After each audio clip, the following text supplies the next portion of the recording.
In 2026, Dr. Lin Mo, an AI expert, found himself in a dire predicament following a speech.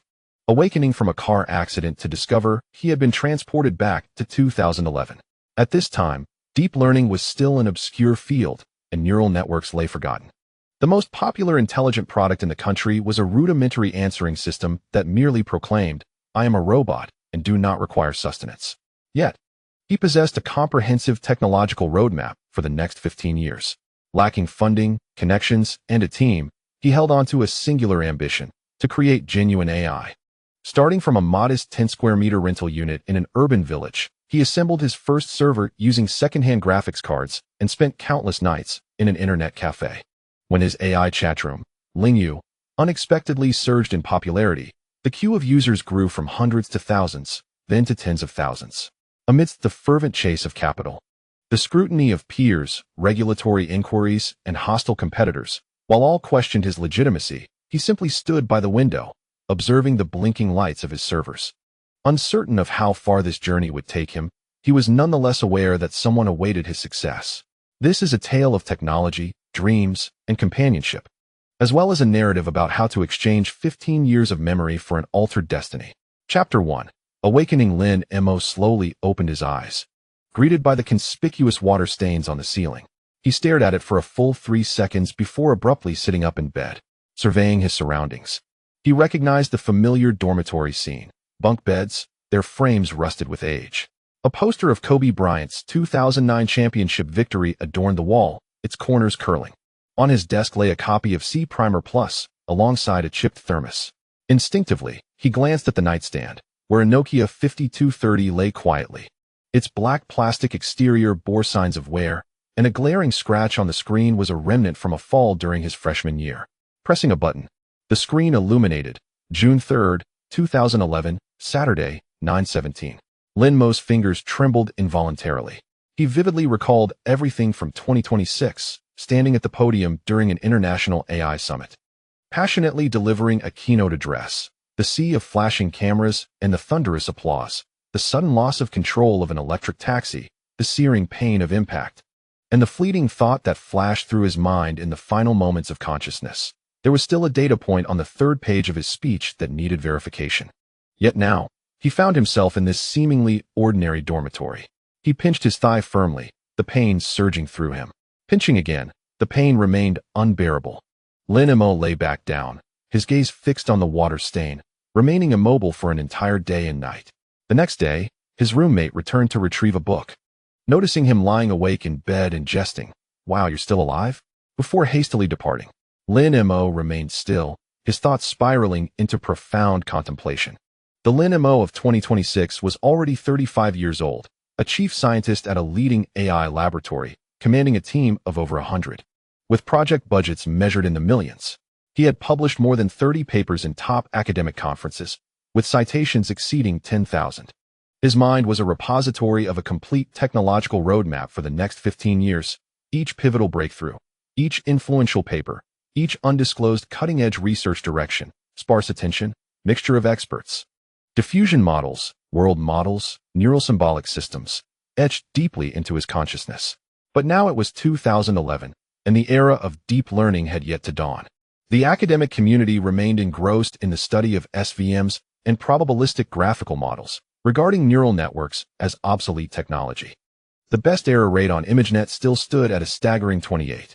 In the domestic market, the most popular intelligent product was the Xiaoai robot, which mechanically responded, "I am a robot and do not eat," when asked if it had eaten. At this moment, he had only 300 yuan to his name. Freshly graduated and still jobless. 3 years loomed ahead. In the winter of 2014, his mother was diagnosed with late-stage lung cancer. To shield him from worry, she concealed her illness. When he hurried back home, he found only a new grave.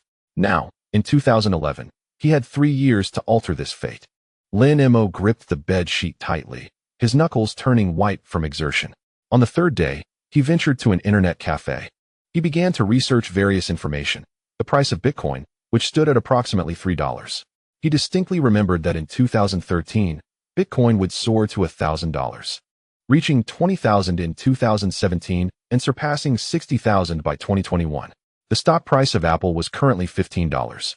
It was set to double in 2012, reach $100 by 2015, and exceed $300 by 2020. Tencent's stock price was 20 Hong Kong dollars. He knew that WeChat was on the verge of experiencing explosive user growth, which would subsequently elevate Tencent's stock price.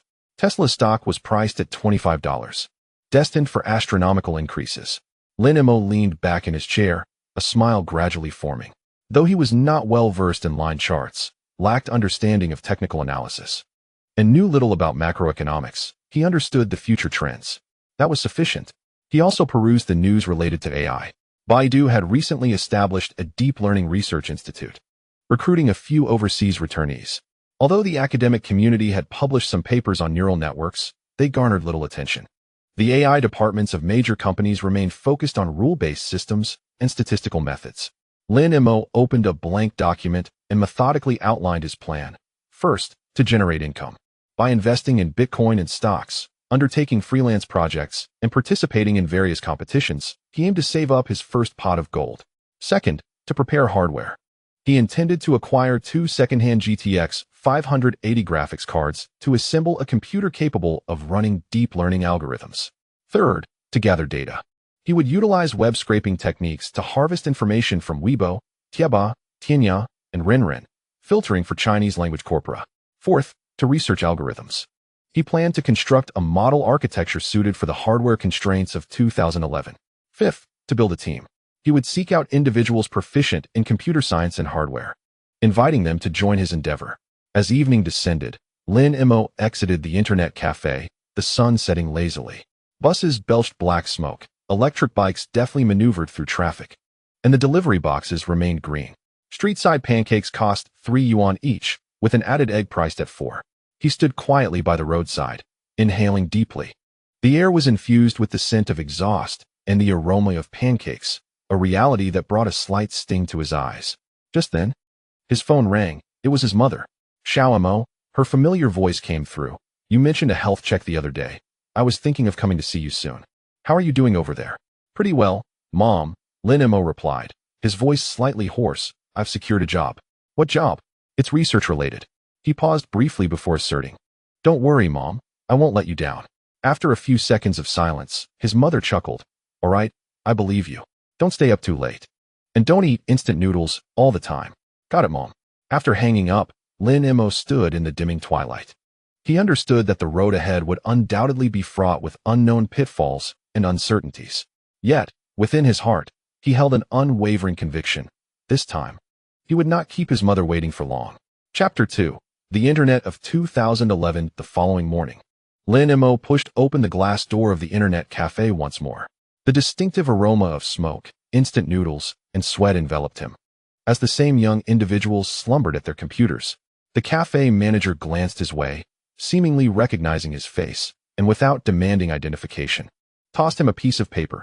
Machine number 6, same spot as before. Lin Mo settled in the corner. Outside, the bright June sunlight flooded in, while inside, it felt perpetually ensconced in a twilight ambience. He powered up the computer and typed 3 words into Baidu's search bar, Bitcoin. The homepage of Baidu in 2011 was simple and clean, devoid of the overwhelming advertisements that would later inundate it. The first result was the official website of Bitcoin China, followed by Wikipedia, and then a forum post titled, Is Bitcoin a Scam? Let's discuss. Lin Mo clicked into the forum. The discussions were fervent, with some firmly believing it to be the currency of the future, while others were convinced it was a Ponzi scheme. A user named BitKnight declared with conviction, I have acquired 1,000. The truth will reveal itself in 3 years. Someone replied, in 3 years, you will be the one crying. Lin Mo sifted through the replies and discovered a link to an overseas trading platform. Clicking on it led him to MT Gox, then the largest Bitcoin exchange in the world, headquartered in Japan. The page was entirely in English, and the registration process was extremely cumbersome, requiring not only an ID photo but also the linking of a bank account. It took him 2 hours to complete all the necessary information. The final step was to deposit funds, requiring either USD or Euro. The wire transfer would take several days and incurred outrageous fees. Lin Mo leaned back in his chair, his gaze fixed intently on the deposit button on the screen. His account balance stood at a mere 300 yuan. He then opened a stock software application. Apple stock was priced at 15. 87, 10 cents at 120, 15 Hong Kong dollars, and Tesla's at 25, 30. These figures automatically transformed in his mind into another set of calculations. Apple would rise to 30 next year, surpassing 100 by 2015 and exceeding 300 by 2020. Tencent stock would soar to 700 Hong Kong dollars, multiplying over 30 times, while Tesla stock would multiply several hundred times, propelling it to become the highest valued automotive company globally. He was acutely aware of these future trends. He knew that WeChat would surpass 1 billion users in the coming years, that Apple would become the first company with a market value of $1 trillion, and that Elon Musk would rise from skepticism to legendary status. Yet, what good was it to know all this? He had only 300 yuan in his bank account. Even if it multiplied 100-fold, it would barely exceed 200,000. What could be done with 200,000 yuan? In Beijing, it would scarcely buy half a restroom, and purchasing a few graphics cards would leave him with little to spare. Lin Mo opened a blank document and began meticulously calculating. Bitcoin was currently priced at 3, projected to rise to 1,000 by 2013, an increase of over 300 times. If he invested 10,000, he could reap over 3 million in 3 years. But the question remained, where would that 10,000 come from? He opened the Pig 8 Commandments website. In 2011, this was the largest freelancing platform, filled with various outsourcing tasks.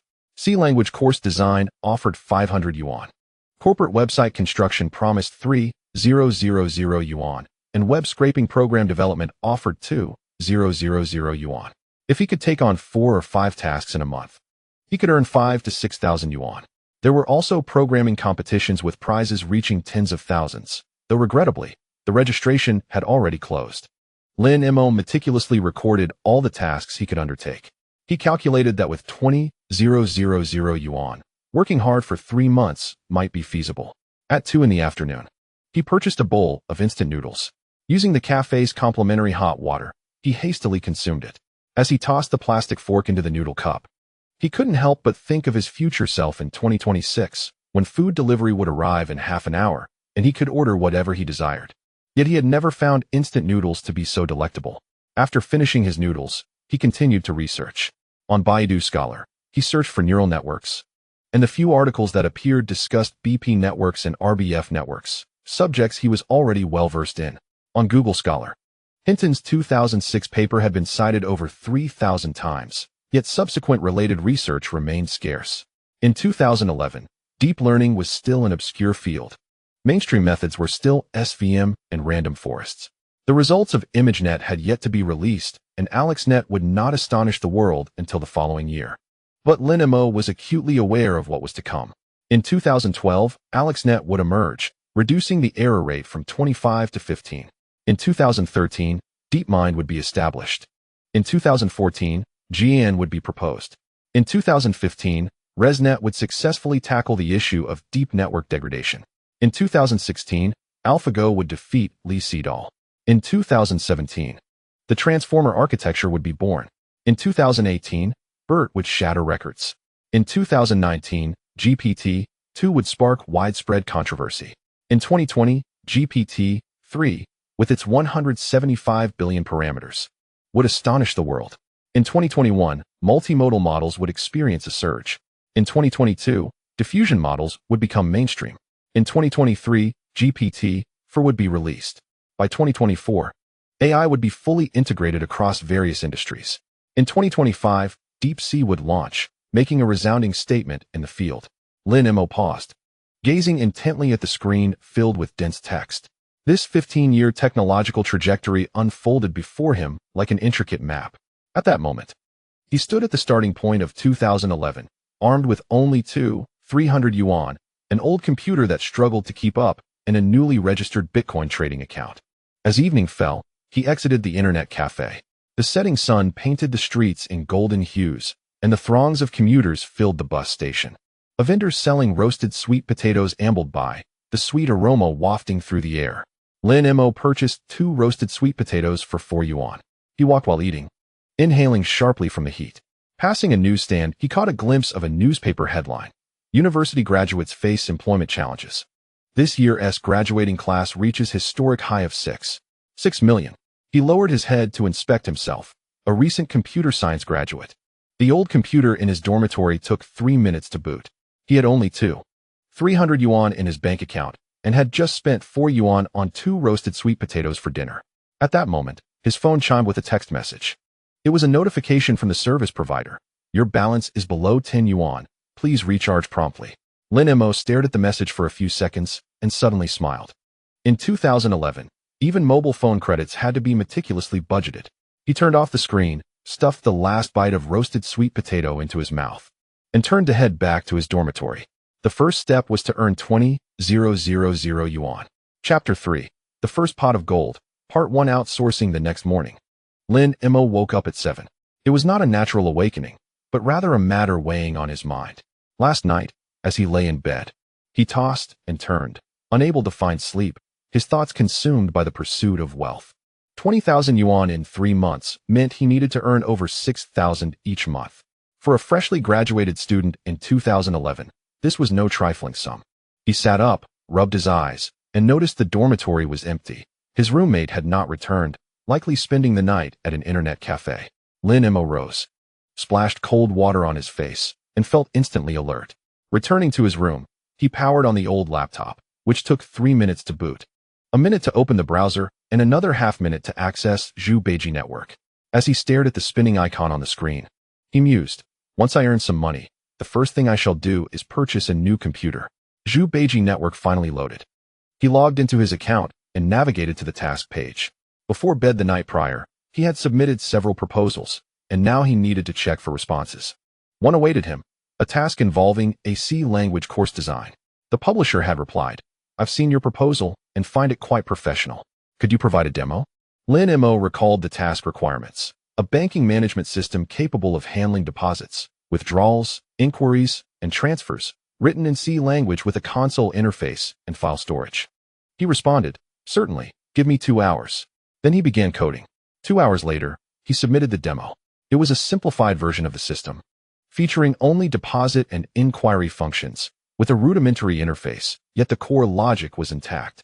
He included a note, this is a demo. The complete version will encompass all functions, with a more user-friendly interface and stable file storage. Half an hour later, the publisher replied, impressive. You're hired. When can you deliver? Lin Mo pondered, in 3 days. Agreed, 500 yuan upon completion. Lin Mo confirmed and closed the chat window, commencing the actual development. The C language course project was trivial for him. By 2026, he had overseen interns whose coding was 100 times more complex than this. Yet, precisely because it was simple, he was determined to approach it with diligence, not solely for the 500 yuan, but to earn a commendation and secure future contracts. He dedicated 3 hours to completing all functionalities, including deposits, withdrawals, inquiries, transfers, file storage, and a simple menu interface. He spent another hour testing, rectifying a dozen minor bugs. Finally, he packaged it into a compressed file, accompanied by a detailed documentation. The following morning, he sent the files. An hour later, the publisher responded, so soon? Let me take a look. Half an hour passed, and the reply arrived. Perfect. Not a single bug, better than the examples provided by our teacher. How shall I pay you? Lin Mo shared his Alipay account. 5 minutes later, his phone pinged. 500 yuan had arrived. He stared at the message, frozen for a few seconds. 500 yuan, just like that.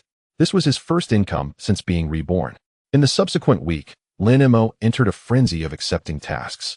On Zhu Beiji network, he bid on every programming-related task he encountered: C language, Java, Python, front-end, back-end, databases, web scraping, anything he could write.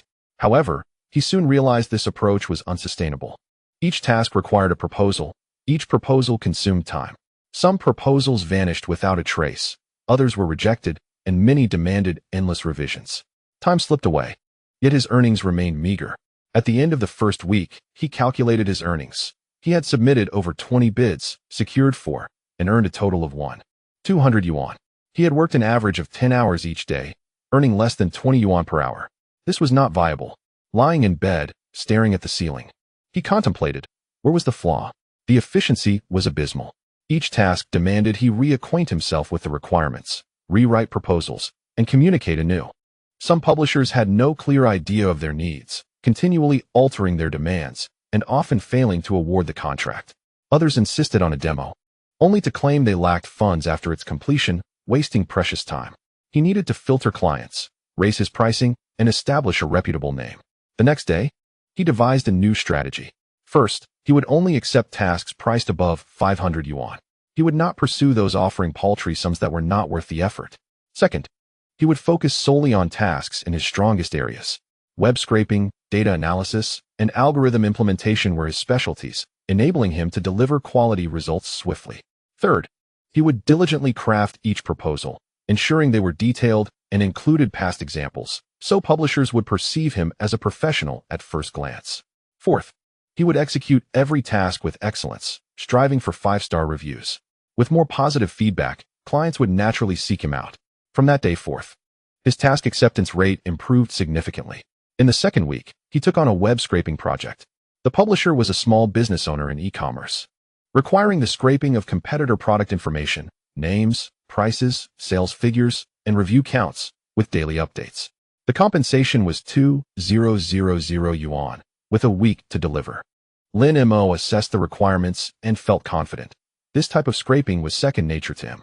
Utilizing Python's request library to send requests, Beautiful Soup for HTML parsing, and Pandas for data storage, he planned to employ scheduled tasks for daily execution.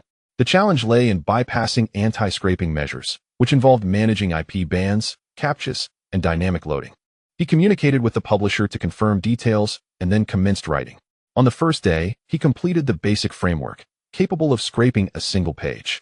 The second day saw him integrating multi-threading to scrape multiple pages concurrently. On the third day, he tackled anti-scraping, employing a proxy IP pool, simulating browser headers, and introducing random delays. By the fourth day, he finished data storage and the scheduling task. The fifth day was spent testing, fixing bugs, and optimizing performance. On the sixth day, he delivered the project. The publisher was highly satisfied. This is better than the work I received from others previously.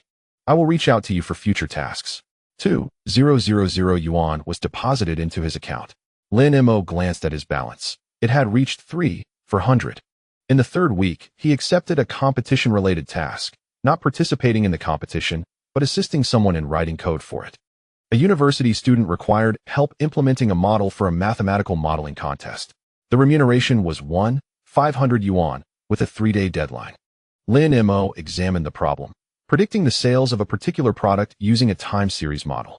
The publisher had already constructed the model, but lacked the programming skills to implement it. He spent half a day understanding the model and another half writing the code, followed by half a day for testing. The next day, he delivered the project. The results met expectations. The payment of 1,500 yuan was received. Along with other smaller tasks he completed that week, his total earnings for the third week amounted to 2,800 yuan. His account balance reached 6,200. Lin Mo observed this figure, feeling a sense of security. In less than a month, he had earned over 6,000. At this rate, he could reach 20,000 in 3 months. However, the toll was considerable. He worked 14-hour days, staring at the screen, fingers flying over the keyboard, suffering from back pain and strained eyes. There were nights he remained awake until 2 a.m., rectifying bugs, only to awaken at 7 to respond to messages.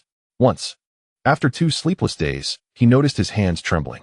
He understood that this pace was unsustainable. His health would inevitably suffer. Yet, he felt trapped. This was a phase of primitive accumulation, where every penny was earned through toil. Once he had capital and investment income, he could afford to ease his burden. For now, he could only persevere. In the fourth week, he accepted a unique task. The publisher was a researcher seeking assistance in implementing an algorithm from a paper. The payment was 3,000 yuan, with a week to deliver. The paper was in English and contained a complex algorithm, laden with mathematical formulas. Upon reviewing the paper, Lin Mo realized it pertained to a field he was familiar with, neural networks.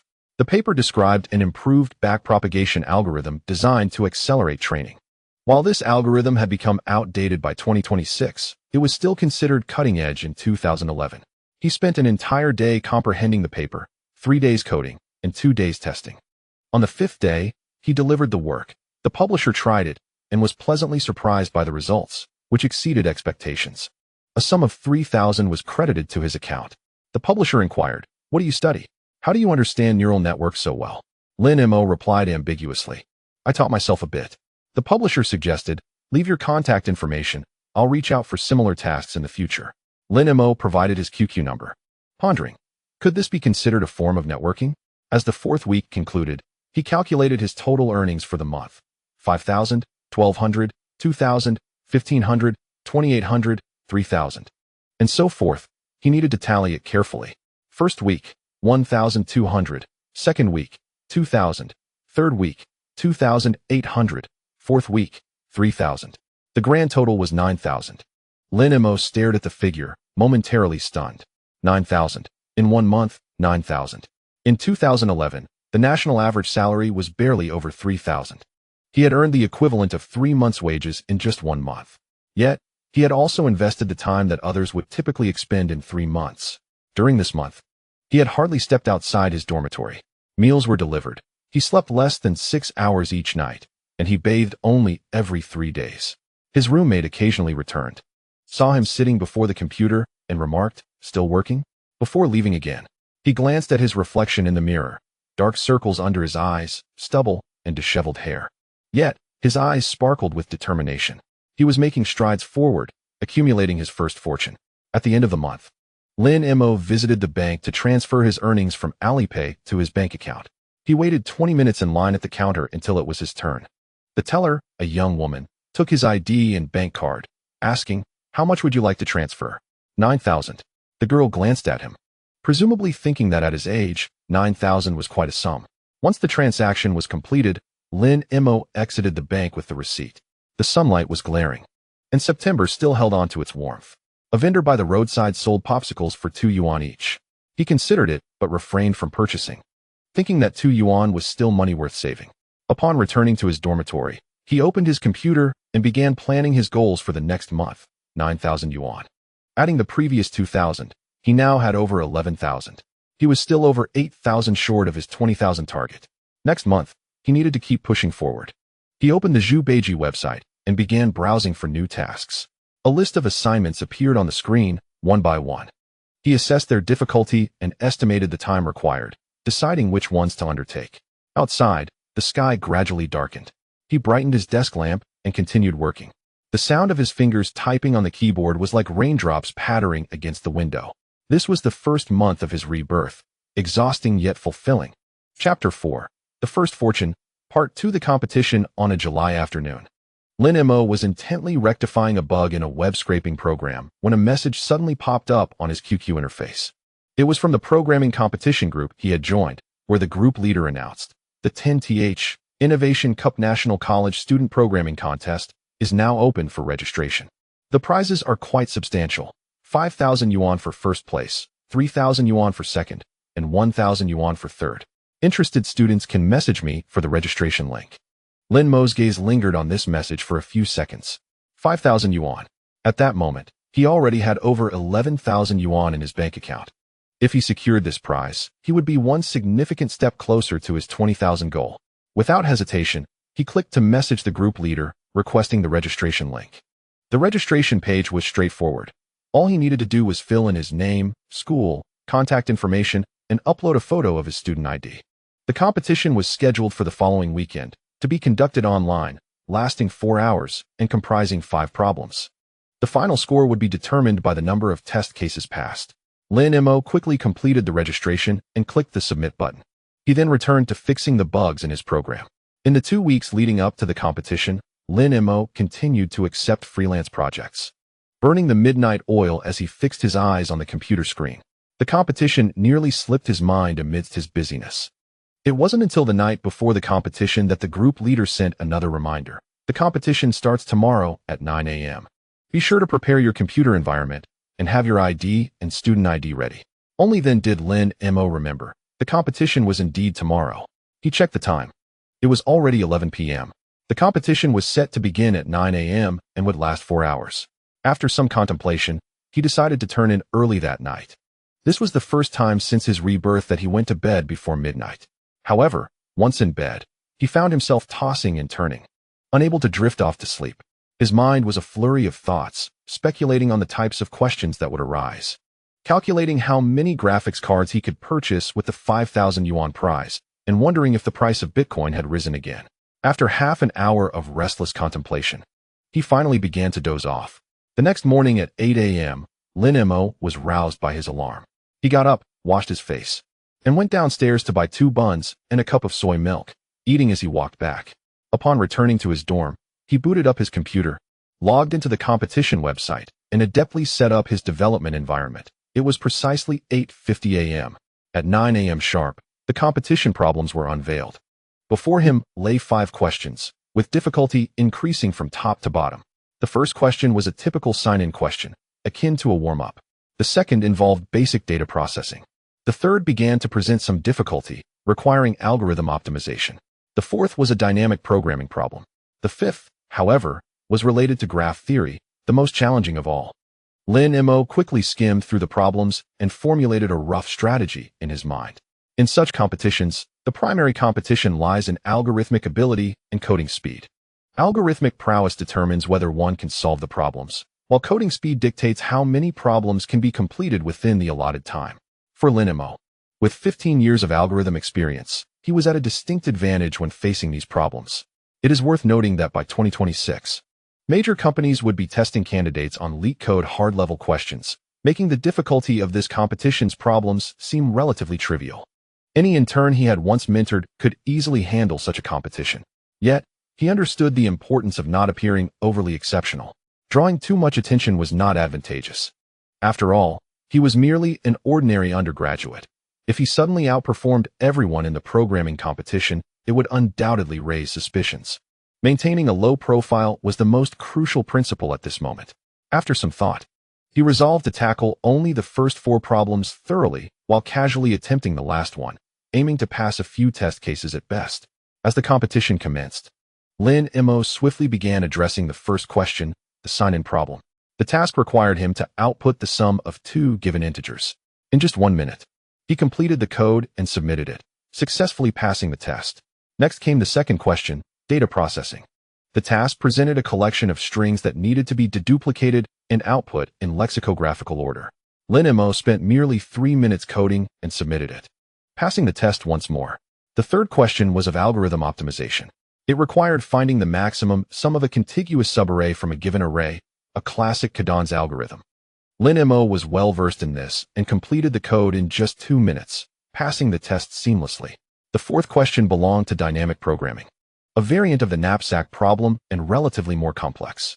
Lin Mo dedicated 10 minutes to deriving the state transition equations, followed by 5 minutes coding, and then 3 minutes testing before submission, achieving a successful result.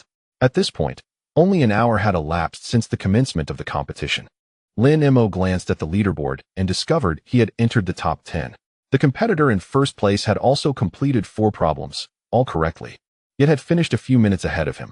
He then opened the 5th question, which was a graph theory problem requiring the identification of all strongly connected components in a directed graph.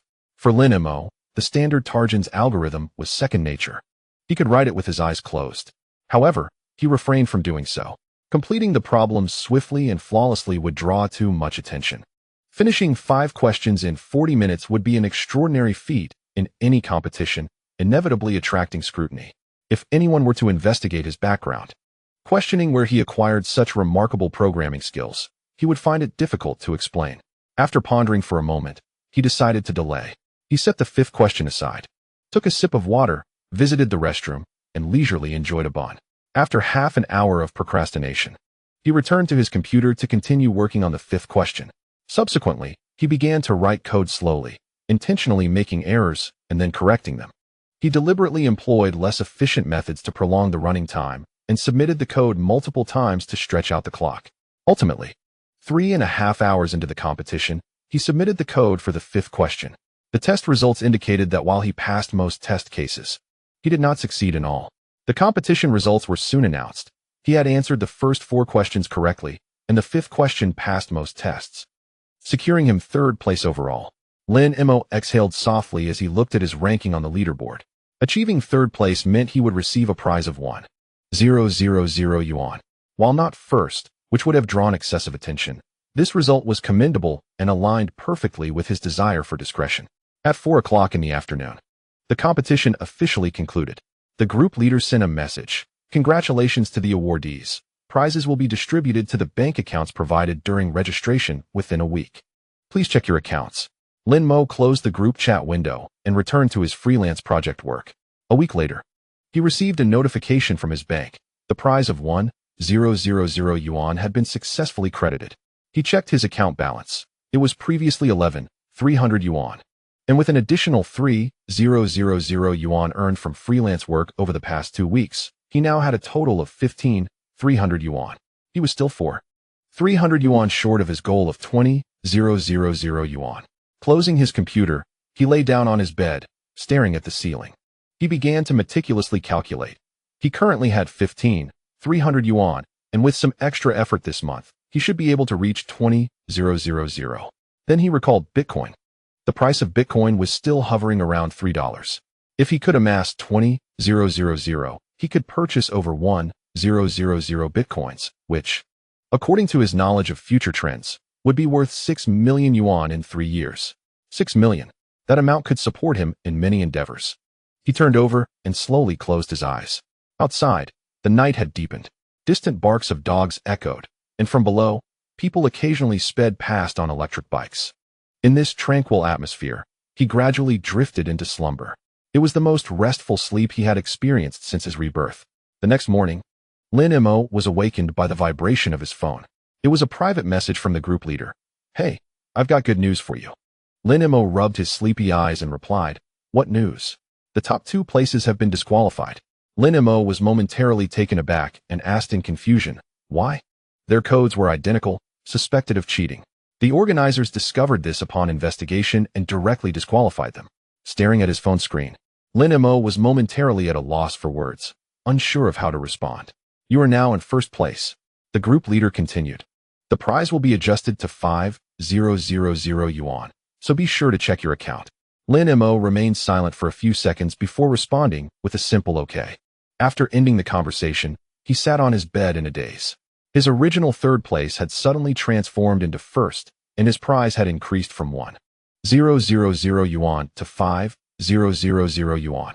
He had intended to maintain a low profile, merely aiming for third place.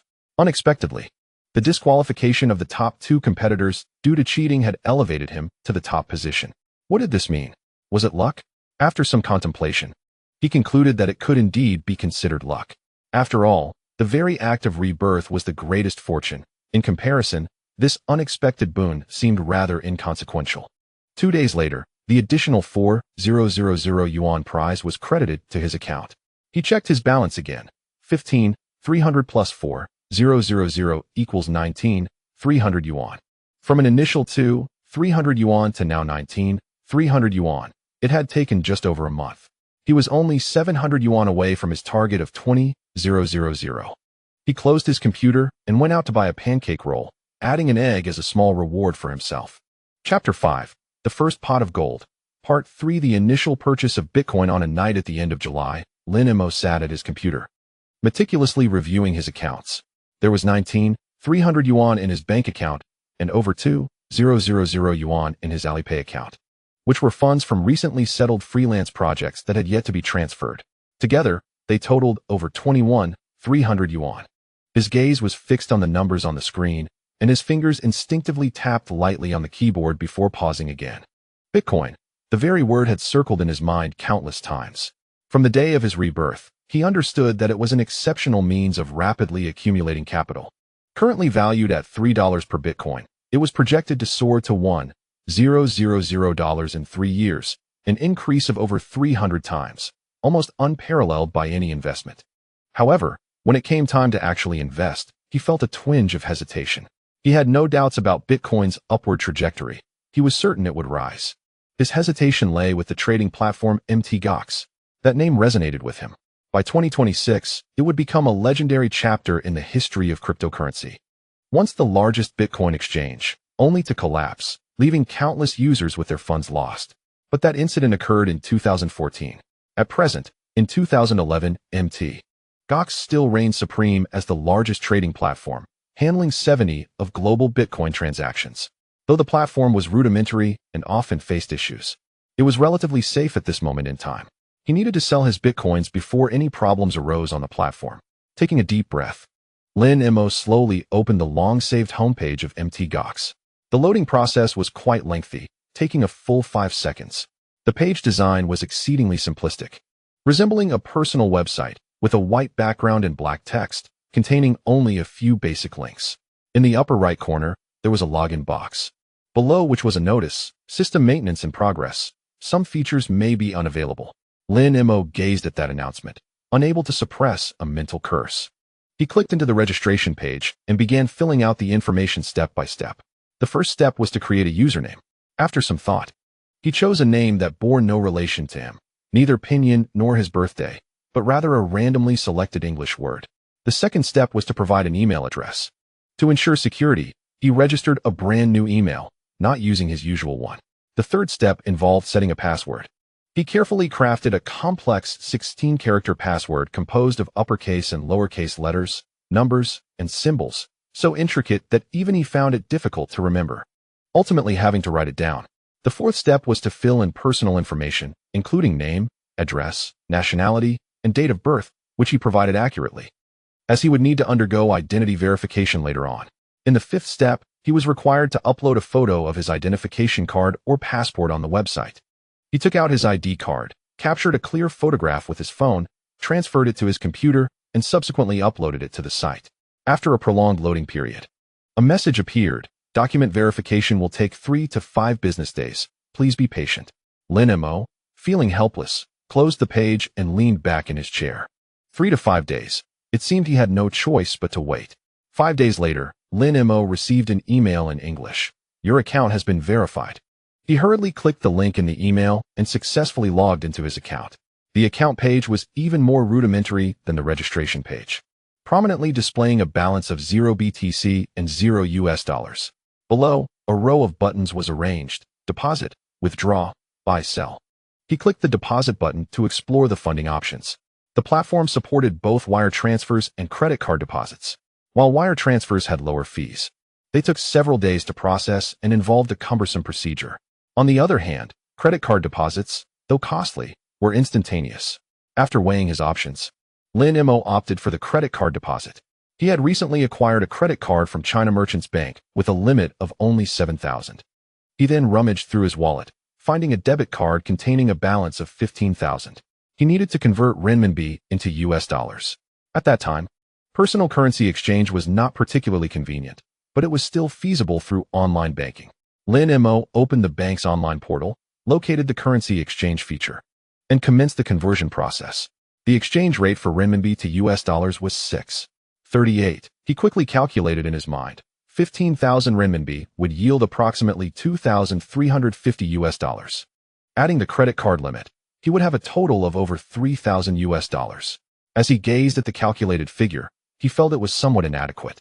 However, given his limited financial situation, he could only proceed as such. Regrettably, at that time, various online loans were not available, leaving him uncertain whether they would accept a man's photograph. The next day, Lin Mo went to the bank counter. He intended to exchange another 10,000 renminbi into US dollars.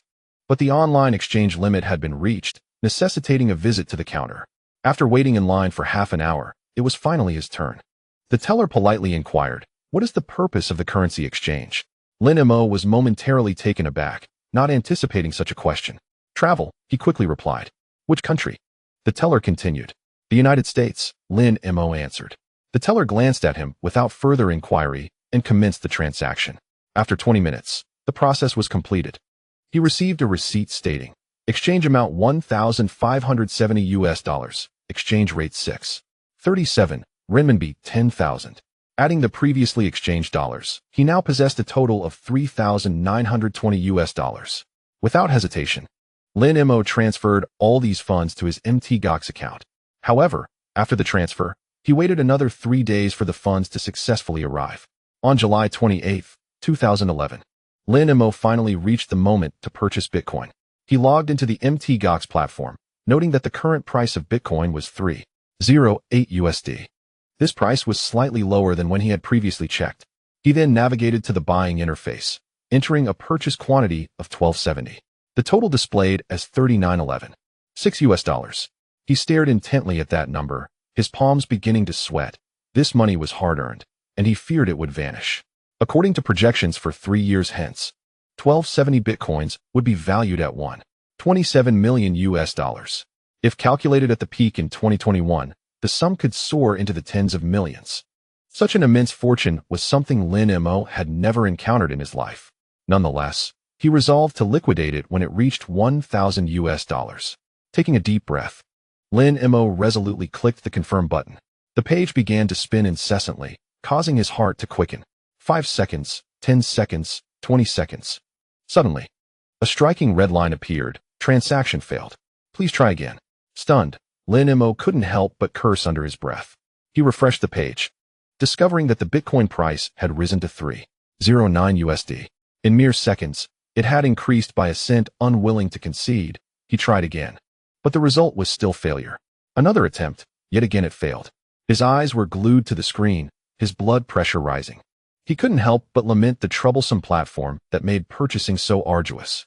On the 4th, 5th, 6th attempts, finally, on the 7th try, a green message popped up, transaction successful.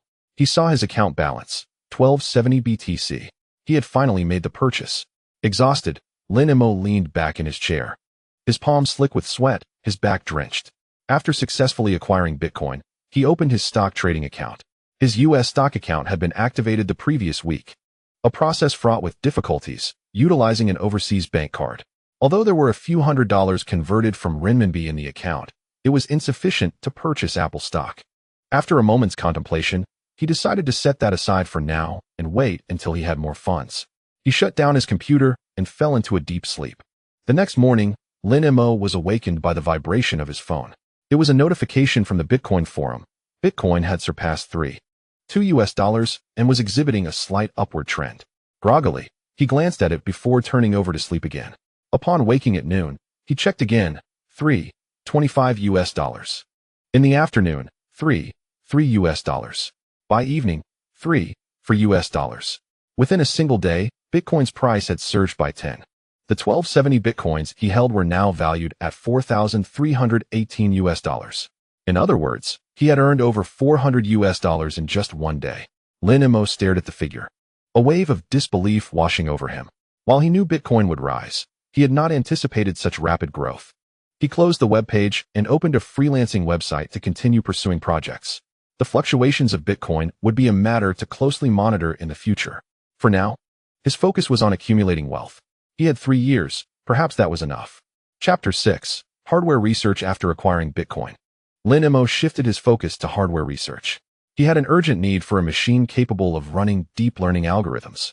By 2026, any cloud server would suffice to support the operation of models with hundreds of billions of parameters. However, in 2011, cloud computing had yet to become widely accessible, and GPU computing power had to be accumulated step by step. Lin Mo opened his computer and began extensive research. His initial focus was on GPU models. He distinctly recalled that during the early days of deep learning, the first models to be utilized were the GTX 580, followed by the GTX Titan, and subsequently the Tesla series. Considering the timeline of 2011, the GTX 580 was undoubtedly the most suitable choice. He meticulously reviewed the specifications of the GTX 580. It boasted 512 CUDA cores, 5 GB of VRAM, and a single precision floating point performance of up to 5 teraflops. At that time, it was undoubtedly the pinnacle of gaming graphics cards, and its price reflected this elite status, with a brand new unit costing over 4,000 yuan. Lin Mo glanced at his account balance. After purchasing Bitcoin, only a little over 3,000 yuan remained. Clearly, he lacked sufficient funds. Reluctantly, he considered the option of acquiring a second-hand graphics card. He navigated to a second-hand trading website and entered GTX 580 in the search bar. The results promptly appeared, several listings with prices ranging from 1,500 to 2,500 yuan. The sellers' descriptions varied. Some claimed personal use. Others stated the cards were discarded by internet cafes, while some simply omitted any mention of their origin. Lin Mo meticulously examined each listing. The first seller asserted personal use for half a year, with the original packaging and manual intact, priced at 2,200. The card appeared nearly new in the images, yet the seller resided in Shenzhen and did not offer face-to-face transactions. The second seller indicated it was discarded by an internet cafe, mentioning minimal mining usage, priced at 1,800. However, the images were unclear, making it difficult to assess the card's condition. The third listing provided no detailed description, only a single image, and was priced at 1,500. Upon clicking, Lin Mo discovered it had already been sold. Staring at the screen, Lin Mo couldn't help but furrow his brow. The second-hand hardware market was profoundly murky, particularly for high-wear components like graphics cards, which could have been mined, overclocked, or repaired, difficult to discern merely by appearance. Purchasing a flawed card would mean losing his money without recourse. He needed to find a reliable source. On the weekend, Lin Mo ventured to the computer market. This was his first visit to such a place since his rebirth. The computer market of 2011 bore no resemblance to the later commercial malls. There were no uniform counters or dressed sales staff, only small stalls brimming with various components, where the proprietors either smoked, played games, or chatted. Lin Mo began on the first floor, perusing each stall, and at every graphics card vendor, he would inquire, "Boss, do you have a second-hand GTX 580? Yes. 2001, guaranteed to be problem-free. May I take a look?" The proprietor retrieved a dusty graphics card from beneath the counter. Lin Mo examined it closely and noticed significant rust on the heatsink and considerable wear on the connectors. "This has been mined, hasn't it?" Lin Mo asked. The seller's expression shifted slightly. "You know your stuff?" "A bit," Lin Mo replied, returning the card. "I'm not satisfied with this one. I'll pass." With that, he turned to leave. He continued to inquire at several other stalls, finding the conditions largely similar. Some sellers were slightly more amiable, while others impatiently retorted, "Buy it or don't ask." After more than an hour of fruitless searching, Lin Mo leaned against the railing on the third floor, gazing at the bustling crowd below. Feeling somewhat disheartened, he understood that the GTX 580 was the best choice available, yet a reliable source eluded him. As he pondered, a conversation from a nearby stall caught his attention. "Is this card truly flawless?" a youthful voice inquired. "I say it's fine. Do you believe me?" came the reply, tinged with a slight accent. "Take a look yourself. The memory has been fully replaced, and the core has been reballed. It has been tested for 3 whole days and is very stable." Intrigued by this exchange, Lin Mo approached, peering into the stall. The space was modest, perhaps 5 or 6 square meters, filled with various components, graphics cards, motherboards, memory, power supplies, and some unidentifiable parts. A man in his 30s, wearing glasses, sat at a workbench, holding a graphics card while conversing with a young man who appeared to be a student. The student examined the card and asked, "How much?" 1,002. "Could you lower the price a bit?"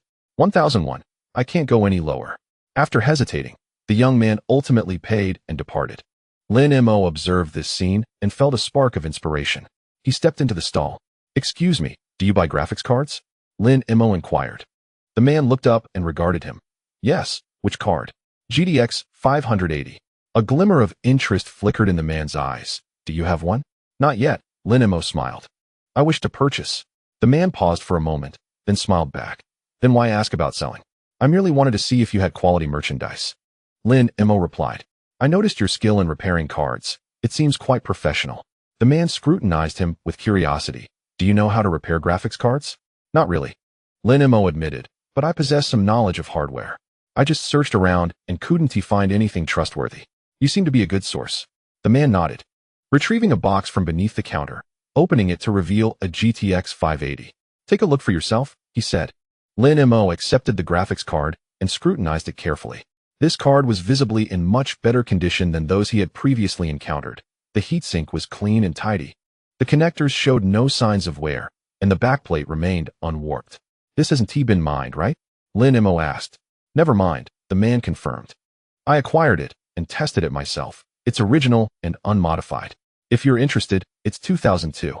Lin Mo pondered for a moment, then inquired, "If I buy 2, could you lower the price?" The man appraised him again. "You want to?" "Yes." "For what purpose?" Lin Mo hesitated briefly before responding. "To run programs." "What kind of programs?" "Deep learning, primarily in the realm of artificial intelligence." The man paused, then chuckled. "You're quite the talker, young man." Lin Mo opted not to elaborate further and simply asked, "Can you lower the price?" After a moment of contemplation, the man replied, 2 for 4,000. "That's as low as I can go." Lin Mo calculated silently. 4,000 was slightly above his original budget, but still within an acceptable range. Moreover, The individual before him appeared trustworthy, so the graphics cards likely posed no issue. All right, he said, I'll take them. However, I currently lack the full amount.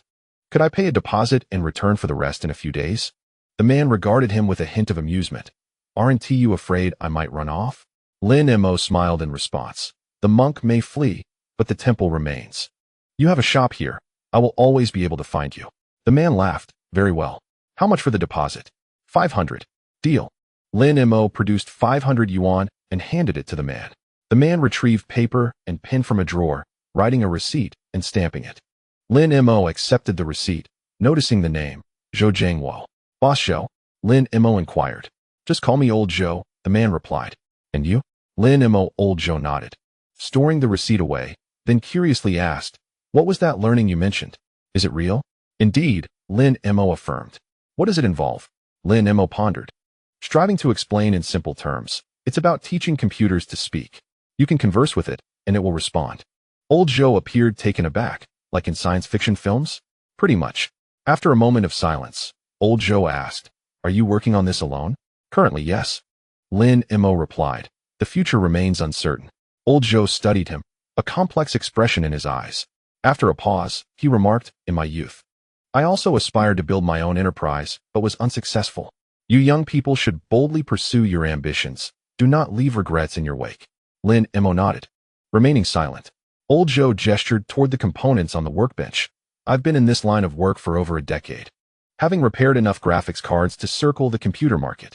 If you ever need anything else, do not hesitate to seek me out. Lin Mo's heart stirred as he inquired, can you assist with assembling the computer? Assemble a computer?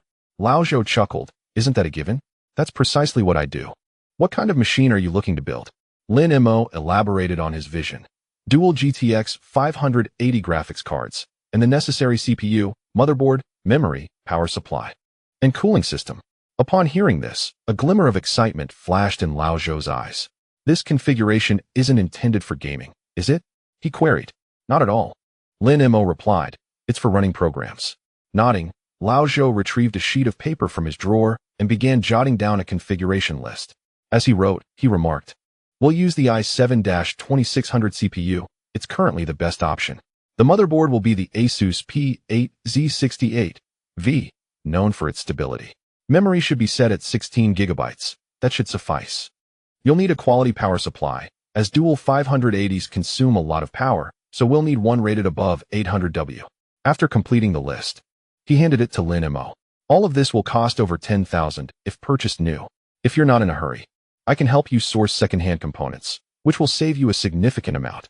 As Lin Mo gazed at the densely written paper, warmth surged within him. This was the first time since his rebirth that he encountered someone genuinely willing to help. Lao Zhou, he said, thank you. Lao Zhou waved his hand dismissively. No need for thanks. I just find you quite interesting. As Lin Mo departed the computer market, night had fallen. Walking down the street, he reflected on his conversation with Lao Zhou. The man appeared unremarkable, yet exuded a sense of reliability through his words and actions. Engaging with him felt refreshingly different from the conversations he had with other stall owners, who often spoke with ulterior motives. He recalled Lao Zhou's words, when I was young, I also aspired to create something of my own, but I never succeeded. Perhaps every middle-aged person harbors a similar tale. Arriving at the bus stop, Lin Mo checked his phone for the time, 8:20 p.m. He would have to wait another 10 minutes for the bus. Leaning against the sign, he watched the ebb and flow of traffic and suddenly remembered, Lao Zhou's full name is Zhou Jiangwo. Had he ever heard that name in 2026? After pondering for a while, he could recall nothing. Perhaps Lao Zhou was just an ordinary person, living a mundane life repairing computers and selling hardware. Yet, at this moment, their paths had crossed. Lin Mo was uncertain if this would alter Lao Zhou's fate. The bus arrived slowly. After boarding, Lin Mo found a window seat. Outside, the neon lights flickered incessantly, casting a kaleidoscope of colors over the city. He recalled Lao Zhou's final question. Can you truly succeed in that endeavor of yours? He had not answered then, but now, he resolutely affirmed within himself, I can. I will. Chapter 7. Assembling the server 2 weeks later. Lin Mo returned to the computer market. In that time, he had taken on numerous freelance projects and, combined with his previous savings, had finally scraped together 500 yuan. He was unsure if it would suffice, but if necessary, He would prioritize purchasing the graphics cards, as high-quality second-hand ones were rare. Laozhou's stall appeared unchanged, brimming with an assortment of components. Laozhou was crouched down, disassembling a case. Hearing footsteps, he looked up and asked, "You're here?" "Yes," Lin Mo replied, approaching. "Have you gathered everything?" Laozhou stood, brushing off the dust from his hands, and pulled out a large cardboard box from beneath the counter. "Take a look for yourself." Lin Mo opened the box to find the components meticulously arranged. 2 GTX 580 graphics cards, along with a CPU, motherboard, memory, power supply, cooling system, and case. All carefully packaged in anti-static bags. The CPU was an i7-2600, a retail version, but in excellent condition. As Laozhou spoke, he began to pull out the parts. The motherboard was an Asus P8Z68V, nearly new. He had tested it, and all connectors were intact. The memory consisted of 4 4GB sticks, totaling 16 GB, and was from Samsung, capable of overclocking. The power supply was a Corsair EX850, an 850-watt gold-rated unit, perfectly capable of powering dual 580s. The case was a Cooler Master, known for its excellent airflow, accommodating larger boards effortlessly. Lin Mo examined each component as Laozhou handed them to him. The 2 graphics cards were precisely as he had remembered, in pristine condition, with dust-free heat sinks. The other components also exhibited high quality. Despite being second-hand, it was apparent that Laozhou had meticulously selected them. "How much for everything?" Lin Mo inquired. Laozhou pulled out a small notebook, flipped to a specific page, and recited, 2 graphics cards for 4,000, CPU for 800, motherboard for 600, memory for 700, power supply for 600, case for 300, plus the cooling system, fans, cables, etc., totaling 7,800 yuan. Lin Mo was momentarily taken aback. "That is surprisingly affordable." Laozhou smiled. "It's all secondhand, so it's naturally cheaper. If you were to buy everything new, this setup would cost around 13 to 14,000. Lin Mo calculated in his mind. 7,800 was less than he had anticipated. He had originally thought that 8,000 would be insufficient. "I'll transfer you 8,000, Lin Mo said, "and consider the excess as a fee for your labor." Laozhou waved his hand. "No need, just 7,008. Consider the labor fee as a gift from me." Lin Mo regarded him with some surprise. "What? You think I look down on your skills?" "Not at all," Lin Mo replied earnestly. "Laozhou, I truly appreciate your help." Laozhou did not respond, but said, "Come on, lend a hand. Let us start assembling." Assembling a computer demands intense focus and meticulous attention to detail. Laozhou first cleared the workbench, laying down an anti-static mat, and then carefully positioned all the components. Lin Mo observed, occasionally handing him a screwdriver and assisting with stabilizing parts as needed. Laozhou worked with steady hands. While installing the CPU, he delicately gripped the chip's edges, aligning it precisely with the socket, and lowered it gently, exerting minimal force. When he secured the latch, it clicked into place perfectly. "The CPU is something you must handle with care," Laozhou remarked while applying thermal paste. "I've seen many people ruin components by hastily pressing down before ensuring the CPU is seated correctly, resulting in bent pins and wasting hundreds of yuan." Lin Mo nodded, remaining silent. Laozhou continued, "I've been in this field for over a decade and have witnessed countless instances of negligence. Once, a student brought in a computer that wouldn't start. Upon inspection, I found the CPU socket filled with thermal paste, smeared on like wall paint. When I asked how he applied it, he said he learned from a video, thinking that more paste would enhance cooling. Sigh. He shook his head in resignation, leaving his thought unspoken. Lin Mo found Laozhou's anecdotes quite engaging. Though typically quiet, he became animated when discussing hardware. While installing the memory, Laozhou filled all 4 slots, ensuring each stick was pressed down until the clips snapped into place. Memory must be fully seated, otherwise, poor contact will trigger alarms when you power it on, he explained, pointing to the slots on the motherboard. It's generally recommended to insert into slots 2 and 4 first, followed by 1 and 3 to ensure dual-channel operation. During the graphics card installation, Laozhou inserted the 2 cards into separate PCIe slots and secured them with screws. When installing dual graphics cards, ensure there is sufficient space between them for proper cooling, he advised. Your case is spacious enough, so that won't be an issue. Finally came the cable management phase. Laozhou meticulously organized all power and data cables, bundling them with ties and tucking them neatly behind the case. As a result, The front of the case appeared tidy and immaculate, devoid of any excess wiring. Some individuals exhibit a certain indifference towards cable management, believing that as long as the machine powers on, all is well. However, Lao Zhou remarked that poor cabling can disrupt airflow, resulting in inadequate cooling. Insufficient cooling, in turn, can shorten the lifespan of the hardware. Lin Mo gazed at the meticulously organized cables within the chassis, feeling an increased admiration for Lao Zhou's craftsmanship. Once the hardware installation was complete, Lao Zhou connected the monitor and keyboard, pressing the power button. The fans whirred to life, and the lights within the case illuminated. The motherboard's logo flashed across the screen before transitioning to the BIOS interface. "It's alive," Lao Zhou declared. "Check if the BIOS recognizes all the hardware." Lin Mo entered the BIOS, scrutinizing each item. The CPU was correctly identified, the 16 gigabytes of memory was recognized, and both graphics cards displayed properly. "Everything seems fine," he stated. Lao Zhou nodded and produced a disk, saying, "I've prepared a Windows 7 installation disk for you. Would you like to install the system now?"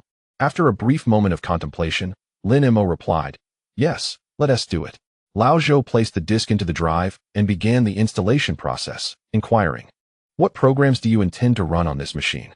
Lin Mo hesitated for a moment before candidly responding, "Deep learning programs. The kind that enables the computer to learn autonomously." Lao Zhou nodded, half comprehending, "That sounds quite advanced." "I'm still in the exploratory phase," Lin Mo replied. Following the installation, Lao Zhou proceeded to install several driver programs before rebooting the computer. Once on the desktop, he opened the device manager and pointed to the two graphics card icons, stating, "Both have been recognized.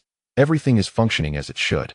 As Lin Mo observed the two lines of graphics card information displayed in the device manager, a profound sense of emotion surged within him.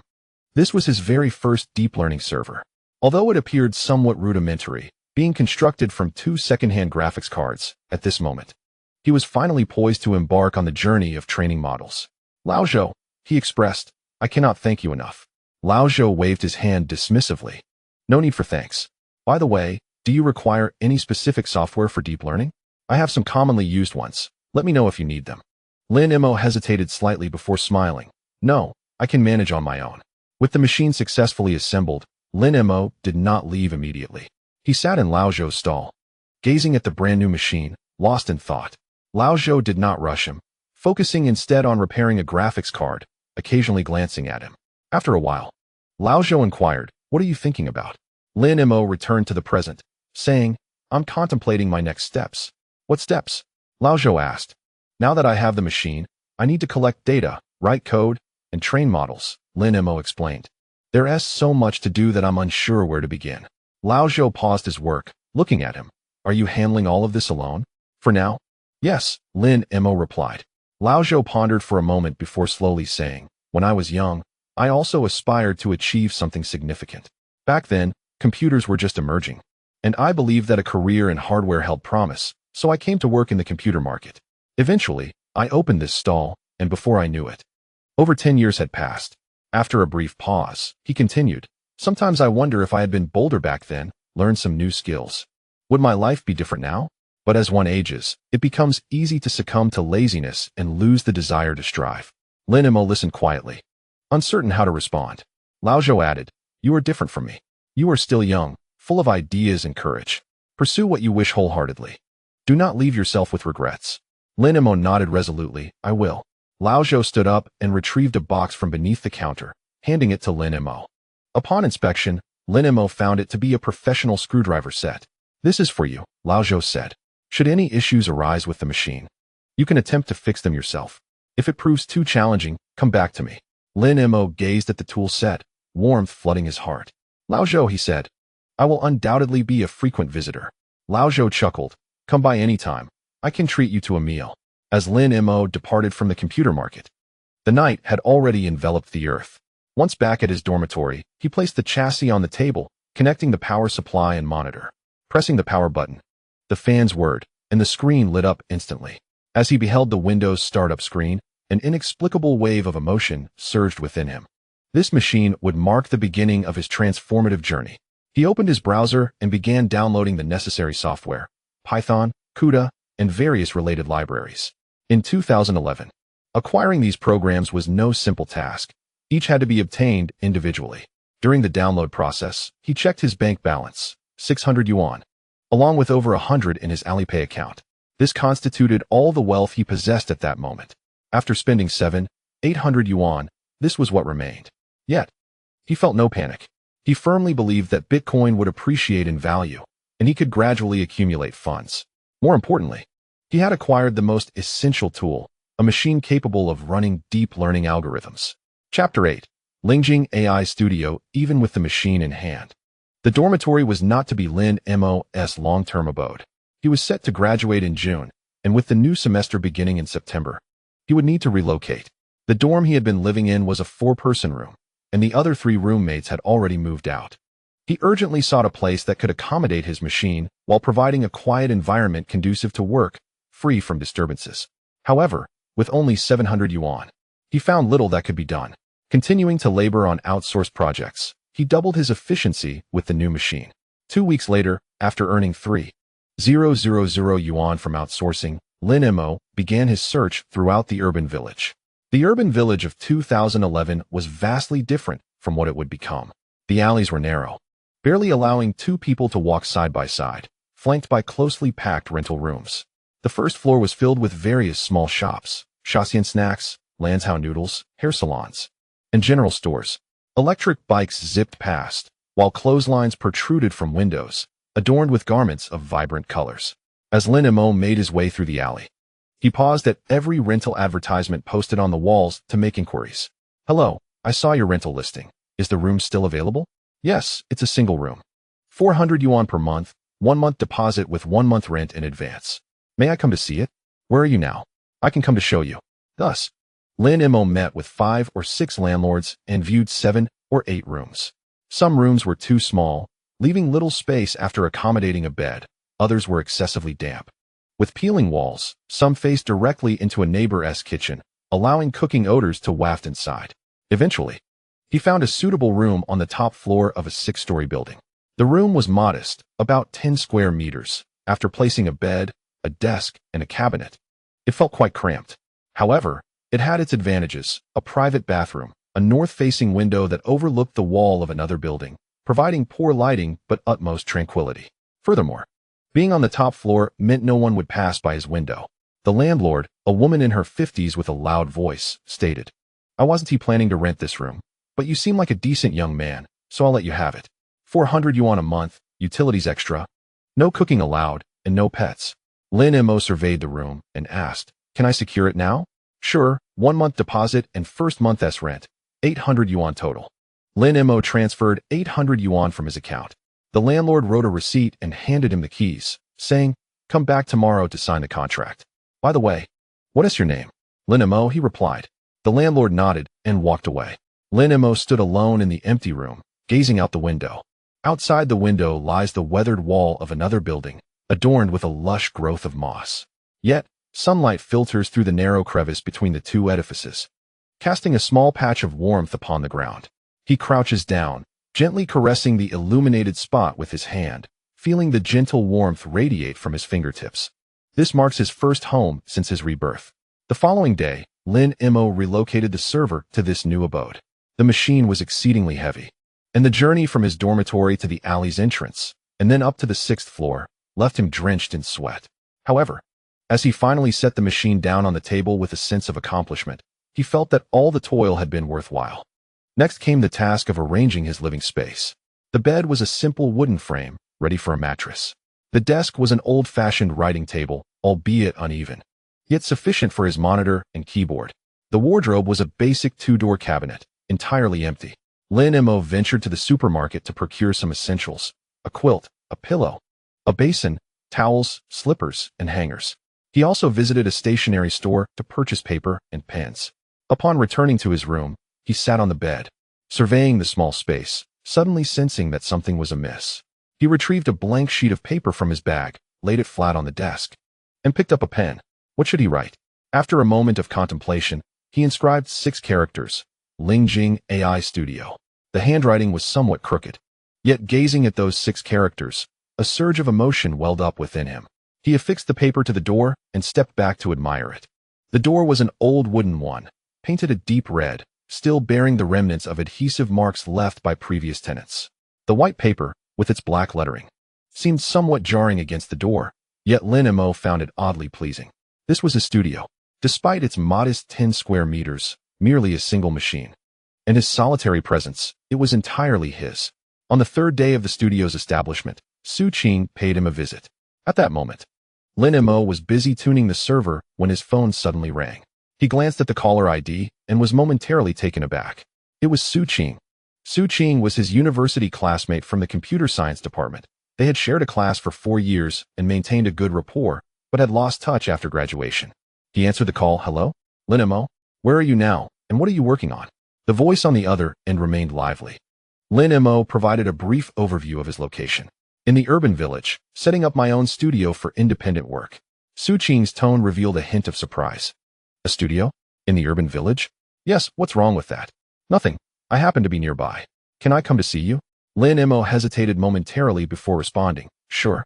Call me when you reach the alley's entrance, and I'll come to get you. Half an hour later, Lin Mo met Su Qing at the alley's entrance.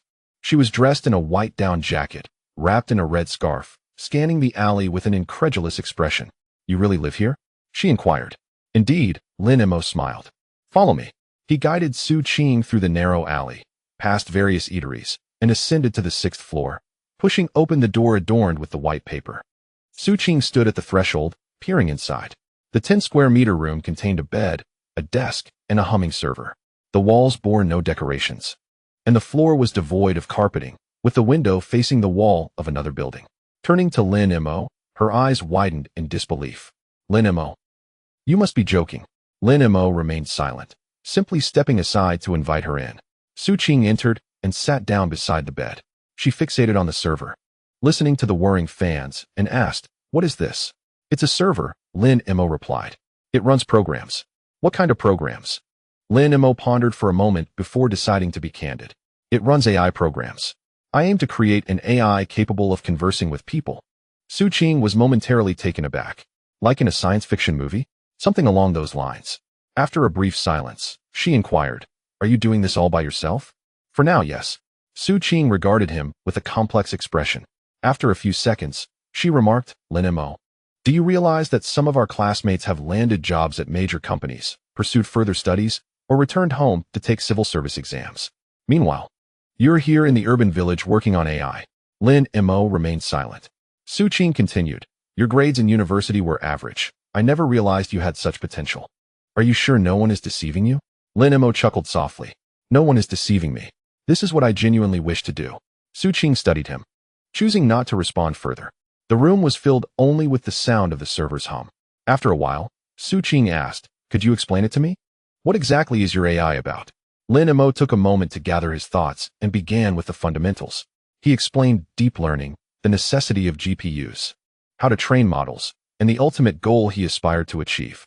He spoke slowly, striving to use accessible language. Su Qing listened intently, occasionally posing a question or two. When he finished, Su Qing remained silent for a long while. Eventually, she said, I don't quite understand everything, but it sounds impressive. Lin Mo smiled. Thank you. Su Qing stood up, took a few steps around the room, glanced at the server once more, and finally fixed her gaze on the handwritten sign above the door. Lingjing AI Studio, she murmured. Did you write this? Yes. It looks terrible. Lin Mo was taken aback for a moment, but then burst into laughter. Su Qing joined in. And after their laughter subsided, she asked, Have you eaten yet? Lin Mo shook his head. Not yet. Let us go. I'll treat you, Su Qing offered. How about that eatery at the alley's entrance? Lin Mo looked at her, somewhat surprised. Su Qing clarified, What? Are you looking down on the eatery? Not at all.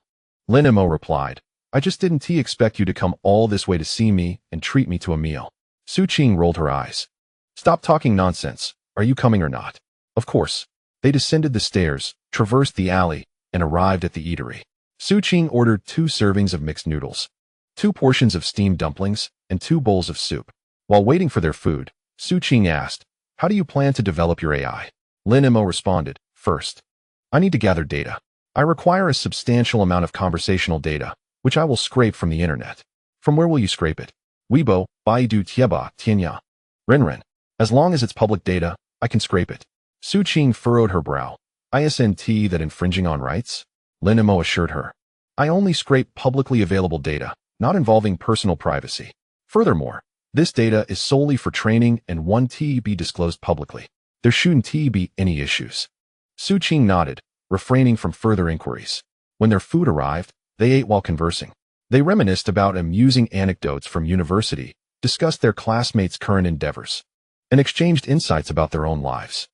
Su Qing mentioned that she had yet to find her ideal job and was currently working part-time at a small company to make ends meet. Lin Mo listened quietly, choosing not to elaborate further. After finishing their meal, Su Qing insisted on paying the bill. As they exited the eatery, twilight had fallen. The streetlights in the alley illuminated, casting a warm glow upon the cobblestone path. I should head back, Su Qing said. If you need any assistance with your studio, feel free to reach out. Lin Mo nodded. Thank you. Su Qing took a couple of steps away, but then turned back. Lin Mo. Yes, I think you're quite bold. But, she paused, your boldness is rather intriguing. With that, she turned and walked away. Lin Mo stood there, watching her figure gradually fade into the distance at the end of the alley. Upon returning to his room, Lin Mo sat on the bed, lost in thought for a while. Su Qing's unexpected visit today genuinely took him by surprise. Though they had shared 4 years in the same class, their connection had faded since graduation. However, after graduation, contact was lost entirely. Lin Mo suddenly recalled that in his past life, he had received a similar phone call while working at an IT company, buried in overtime, with no time to connect, and then nothing followed. Today, she reappeared, posing numerous questions and even inviting him to dinner. Is this a tangible manifestation of altering the timeline? He felt an intriguing sense of wonder. Shaking his head, he opened the server and resumed his debugging work. The code on the screen scrolled incessantly, while the fan hummed in the background. Outside, the wall of the opposite building loomed in the night, merging into a shadowy blur. Lin Mo recalled the words Su Qing had uttered when she departed. Madness can be quite amusing. A faint smile crossed his lips as he mused aloud. Madness? Perhaps. But isn't this world transformed by those who dare to be mad? He continued to strike the keys, engrossed in his coding. Within the room, only the clicking of the keyboard and the roar of the fan remained. On the door, a piece of paper, illuminated by the dim light, revealed the 6 crooked characters. Lingyu AI Studio. Chapter 9. The first companion. 3 days later, in the afternoon, Su Qing arrived once more. At that moment, Lin Mo was deeply immersed in data scraping.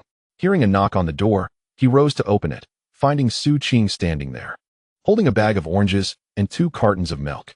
I came uninvited, she stated. Lin Mo stepped aside to let her in. Su Qing placed her offerings on the table, her gaze sweeping over the scrolling code on the screen. Still working on this? She inquired. Yes, Lin Mo replied. Taking a seat. I'm scraping data, first from Weibo and then from Tieba. Su Qing dragged over the only chair and sat beside him, her eyes fixed on the rapidly scrolling characters. The HTML tags and regular expressions cascaded down like a waterfall, leaving her dazzled. After a moment, she asked, how long will this take? Not sure, Lin Mo responded, but the more, the better. Ideally, I need tens of millions, even billions, of dialogues to train a model that is barely functional. Su Qing gasped, billions? Yes, Lin Mo pointed to a line of data on the screen. Look at this one. It's a single dialogue. One person says, the weather is lovely today, and the other replies, indeed, perfect for going out. That's one training sample. Countless such samples are essential for the AI to learn conversation. Su Qing fell silent for a moment before asking, Lin Mo, could you explain this AI to me in detail? Lin Mo paused his work and turned to her. Su Qing's expression was remarkably earnest, devoid of the skepticism she had displayed previously. Her eyes conveyed a fervent desire to understand, a sentiment he had never encountered before. After a moment of contemplation, he asked, do you truly wish to hear? Indeed, last time I only caught a vague outline, Su Qing replied. Lin Mo nodded and moved to the window. Outside was the mottled wall, where moss thrived in the shadows. He gazed at the wall and began to speak. The concept of artificial intelligence was proposed as early as 1956, he began, when a conference was held at Dartmouth, bringing together several young scientists to discuss how to make machines think like humans. They were filled with optimism, believing that within 20 years, they could create machines as intelligent as humans. Su Qing inquired, what happened next? They discovered numerous challenges, Lin Mo said, leaning against the window. The structure of the human brain is exceedingly complex, and intelligence is a profound enigma. They explored various methods, but all ended in failure. By the 1970s, artificial intelligence experienced its first downturn, known as the AI winter. Su Qing listened quietly, refraining from interjecting. Lin Mo continued. In the 1980s, artificial intelligence saw a resurgence. This time, it was due to a technology called neural networks. Have you heard of it? Su Qing shook her head. The inspiration for neural networks comes from the human brain, Lin Mo explained, gesturing to his head. The human brain contains hundreds of billions of neurons that connect and transmit signals. Scientists wondered if they could use mathematical models to simulate this structure, enabling machines to learn like the human brain. He returned to the computer, opened a folder, and displayed an image. The image illustrated a network formed by interconnected circles, divided into several layers. The leftmost layer contained 3 circles, the middle layer had 4, and the rightmost layer had 2. This is the simplest form of a neural network, Lin Mo pointed out, with the leftmost being the input layer. For instance, if you want to recognize an image, you input the pixel data. The middle layer is the hidden layer, responsible for processing information. The rightmost layer is the output layer, which provides the final result. The more layers in between, the deeper the network becomes. Su Qing gazed at the image, deep in thought. Lin Mo continued. In the 1980s, someone invented a method that allowed this network to learn automatically, providing it with numerous examples, indicating which image is a cat and which is a dog, enabling it to adjust its internal parameters and ultimately learn to distinguish between cats and dogs. Su Qing's eyes lit up. That sounds quite impressive. Indeed it is. Lin Mo nodded. However, there were 2 significant issues at the time. Firstly, there was insufficient data, not enough examples for it to learn from. Secondly, the computing power was inadequate. The computers of that era were too slow to support large networks. Thus, neural networks fell into obscurity once more. Lin Mo returned to the window, continuing. By the 1990s, mainstream technologies shifted to other methods. Support vector machines, random forests, and Bayesian algorithms became more theoretically refined and more applicable to small data processing. Neural networks gradually became marginalized, and fewer people were willing to delve into them. Su Qing asked, what happened next? Did they remain in decline? Not entirely, Lin Mo replied. A small group of individuals persevered. Geoffrey Hinton from the University of Toronto, Yann LeCun from New York University, and Andrew Ng from Stanford were among them. They seemed like outliers, persistently advancing the development of neural networks despite widespread skepticism. Su Qing queried, what motivated their persistence? They firmly believed that the path of neural networks could succeed, Lin Mo explained. LeCun utilized convolutional neural networks in the 1990s to recognize handwritten digits, successfully applying it to check recognition in postal systems. However, it was merely a small-scale application, and few believed it could be adapted to more complex problems. Pausing for a moment, he continued, by the early 2000s, circumstances began to change subtly. The internet flourished, and the volume of data surged. Graphics card performance improved significantly, originally designed for gaming. These cards were discovered to run neural networks with remarkable speed. Hinton and his colleagues awaited the moment when both data and computing power would meet the necessary conditions, anticipating a breakthrough for neural networks. Su Qing listened intently, occasionally jotting down notes. Lin Mo continued. In 2006, Hinton published a paper proposing a method to train neural networks deeper. This paper later became regarded as the catalyst for the resurgence of deep learning. However, it did not attract much attention at the time, as no stunning results had yet emerged. Su Qing asked, what about now? Has anyone succeeded? Lin Mo pondered for a moment before responding, not yet, but I believe it will be soon. On what basis do you have this belief? Lin Mo pointed out the window, exclaiming, look, the internet is advancing at an unprecedented pace, generating more data daily than the cumulative total of the past several decades. Graphics card performance is improving year by year. In a few years, ordinary computers will be able to run models that previously only supercomputers could handle. Algorithms are also continually evolving, with new papers published every year. These factors, when combined, will inevitably lead to a qualitative change. Su Qing gazed at him, her eyes reflecting an indescribable emotion. Lin Mo returned to the computer, tapping a few keys to bring up a line graph. Observe this chart, he said, pointing to a line representing the results of the ImageNet competition. ImageNet is a vast image dataset containing over 10 million pictures, categorized into thousands of classes. Since last year, an annual competition has been held to determine which algorithm can most accurately identify images. Su Qing studied the line. The error rate in 2010 was 28, whereas this year it stands at 25. Last year's champion used a traditional method with an error rate of 28. This year's champion, also an improvement on a traditional method, has reduced the error rate to 25, Lin Mo explained. However, I have encountered papers online where individuals are attempting to participate in the competition using neural networks, and their results are gradually improving. Perhaps in the next year or two, someone will achieve even better results with neural networks. Suqing fixated on the curve, deep in thought. Lin Mo continued, once neural networks triumph in the ImageNet competition, the world's attention will shift to this domain. The reason is simple. Neural networks are the only method that can continuously optimize as data volume increases and model scale expands. Traditional methods encounter bottlenecks after a certain point, but neural networks do not face this issue. Suqing inquired, how can you be so certain? Lin Mo replied, this is determined by the architecture of neural networks. More data, larger models, and greater computational power will inevitably yield better results, as can be theoretically deduced. Suqing paused for a moment before asking, has anyone ever created such a colossal model you speak of? Lin Mo shook his head. Not yet. The hardware and data volume are still insufficient. However, in a few years, it will undoubtedly happen. He paused and added, once it does, it will be a true breakthrough. At that time, the capabilities of AI will surpass everyone's imagination. Suqing stood up and approached the server, placing her hand on the chassis. It's so hot, she remarked. It has been running continuously, of course it's warm. Withdrawing her hand, she turned to him and asked, Lin Mo, where did you learn all this? Lin Mo responded, papers, blogs, forums. If you are willing to dig, there is an abundance of information online. Suqing replied, but I have never found any of it. Lin Mo smiled gently.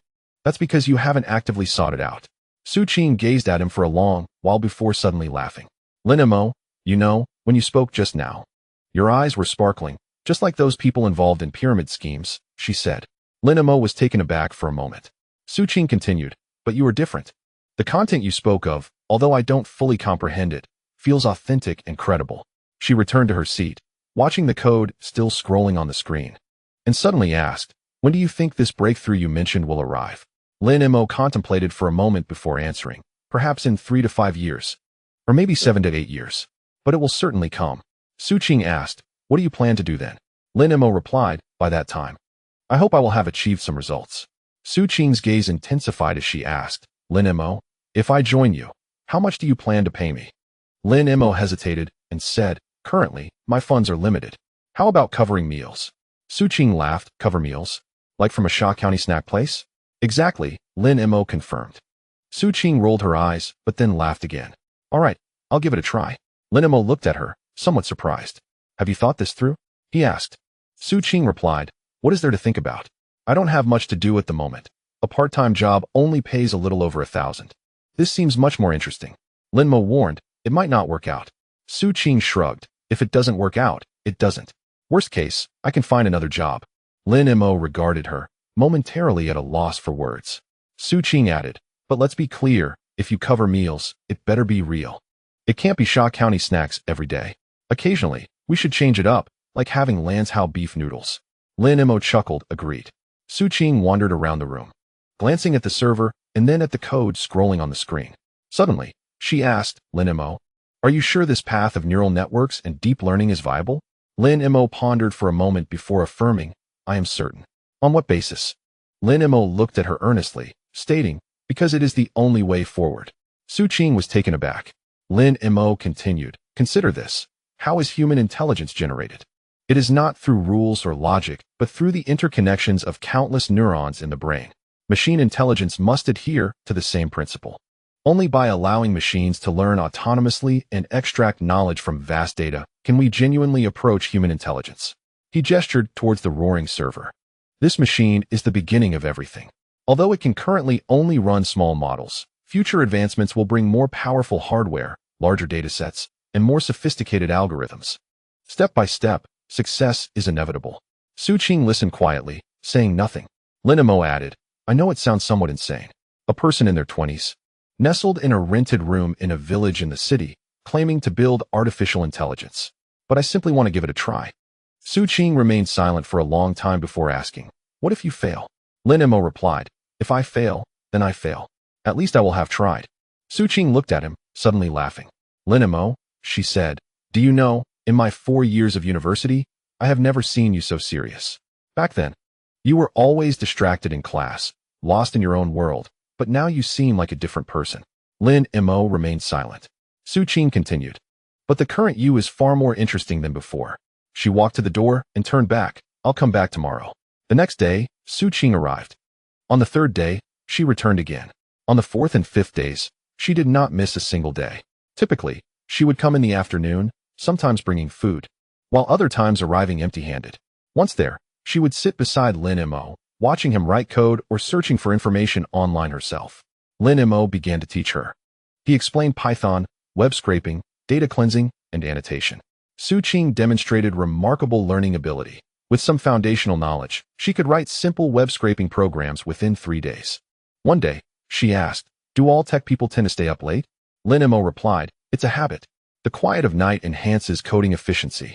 Su Qing countered, I am not accustomed to that. I must be in bed by 10. Lin Mo suggested, then you should head home early. Su Qing did not respond immediately. After a while, she suddenly said, Lin Mo, would it be alright if I moved in? Lin Mo was taken aback. Su Qing quickly clarified, don't misunderstand. I just think running back and forth is too troublesome. It takes 2 hours each way, and it's genuinely unsafe to return at night. That alley is too dark. Lin Mo glanced at the narrow bed and the limited space on the floor, saying, how would we fit? Su Qing replied, I can buy a folding bed. I'll store it away during the day and set it up at night. Lin Mo pondered for a moment and inquired, will your parents agree? Su Qing remained silent for a brief, while before replying, they do not know yet. Her parents resided in their hometown, 300 kilometers away from this city. After graduating from university, she chose to stay in the city to seek employment. Initially, her parents disapproved, believing that a girl should return home and secure a stable job. Eventually, they relented to her wishes. However, now she must confess that she intends to move into a male acquaintance's rental space and share living quarters. Su Qing asserted, I could simply refrain from telling them. Lin Mo asked, how long do you plan to keep this a secret? Su Qing responded, until it becomes impossible to conceal. Lin Mo regarded her, uncertain of how to reply. Su Qing continued, Lin Mo, my decision is not solely based on you. I believe that once I have resolved to pursue this undertaking, I should commit wholeheartedly. I waste too much time commuting each day. After a moment of contemplation, Lin Mo replied, allow me to consider it. Su Qing nodded, choosing not to elaborate further. That evening, Lin Mo lay in bed, reflecting on Su Qing's words. He had to admit that she possessed a point. The daily commute indeed squandered precious time, and as a young woman, returning home alone at night posed safety concerns. Yet, he had his apprehensions. He worried about how her parents would react upon discovering the truth, the potential gossip from others, and what she would do should the project fail. Lost in thought, he gradually drifted into slumber. The following afternoon, when Su Qing arrived, she brought with her a folding bed. Lin Mo paused for a moment upon seeing it. Su Qing asked, what's wrong? Have you not made up your mind yet? He replied, you've already purchased it. She said, it can be returned. I am merely waiting for your approval. Lin Mo looked at her and suddenly smiled, saying, let us keep it. Su Qing beamed as well. She unfolded the bed and positioned it in the corner of the room, fitting it perfectly. Then, she took out a set of sheets and blankets from her bag and made the bed. How does it look? She asked. Lin Mo gazed at the small corner and replied, quite nice. Seated on her new bed, Su Qing looked at Lin Mo and said, to be honest, if my parents found out, they would surely scold me mercilessly. Lin Mo asked, so you still wish to proceed? She affirmed, because I believe this endeavor is worthwhile. Lin Mo remained silent. Su Qing continued, throughout my 4 years at university, I considered myself quite intelligent, yet I never knew where to apply this intelligence. After graduation, the jobs I found were utterly uninspiring, and I spent my days in a haze. Now, I suddenly realized that there exists a world where a group of people congregate in a small room, attempting to accomplish something unprecedented. She paused and added, I feel that living this way is far more meaningful. Lin Mo observed her, a peculiar sensation swelling within him. He recalled the loneliness he felt when he had just been reborn, carrying 15 years of memories, yet having no one to share them with, no one to confide in. Now, it seemed he was no longer so solitary. That night, Su Qing did not leave. She slept on the folding bed while Lin Mo occupied his own. Their backs turned to each other, separated by less than half a meter. The only sound in the room was that of the server's fan whirring. After a considerable time, Su Qing suddenly spoke. Lin Mo, are you asleep? Not yet, he replied. What do you think our AI will ultimately develop into? Lin Mo contemplated for a moment and answered, I am uncertain, but I hope it can genuinely comprehend humanity. Su Qing queried, what constitutes genuine understanding? Lin Mo elucidated. Its brilliance lies in its ability to truly grasp your intentions, rather than merely matching keywords. For instance, when you say I feel a bit cold, it should discern whether you desire a response of dress warmly or merely wish to engage in conversation.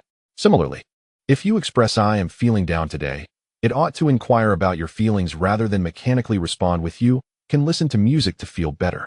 Su Qing fell silent for a moment before slowly saying, that is no small feat sometimes. Even between people, mutual understanding is not easily achieved. Lin Mo nodded in agreement. Indeed, it is quite challenging. But it is precisely because of this difficulty that it is all the more worthwhile.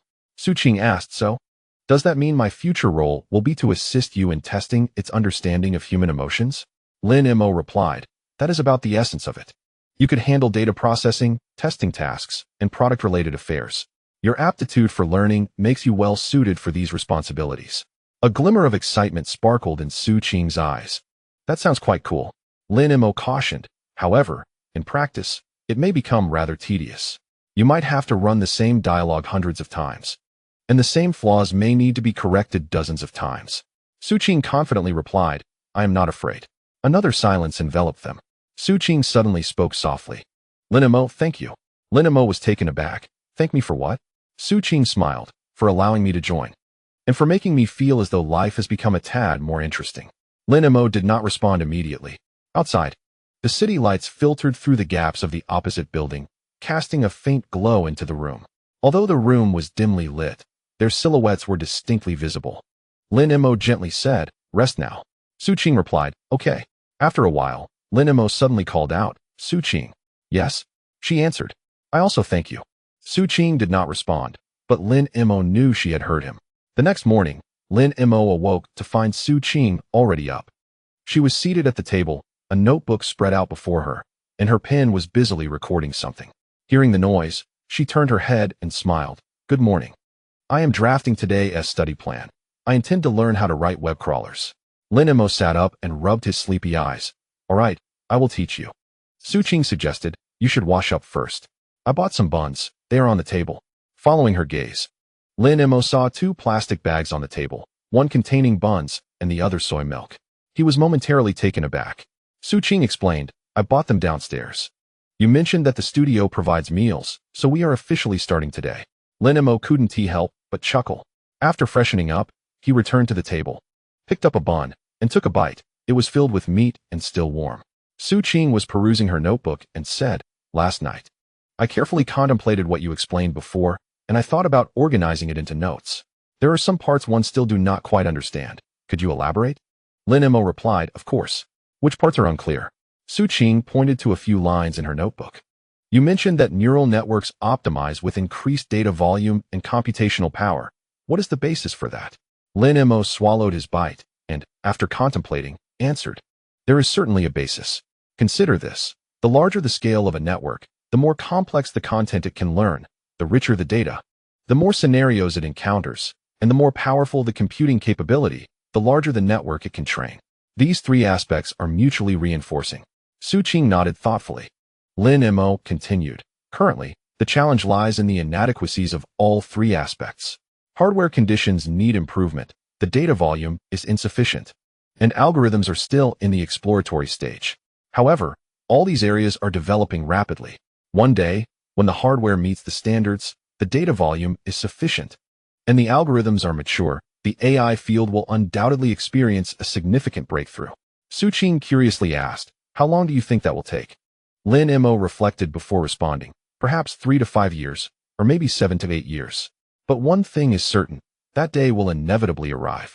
Su Qing gazed at him, her eyes alight with joy, and suddenly declared, all right, I will wait alongside you. At that moment, sunlight streamed through the window, casting a small, bright patch of light on the floor.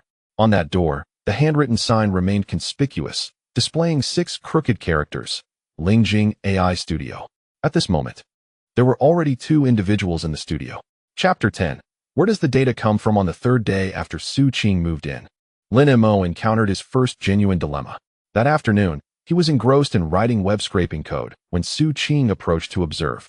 The screen displayed rows of Python code, which she could now roughly comprehend. What data are you scraping? She inquired curiously.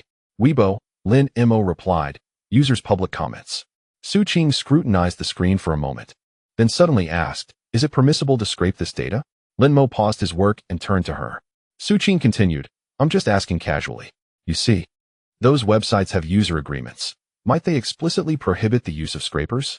Lin Mo remained silent for a few seconds. To be honest, he had not given much thought to this issue before. By 2026, web scraping technology had become quite sophisticated, and the legal boundaries were relatively clear. As long as it did not involve harvesting personal privacy data, was not for commercial purposes, and did not impose excessive burdens on the server, it usually did not pose significant problems. However, at this moment, it was 2011. The legal stance on internet data was still ambiguous. Weibo had only been established for 2 years, and forums were flourishing, while social networking sites were at their peak. These platforms were still exploring how to utilize data, let alone formulating comprehensive legal standards. You are right, Lin Mo said. This matter indeed requires clarification. Su Qing was momentarily taken aback. She had merely mentioned it offhandedly, not expecting Lin Mo to take it so seriously. What should we do? She asked. Lin Mo pondered for a moment and suggested, we should consult a lawyer. Finding a lawyer was no easy task. Lin Mo combed through his contacts, but found no friends studying law. Su Qing's situation was somewhat similar. The people she knew were either studying computer science or economics, with no connections to the legal field. Eventually, Su Qing recalled someone. I have a high school classmate whose cousin seems to be a lawyer, she said. Shall I ask her? Lin Mo nodded in agreement. The following afternoon, Su Qing brought a phone number. Her name is Chun Jing, and she works at a law firm, mainly handling intellectual property matters, Su Qing explained. I told her about the situation, and she said we could have a chat without charging a consultation fee. Lin Mo dialed the number.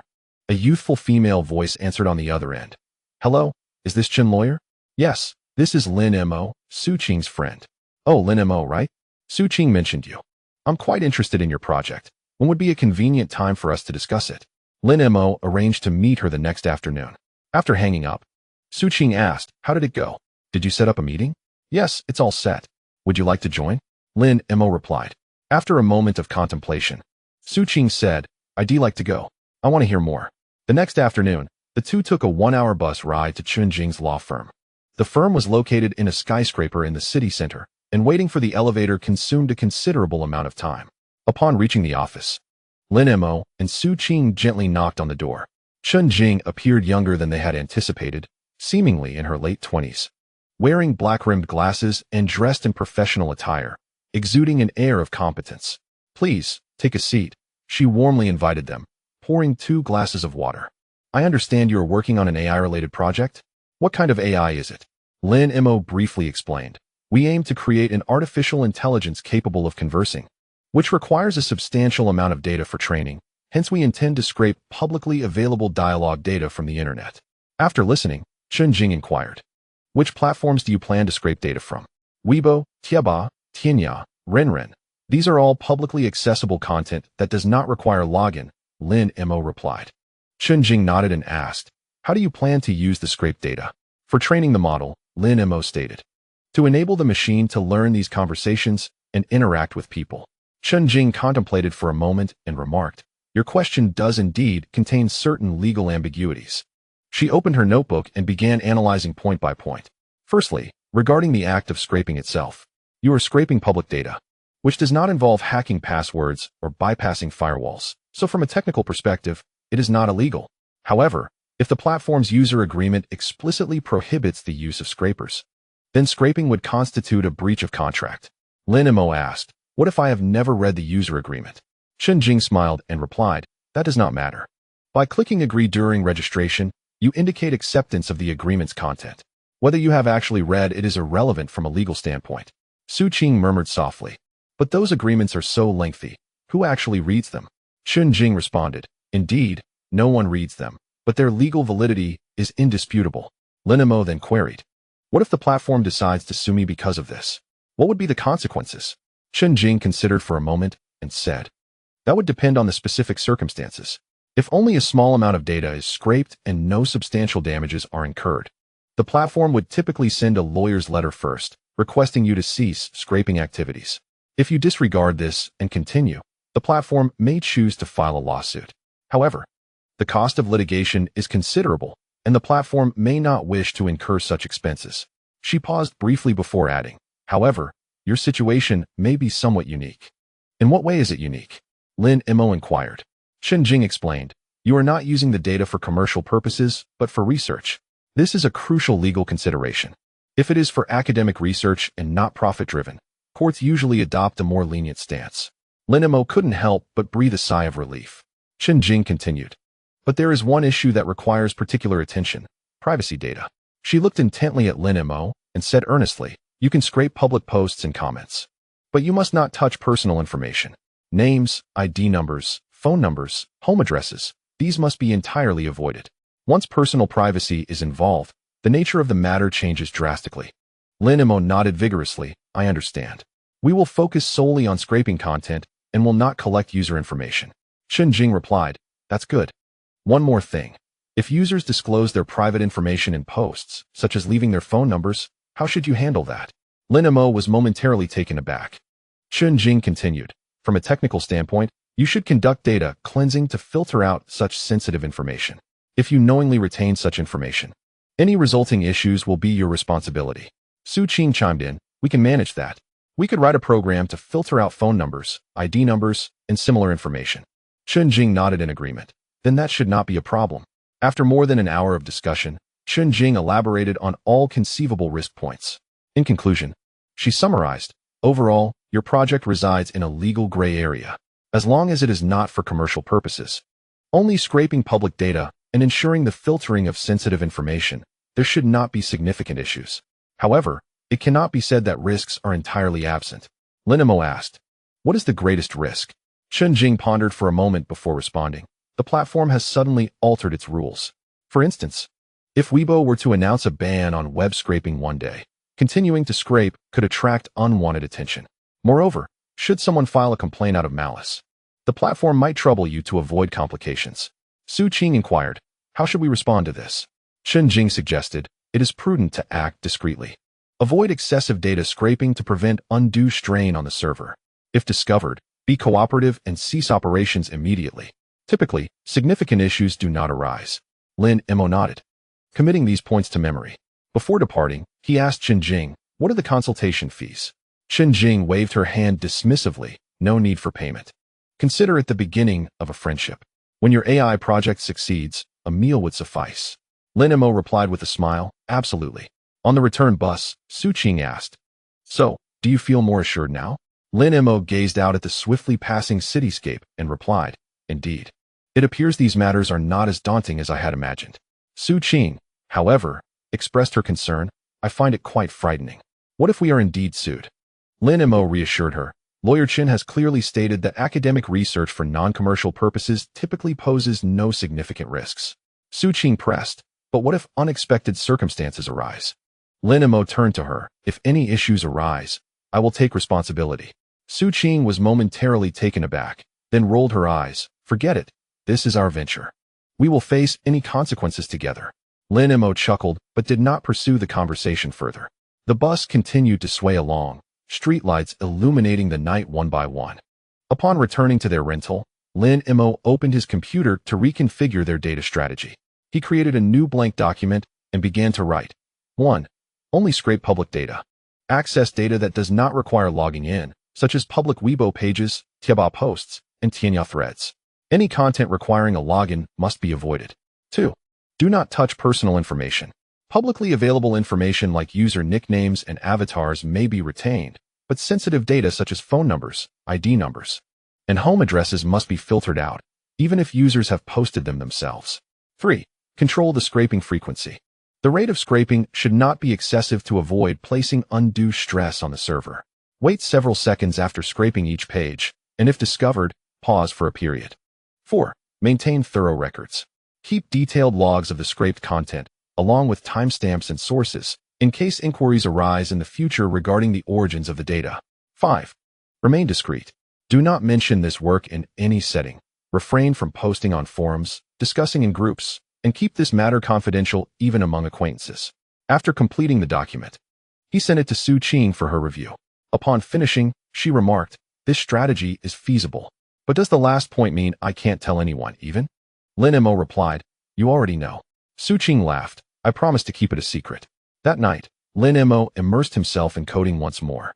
He rebuilt the web scraper framework, adding frequency limitations, embedding a sensitive information filtering module, and incorporating logging functionality.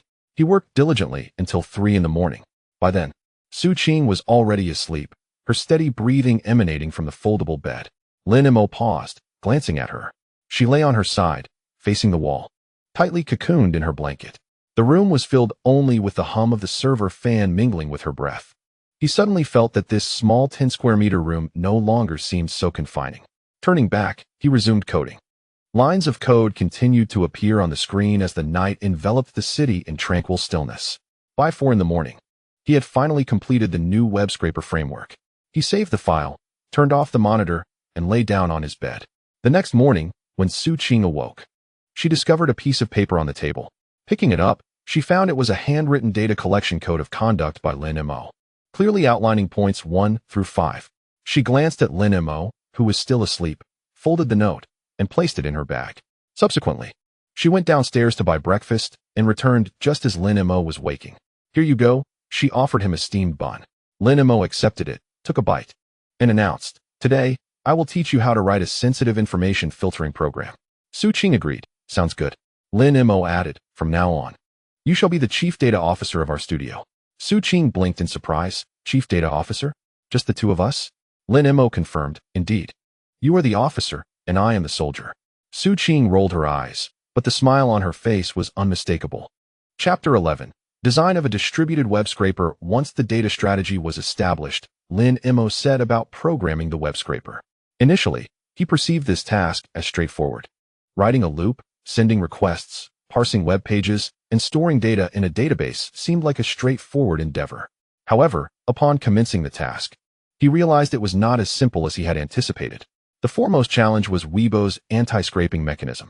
He coded a basic scraper to continuously gather data from Weibo's public pages. At first, progress was smooth, but after several hundred pages, an error occurred. The message displayed was 403 forbidden, and he found himself blocked. Lin Mo switched IP addresses and continued scraping, but it wasn't long before he was blocked again. Changing IPs repeatedly proved to be a tedious endeavor. He went through this process 7 or 8 times that afternoon, each time manually switching IPs and restarting the program. Su Qing, observing his repeated struggles, asked, "What is going on?" Lin Mo, exasperated, replied, "I've been blocked." Su Qing inquired, "What does it mean to be blocked?" Lin Mo explained, "It means the server has detected that I am not a normal user and has blacklisted my IP. Consequently, any requests from this IP will be denied." After a moment of contemplation, Su Qing suggested, "Then just change the IP." Lin Mo smiled wryly, "I did, but I still get blocked." Su Qing proposed, "Could we prepare multiple IPs in advance? If one gets blocked, we can immediately switch to another." Initially taken aback, Lin Mo's face broke into a smile. He had not thought of that approach since it had been so long since he had actively engaged in data scraping. While many data packets can be directly shared and downloaded, they are generally not used commercially due to concerns about data integrity. Major companies typically purchase data and commission others for specific datasets. "You are absolutely right," he responded. Thus, Lin Mo restructured the web scraper architecture, abandoning the single-threaded approach for a multi-threaded one. Each thread would be equipped with its own IP, and if any thread encountered a block during scraping, it would immediately switch to a new IP. However, a new dilemma arose: where to acquire so many IPs? After conducting research online, Lin Mo discovered 2 potential solutions. The first was to use proxy IP pools. Several free proxy IP websites periodically publish lists of available proxies. The scraper could gather these proxies, verify their usability, and store them in its own proxy pool for future use. The second option involved utilizing VPNs or Tor.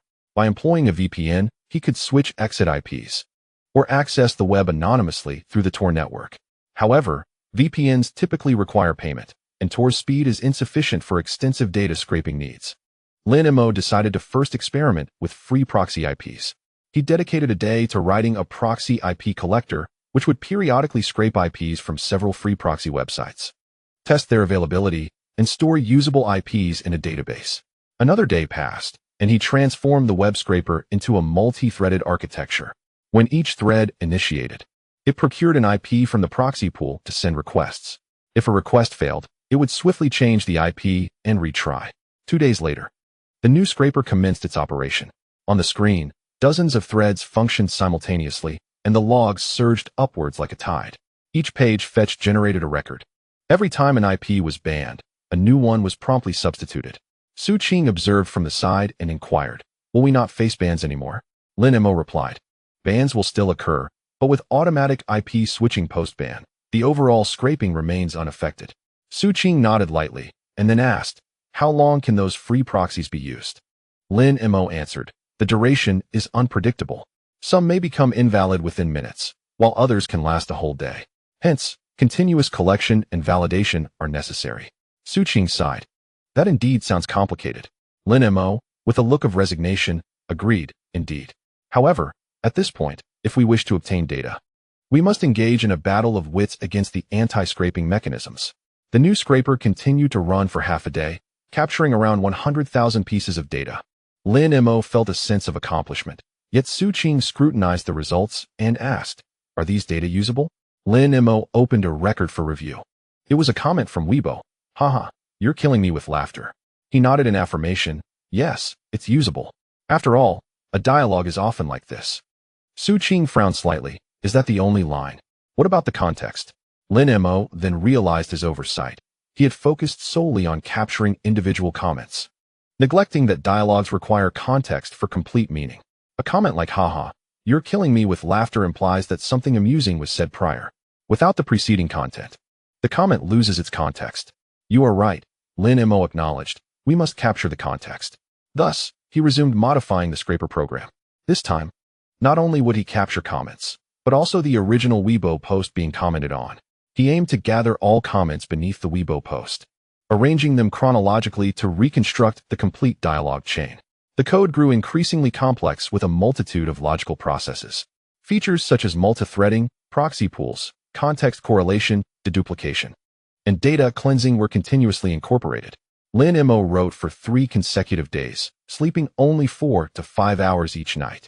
On the third night, he stared at the screen, suddenly noticing a bug in the code. However, after attempting to fix it, the entire scraper crashed. Unable to contain his frustration, he cursed softly, leaned back in his chair, and closed his eyes. Su Qing, sitting nearby, gently asked, "Tired?" Lin Mo remained silent. She stood up, approached him from behind, examined the error message on the screen, and inquired, "Can this bug be fixed?" Lin Mo replied, "It can be fixed, but it will take some time." Su Qing encouraged, "Then fix it. I'll keep you company." Lin Mo opened his eyes and turned to look at her. Su Qing smiled and said, "What's wrong? Do you think I can't help?"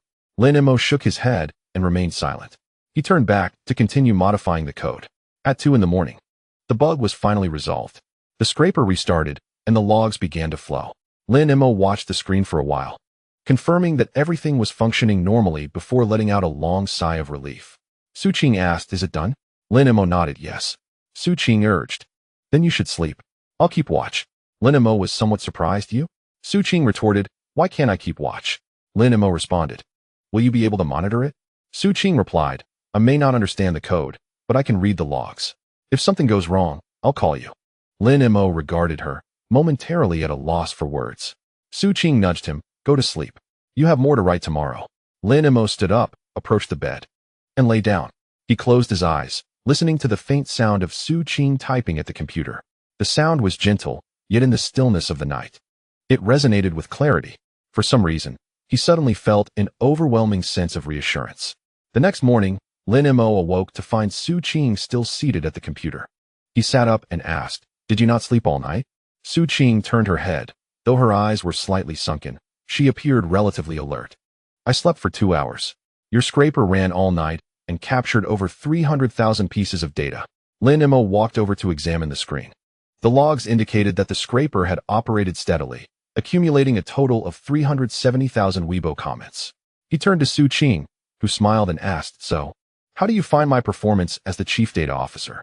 Lin Mo affirmed, "Competent. Very competent." Su Qing stretched and said, "Then I'm off to sleep. You carry on." She walked over to the folding bed, lay down, and fell asleep within a minute. Lin Mo gazed at her silhouette for a moment before returning to the computer to review the data collected overnight. 370,000 entries, combined with the previous captures, brought the total close to 500,000. The goal remained distant, but at the very least, they had achieved some results. In the ensuing week, Lin Mo and Su Qing gradually established a tacit rhythm. During the day, Lin Mo focused on coding and optimizing the scraper, while Su Qing slept and assisted with testing upon waking. At night, Su Qing monitored the scraper, occasionally documenting any anomalies, while Lin Mo rested to conserve energy for the next day's coding. Their exchanges were minimal, yet their cooperation grew increasingly seamless. Often, as soon as Lin Mo completed a new feature, Su Qing would proactively ask, "Do you need me to test it?" Occasionally, if Su Qing noticed that the scraper had stalled while Lin Mo remained asleep, she would record the logs and wait for him to wake before addressing the issue. By the end of the week, the scraper had become markedly more stable. The number of threads increased from a dozen to several dozen, while the IP count in the proxy pool expanded from hundreds to thousands. The scraping speed escalated from a few thousand entries per hour to tens of thousands. By the weekend, they had captured over 3 million pieces of data. Lin Mo stared at the numbers in the database, a surge of indescribable emotion washing over him. Over 3 million dialogues. Although this data remained raw and required cleansing, annotation, and deduplication, it had already formed a preliminary dataset. He couldn't help but recall 2026, when the large models utilized datasets numbering in the hundreds of billions. In comparison, these 3 million entries were but a drop in the ocean. Yet at this moment, these data points had been painstakingly scraped by their own hands. Each line of data encapsulated the time he and Su Qing had spent together. On Sunday night, Lin Mo decided to take a break. He shut down the computer, called Su Qing, and headed to the barbecue stall at the alley for a late-night snack. Lamb skewers cost 1 yuan each, grilled eggplants 3 yuan per plate, and beer 2.5 yuan per bottle. They ordered 30 yuan worth of food, savoring it with gusto, their mouths glistening with oil. Su Qing, sipping her beer, remarked, "Lin Mo, do you know how I feel right now?" Lin Mo asked, "What feeling?" Su Qing replied, "It's as if we're filming a movie." Lin Mo chuckled. Su Qing continued, "Look at us. 2 young people nestled in a rented room in the urban village, engaging in such lofty endeavors as artificial intelligence. By day, we bury ourselves in code, and by night, we monitor data, subsisting on fast food and barbecued delights, sleeping on folding beds and hard boards. Isn't this the plot of a movie?" Lin Mo observed, "In movies, the protagonists often succeed in the end." Su Qing queried, "So, will we succeed too?" Lin Mo pondered for a moment and replied, "I do not know. But at least we are giving it our all." Su Qing raised her beer bottle. "Then let us toast to our efforts." Lin Mo lifted his bottle as well. The 2 glass bottles clinked together, producing a crisp and melodious sound. Chapter 12, Official Scraping. On Monday morning at 8 o'clock, Lin Mo and Su Qing sat before their computers, poised to commence their inaugural formal data scraping operation. The preceding week had been dedicated to a testing phase, during which they conducted small-scale extractions to evaluate the efficacy of their web crawler. Today, however, they were determined to run the crawler continuously, aiming to gather 1 million data entries. Lin Mo initiated the main program of the crawler, meticulously reviewing the configurations. The number of threads was set to 50. With over 300 usable IP addresses stored in the proxy pool, each configured to send a maximum of 10 requests per minute. Exceeding this limit would trigger an automatic switch to a new IP. "Are we ready?" he inquired, glancing at Su Qing. She nodded in affirmation, "Ready." Without hesitation, Lin Mo pressed the enter key. Instantly, the screen was inundated with a flurry of log information. 50 threads sprang into action simultaneously, each engaged in scraping different pages. Some successfully retrieved data, while others encountered request failures. Some switched IPs due to bans, and others retried their requests. The logs cascaded down the screen like a waterfall, overwhelming the senses. Su Qing fixed her gaze on the screen, asking, "Is it starting now?" Lin Mo replied, "It has begun." She probed further. "So what do we do now?" After a brief contemplation, Lin Mo responded, We wait and monitor closely. If any issues arise, we'll address them promptly. Thus, the two sat quietly, their eyes glued to the screen, witnessing the logs scrolling upward, one after another. 10 minutes elapsed, and all was progressing smoothly. 20 minutes passed without any anomalies. However, at the 30-minute mark, several glaring red log entries suddenly appeared.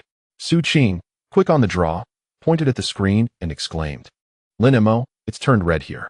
Lin Mo hurriedly leaned in to inspect. It turned out that several threads had simultaneously reported errors, all indicating 403 forbidden, signifying that the IP had been banned.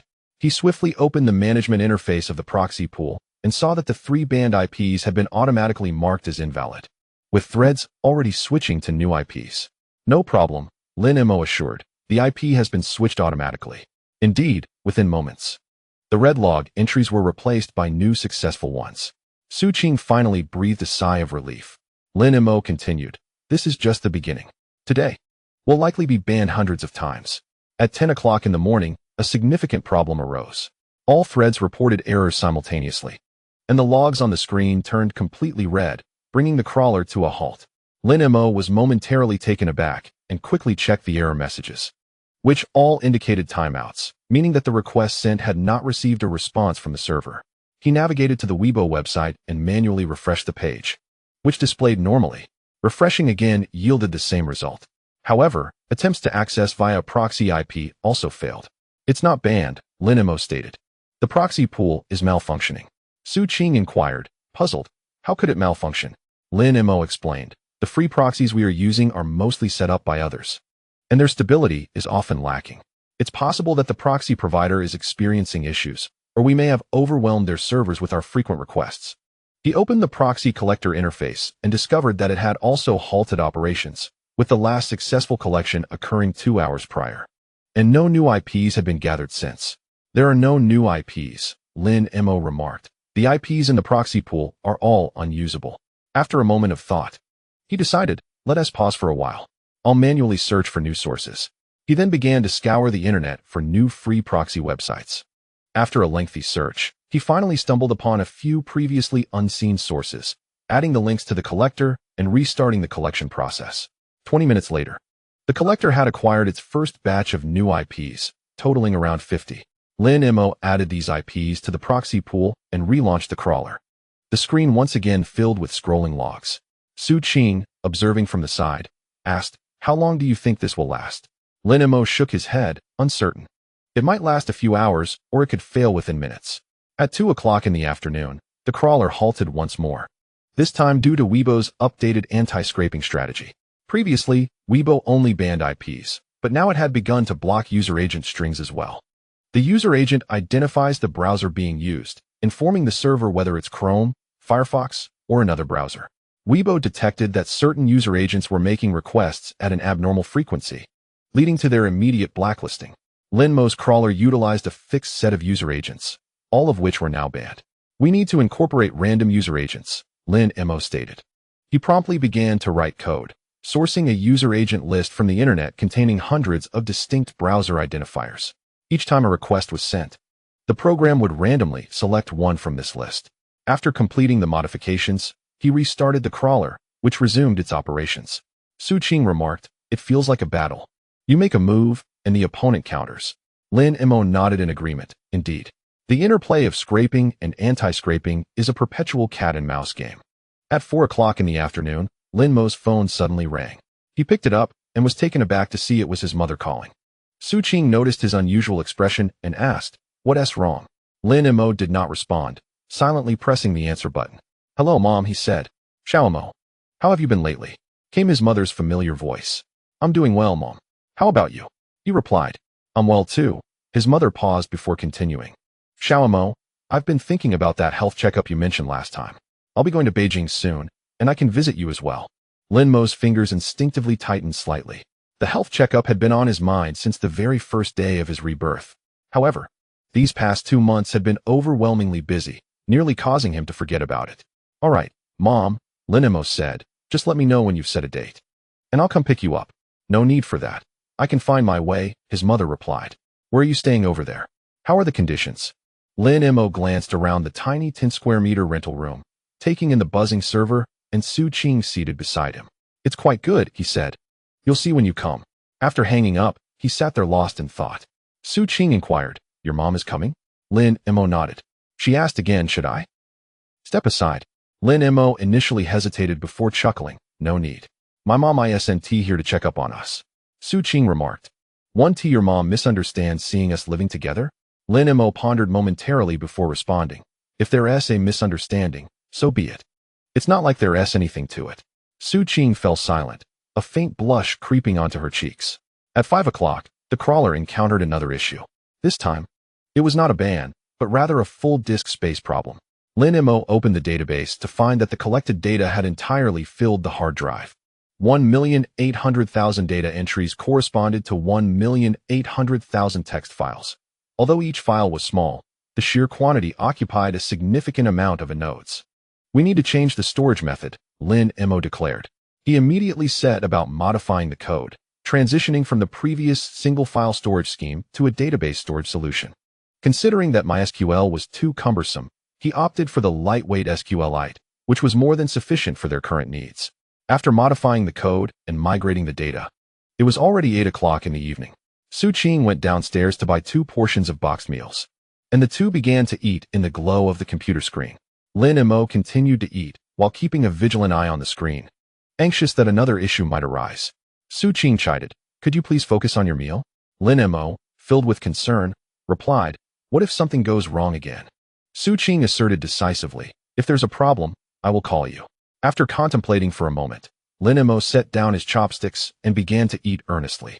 However, after a couple of bites, he couldn't resist glancing at the screen once more. Observing this, Su Qing sighed in exasperation. By 10 o'clock that evening, the crawler was finally operating smoothly. The proxy pool still contained over 100 IPs, which cycled through seamlessly. User agents were randomly selected, and the frequency was effectively controlled. Everything was back on track. The logs continued to scroll, and data was being stored smoothly, line by line. Lin Mo leaned back in his chair, exhaling deeply. Su Qing inquired, "How much data have we captured today?" Lin Mo opened the database and replied, "Since this morning, 130,000 entries."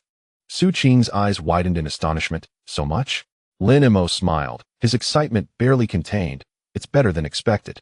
I initially thought achieving 500,000 in a day would be impressive, yet here we are surpassing 1,000,000. Su Qing exclaimed joyfully. "Doesn't that mean our crawler is quite remarkable?" Lin Mo pondered for a moment before responding, "It's decent, but there's still room for further optimization." Surprised, Su Qing replied, "More optimization? We've optimized countless times today." Lin Mo's lips curled into a slight smile. "This is just the beginning." By 11 o'clock that night, Su Qing could no longer hold on and lay down on the foldable bed, drifting into a deep slumber while Lin Mo kept watch. The following morning, Lin Mo was awakened by Su Qing's urgent voice. "Lin Mo, wake up. The crawler has stopped." He bolted upright and rushed to the computer. Upon seeing the logs on the screen turn entirely red, he opened the error messages and was taken aback. This time, it was neither a ban nor a lack of available IPs. Rather, Weibo had undergone a revision. The page structure had changed, rendering all his previously written parsing code ineffective. Staring at the screen, Lin Mo was momentarily stunned, but then he broke into a smile. Su Qing, puzzled, asked, "What are you laughing at?" Lin Mo replied, "It's nothing. I just feel that this journey is truly long." He sat down, opened the editor, and began to rewrite the parsing code. Outside, the sunlight gradually streamed into the room, casting a small patch of light on the floor. The server continued to hum, its indicator lights flickering rhythmically, as if it were breathing in sync. A new day had begun. Chapter 13. Data cleaning. The crawler had been running for a week, and hard disk space was running critically low. Lin Mo opened the disk management interface and noticed that the 1 terabyte hard drive had less than 100 gigabytes of space left. The raw data had occupied over 900 gigabytes. Su Qing leaned in for a closer look, exclaiming, "So much?" Lin Mo explained, "These are all web page source codes, which naturally take up space. They are filled with numerous HTML tags, CSS styles, and JavaScript code, while the actual dialogue content might comprise less than 1/10. What should we do then?" Su Qing asked. Lin Mo replied, "We need to cleanse it. We must remove all this chaotic information, leaving only the useful dialogue." He opened a raw file for Su Qing to see. revealing a screen filled with angle brackets, divs, classes, and ref tags, interspersed with a few lines of Chinese text. At first glance, it was impossible to discern where the main content lay. Frowning, Su Qing asked, "How do we clean this?" Lin Mo responded, "By writing a program. We will parse each line, eliminating tags, garbled text, advertisements, and duplicates. What remains will be usable data." With that, he opened the editor and began crafting the cleaning script. The data cleaning process was far more complex than the data crawling. Crawling merely involved capturing the web page, whereas cleaning required precise extraction of the genuine dialogue from the chaotic HTML code. The structure of Weibo's pages was relatively orderly, with comments contained within a single tag, easily matched using regular expressions. The structure of Tieba was more complicated, with floors, replies, and quotes interwoven. Tianya was even more chaotic, with varying page structures across different sections. Lin Mo first wrote a general cleaning framework, then developed specialized parsers for each platform. For Weibo, he searched for the class comment text tag, where the internal content constituted the comments. For Tieba, he sought the class D post content tag, ensuring to exclude the original posts by the floor owner, capturing only the replies. After writing a parser, he conducted a test. Following the test, he modified it based on the results. By the end of the day, he had crafted over 20 parsers, covering several major platforms. The largest platform was Weibo, followed by Tieba, while the other smaller platforms lacked anti-scraping mechanisms, making them easier to handle, albeit with significantly less data. However, a new problem arose. The processing speed was too slow. He created a small script to test with 10,000 entries. Upon completion, he discovered that it took 3 minutes. At this rate, processing 10,000 entries would require 3,000 minutes, or 50 hours. This was just the parsing stage. The subsequent steps of deduplication, filtering, and cleaning would require an even longer duration. 100 hours would hardly suffice. Noticing his furrowed brow, Su Qing inquired, "What's wrong?" Lin Mo replied, somewhat irritably, "The speed is too slow." Su Qing pressed further, "Can it be optimized?" Lin Mo answered, "It can, but it will take time." Unfazed, Su Qing said, "Then let us optimize. We have plenty of time." Lin Mo looked at her and suddenly smiled. "Indeed," he said, "we have all the time in the world." Over the next 3 days, Lin Mo immersed himself in the optimization work. He transitioned from a single-threaded to a multi-threaded approach, with one thread dedicated to parsing, another to cleaning, and a third to deduplication, processing in parallel and tripling the speed. He rewrote the regular expressions, as the original ones were rather crude and required multiple scans. The new expressions significantly improved accuracy, allowing for a single scan to suffice. Additionally, he implemented caching techniques to record the parsed page structures, reusing them when encountering the same format again. Furthermore, he developed a progress monitoring program that displayed the number of processed entries, remaining entries, and estimated time in real time. 3 days later, the optimized cleaning program commenced operation. The speed increased from 3 minutes for 10,000 entries to just 20 seconds, a 9-fold improvement. Su Qing watched in anticipation and asked, "Is everything all right now?" Lin Mo affirmed, "No issues now. Let us begin the cleaning." He pressed the Enter key. On the screen, the progress bar began to move steadily. During the data cleaning process, Lin Mo and Su Qing, with time to spare, sat beside each other to review the data. It was Su Qing's first time witnessing the data she had helped capture, and she found it incredibly fascinating. "Look at this one," she pointed at the screen. "The weather is lovely today, perfect for an outing. Isn't this the example we discussed earlier?" Lin Mo confirmed. Su Qing continued scrolling and suddenly burst into laughter. "Look at this one. The floor owner is an idiot," confirmed. Lin Mo chuckled along. "Is that considered dialogue?" Su Qing asked. "It counts," Lin Mo replied. "Though the language is crude, it is still a form of human expression. What if AI learned this? Would it end up cursing too?" Su Qing pondered. Lin Mo pondered for a moment and said, "There is such a possibility. Therefore, we must filter out overly vulgar content." Su Qing nodded and continued to sift through the data. Before long, she exclaimed, "Lin Mo, you must see this." Lin Mo leaned in to take a look. The screen displayed a Weibo comment. "I am 25 years old, female, located in Beijing, seeking a partner.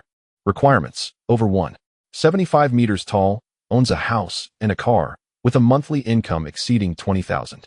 Those who meet the criteria, please DM me." Lin Mo was taken aback for a moment and then laughed. Su Qing asked, "Should we keep this?" Lin Mo replied, Yes, we should. It reflects the genuine desires of humanity. Su Qing rolled her eyes. On the afternoon of the third day of the cleaning process, Lin Mo's phone suddenly rang. He glanced at the caller ID, and his expression changed instantly. Su Qing noticed and quickly asked, "What's wrong?" Lin Mo replied, "It's my mom. She's here." He hurriedly answered the call and heard his mother's voice. "Xiao Mo, I've arrived at the train station. Where are you?" Lin Mo responded, "Mom, please wait there.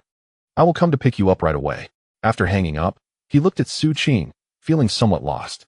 Su Qing said, "Why are you still dawdling? Go quickly." Lin Mo hesitated, "But you?" Su Qing interrupted, "I'll stay here and monitor the cleaning progress for you. Just hurry back." Lin Mo nodded, grabbed his coat, and rushed out the door. As Su Qing watched his figure disappear at the entrance, she turned back to focus intently on the screen. At that moment, the progress bar had reached 67. An hour and a half later, Lin Mo returned to the rented apartment with his mother.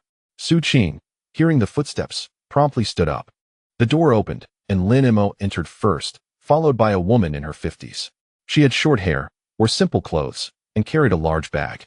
Though her face bore the fatigue of a long journey, her eyes shone brightly. "Mom, this is Su Qing," Lin Mo introduced, "the one I mentioned to you." Su Qing quickly greeted, "Hello, Annie." His mother looked Su Qing up and down, then smiled warmly. Good, good. Xiaomo said you work together. Thank you for your hard work." Su Qing replied, "It's no trouble at all, Auntie. Please, have a seat. I'll get you a glass of water." She offered her chair to her mother and hurried to fetch water.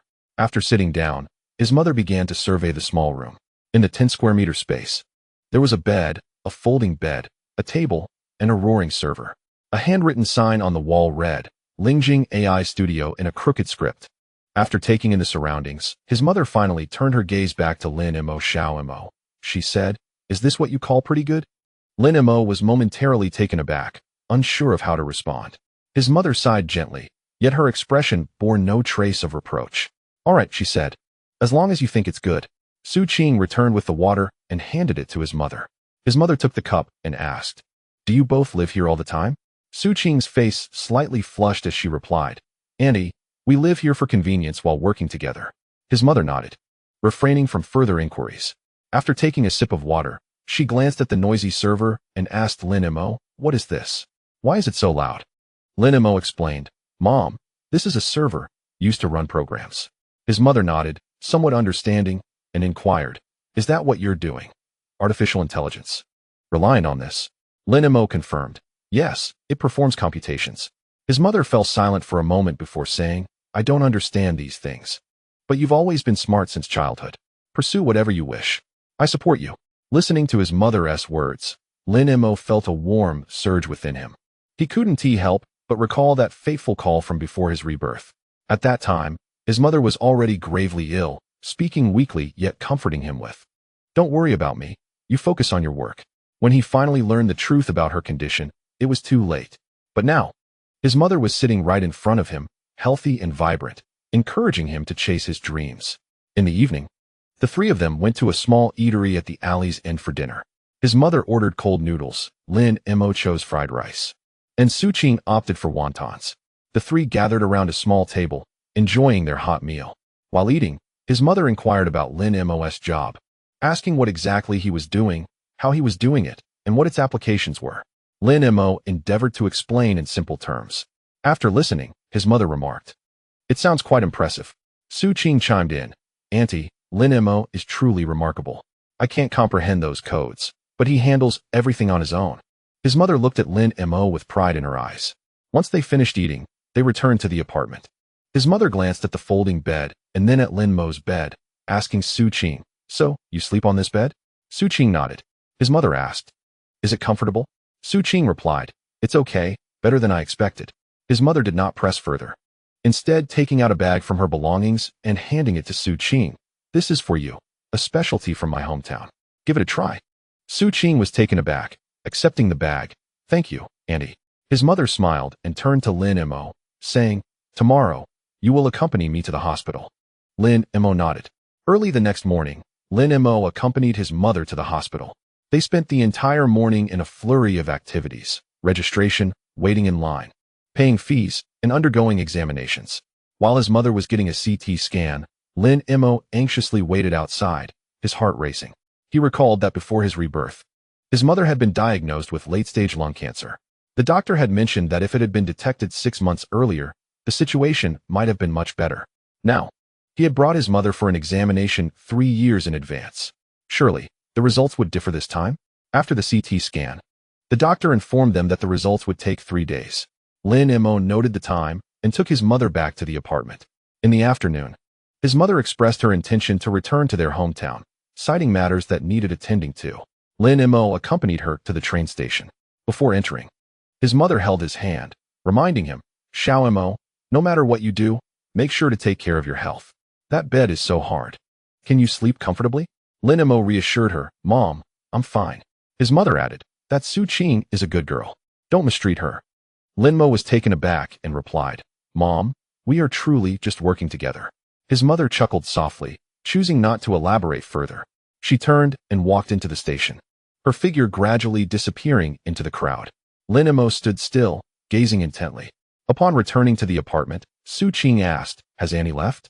Lin Mo nodded. Su Qing remarked, "Auntie is really nice. She even brought me local specialties." Lin Mo looked at her and suddenly asked, "What do you think of my mom?" Su Qing was taken aback and answered, "She seems pretty nice. Why do you ask all of a sudden?" Lin Mo shook his head, "It's nothing." He approached the computer to check the cleaning progress. The progress bar displayed 99.7. Before long, it reached completion and a message appeared on the screen, "Cleaning completed. Original data, 947 gigabytes. Clean data, 214 gigabytes. Lin Mo stared at the message, momentarily stunned. Su Qing leaned over and asked, "Did it succeed?" Lin Mo nodded, "Yes, it did." "How much data do we have?" "Over 200 gigabytes. That should suffice for now."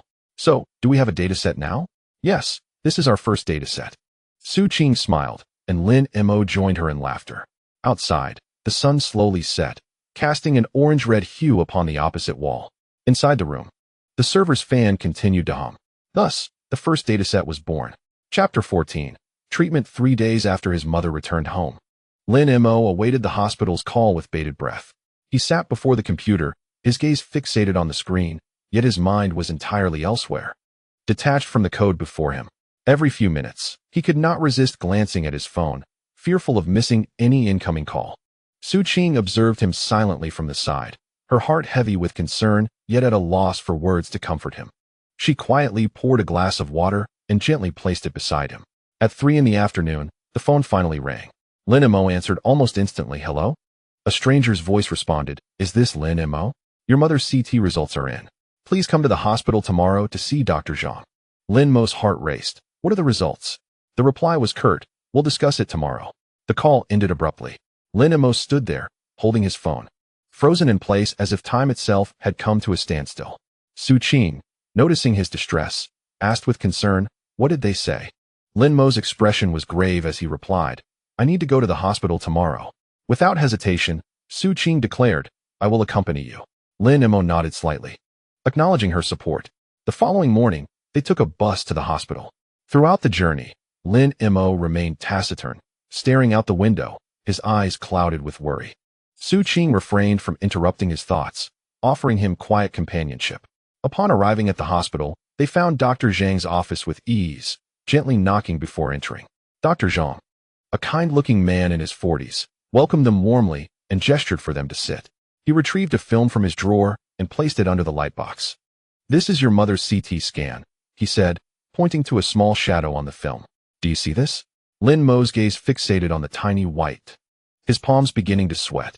Dr. Zhang continued, "This is a nodule, approximately 5 millimeters in size. Based on its morphology, there is a possibility of early-stage lung cancer." Lin Mo felt a wave of dizziness, as if the world around him had suddenly fallen silent. However, Dr. Zhang quickly reassured him, "But do not panic. 5 millimeters is classified as a small nodule, detected very early. If it is malignant, it would be at the earliest stage, and the prognosis for treatment is very favorable." Taking a deep breath, Lin Mo endeavored to compose himself and asked, "What are the next steps?" Dr. Zhang replied, "Surgical removal is necessary. The nodule will be excised for pathological examination. If it is benign, that would be wonderful.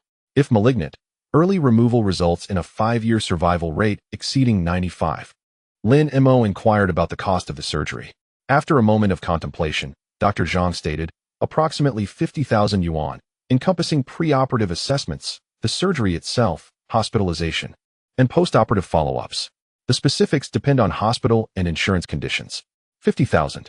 Lin Mo was acutely aware that he only had a little over 10,000 in his account, savings from freelance work, competition prizes, and after deducting expenses for hardware and rent. He fell silent for a few moments before saying, Doctor, I understand. Thank you. Dr. Zhang nodded. Discuss this with your mother and reach a decision swiftly. The sooner this nodule is addressed, the better. Exiting the hospital, Lin Mo stood at the entrance, immobile, as if rooted to the spot. Su Qing, anxious, asked, Are you all right? Lin Mo merely shook his head, speechless. After a long pause, he finally murmured, I need to gather the funds. Su Qing queried, How much do you have left? Lin Mo replied, just over 10,000. During the data gathering period, he had not rested, utilizing his old laptop to continue working on freelance projects. Su Qing offered, I can contribute 10,000 from my savings. Lin Mo thought for a moment and said, My father should be able to help too. I'll give him a call. He pulled out his phone and dialed home. His father answered, Dad, is Mom there? She's lying down in the room. What's the matter? Lin Mo briefly explained his mother's condition. There was a long silence on the other end. Finally, his father asked, How much do you need? Lin Mo replied, 50,000. I have 20,000, but I'm short 30,000. His father responded, We have 20,000 in savings at home. Use that first. We'll figure out the rest later. Lin Mo was taken aback. Since his rebirth, he had been determined to shoulder everything alone. His father's words suddenly made him realize he was not facing these challenges in isolation. Dad, that 20,000 is for your retirement. Retirement? What are you talking about? His father interrupted, Your mother's health is paramount. Money can be earned again, but if she is gone, nothing else matters. Lin Mo murmured an agreement as a token of acknowledgement. After hanging up, he turned to Su Qing and said, My dad can provide 20,000. Su Qing replied, So we still need 10,000? Lin Mo nodded. Just then, a thought struck him, Bitcoin. He hurried back to his rented apartment, opened his computer, and logged into the MT Docs platform. Previously, he had purchased 270 Bitcoins at an average price of $3 each. Due to his busy schedule, he had not monitored Bitcoin's market fluctuations and was unaware of its current value. When the page loaded, he saw the price, 502, a nearly 70% increase. Calculating quickly, 270 Bitcoins, at the current price, were valued at 350, based on the prevailing exchange rate, that equated to approximately 38,000 yuan. Lin Mo stared at the screen, mentally tallying the amounts. With 10,000 in his account, 10,000 from Su Qing, and 20,000 from his family, he had a total of 40,000. If he sold a portion of his Bitcoins, he could easily make up the remaining 10,000 for the surgery. He didn't need to liquidate all of them, just a fraction would suffice. He began the process of selling his Bitcoins. However, the MT Docs interface remained as outdated as ever, lagging significantly. He clicked to sell, and after half a minute, a line of red text appeared. Transaction failed. He attempted again, only to receive the same response. After several failed attempts, he finally succeeded once. 100 Bitcoins sold at 503, yielding 503. After deducting fees, he received 493, approximately 3,000 yuan at that time. He continued selling. Another 100 Bitcoins brought in another 3,000 yuan. Selling yet another 100 resulted in yet another 3,000 yuan. After 3 hours of persistent effort, he successfully sold 300 Bitcoins, accumulating 9,000 yuan. Adding that to his previous amount of 40,900 yuan, he now had 51,300 yuan. The surgery expenses were covered. Lin Mo called home again. His father answered once more. Dad, I have the money, 50,000. I'll return next week to admit Mom to the hospital. There was a pause on the other end. And then his father asked, Where did you get so much money? Lin Mo replied, I previously earned some from outsourcing, made a little from Bitcoin. And together with what you and Su Qing contributed, it's sufficient. His father, perplexed, inquired, Bitcoin? What is that? Lin Mo, feeling helpless, explained, It's a form of investment. I doubt you would understand. Rest assured, it's not a loan. After a moment of silence, his father remarked, Xiao Mo, your mother's illness has been a burden for you. Lin Mo reassured him, Dad, please don't say that. It's what I ought to do. After hanging up, he sat in front of his computer, lost in thought. At that moment, there were still 970 Bitcoins in his account. 2 days later, Lin Mo returned to his hometown. Fortunately, they identified the source of the illness. It wasn't a particularly complicated surgery and could be performed locally, sparing them the hassle. His father greeted him at the train station. In his 50s, much of his hair had turned white, and the wrinkles on his face were deeper than Lin Mo remembered. Reflecting the passage of time, "Dad," Lin Mo approached him. His father nodded, took the bag from Lin Mo's hand, and said, "Let's go. Your mother is waiting at home." They took the bus back together. Throughout the journey, his father spoke little, and Lin Mo was absorbed in his own thoughts, remaining silent. Upon arriving home, his mother was sitting on the sofa. Upon seeing Lin Mo, she stood up, her face brightening with a smile. "Xiao Mo is back." Lin Mo walked over and embraced her tightly. Though his mother's body felt frail, it exuded an overwhelming warmth. He released her, gazing into her eyes, and said, "Mom, it's going to be all right. The doctor said it was detected early and can be treated." She nodded, her eyes slightly reddening. His father interjected, "Stop standing around talking. Let's eat." At the dinner table, his mother inquired about Lin Mo's well-being with genuine concern. He patiently answered each question, striving to ease her worries. When the topic turned to money, his mother suddenly asked, "Xiao Mo, tell me the truth. Where did that 50,000 come from?" Lin Mo hesitated. His father interjected. "The child said it was earned from that. Bitcoin." His mother responded, "What Bitcoin? Sounds dubious. Did you borrow from a loan shark?" Lin Mo smiled gently, "Mom, it's not a loan shark. It's an investment, similar to stocks. I got lucky and made a bit." His mother regarded him with skepticism. Lin Mo reassured her, "Mom, trust me, I know what I'm doing." After a brief silence, she said, "Xiao Mo, I haven't saved much for you in this life, and I've burdened you." Lin Mo set down his chopsticks and replied earnestly, "Mom, please don't say that. You raised me. It's only right that I do what I can for you." His father chimed in, all right, let's not speak of such things at the table. Let's eat." The following day, Lin Mo accompanied his mother to the hospital to complete the admission procedures, with his father joining them. The three of them busily moved about the hospital, registering, paying fees, and handling various formalities. When it came time to pay, Lin Mo handed his bank card to the staff at the window. "How much?" 38,000. Lin Mo was taken aback. "Isn't it 50,000? The staff explained, "The insurance covers part of it. You need to pay a deposit of 38,000 first." Lin Mo sighed in relief. After swiping his card, he glanced at the receipt, calculating the total. 38,000 plus the previous examination fees amounted to just over 40,000, which was 1,000 less than expected.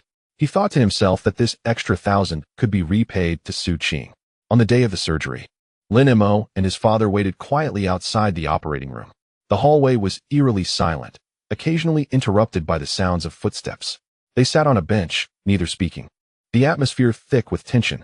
After a long while, his father suddenly spoke. "Xiao Mo, you've grown up." Lin Mo turned to look at his father, who was fixated on the operating room door. "I always thought you were still a child, unaware of many things. Now, seeing you running around, raising funds, contacting the hospital, and communicating with the doctors, you are far more capable than I am." Lin Mo momentarily found himself at a loss for words. His father continued, "Your mother's illness. We owe it all to you. If you hadn't urged her to get a checkup, it might not have been discovered so early." Lin Mo replied, "Dad, it's what I should do." His father turned to him, his eyes glistening with unshed tears. "Thank you." Lin Mo felt a lump in his throat and quickly turned his face away. Just then, the operating room door opened. The doctor stepped out, removing his mask, and said, "The surgery went very smoothly. The nodule has been completely excised. We await the pathology results." His father rose, firmly grasping Lin Mo's hand and squeezing it tightly. 3 days later, the pathology results were in: early-stage lung adenocarcinoma, in situ, with no metastasis. The doctor remarked that the surgery was thorough and chemotherapy was unnecessary.